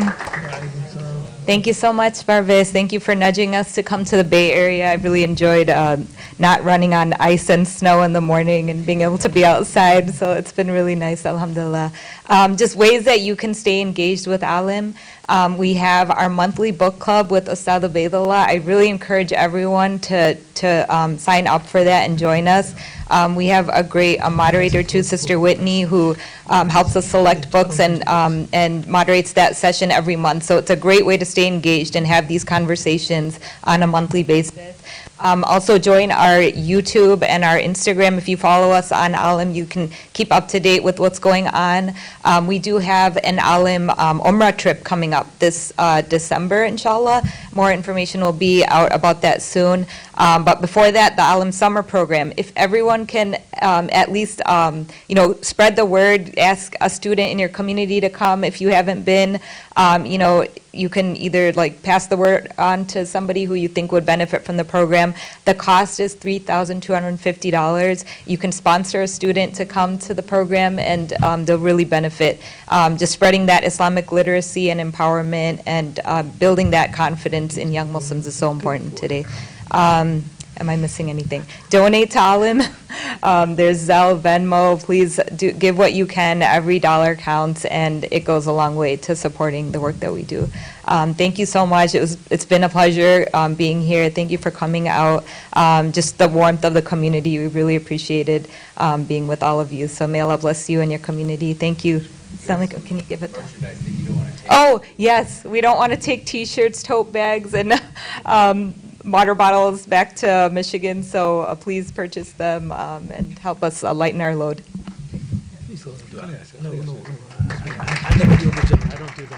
صراطك المستقيم وعلى آله وصحبه حق قدره مقداره العظيم. اللهم يا من جعلت الصلاة على النبي من القربات نتقرب إليك بكل صلاة صليت عليه من أول النشأة إلى ما لا نهاية من الكمالات. اللهم صل على سيدنا محمد صلاة تنجينا بها من جميع الأهوال والآفات وتطهرنا بها من جميع السيئات وترفعنا بها عندك أعلى الدرجات وتبلغنا بها أقصى الغايات والخيرات في الحياة وبعد الممات. اللهم تقبل منا كل ما قدمناه هنا من ذكرك ومن التعليم والتعلم. اللهم احفظ أولادنا، احفظ أنفسنا، احفظ مشايخنا، احفظ أساتذنا. اللهم احفظ أمة محمد صلى الله عليه وسلم. اللهم أعز أمة محمد صلى الله عليه وسلم. اللهم أرحم أمة محمد صلى الله عليه وسلم في جميع البقاع، في غزة، في أمريكا، وفي الهند، وفي كل مكان. Allah subhanahu wa ta'ala, we turn to you and ask you to accept this weekend and everything that we've done, to purify our hearts, to make our intentions your pleasure and your pleasure alone, to bring mercy and unity to the Ummah of Muhammad sallallahu alayhi wa sallam, to allow us to embrace the fact that we are all different people and that we all worship you in unity, despite the fact that we are all different natures and different types.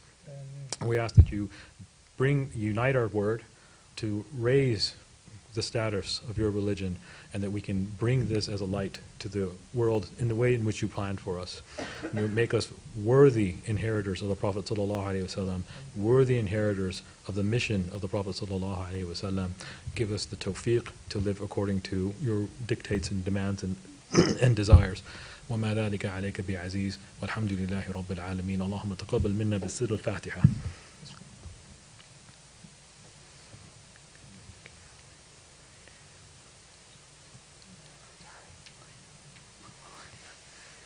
بارك الله فيكم.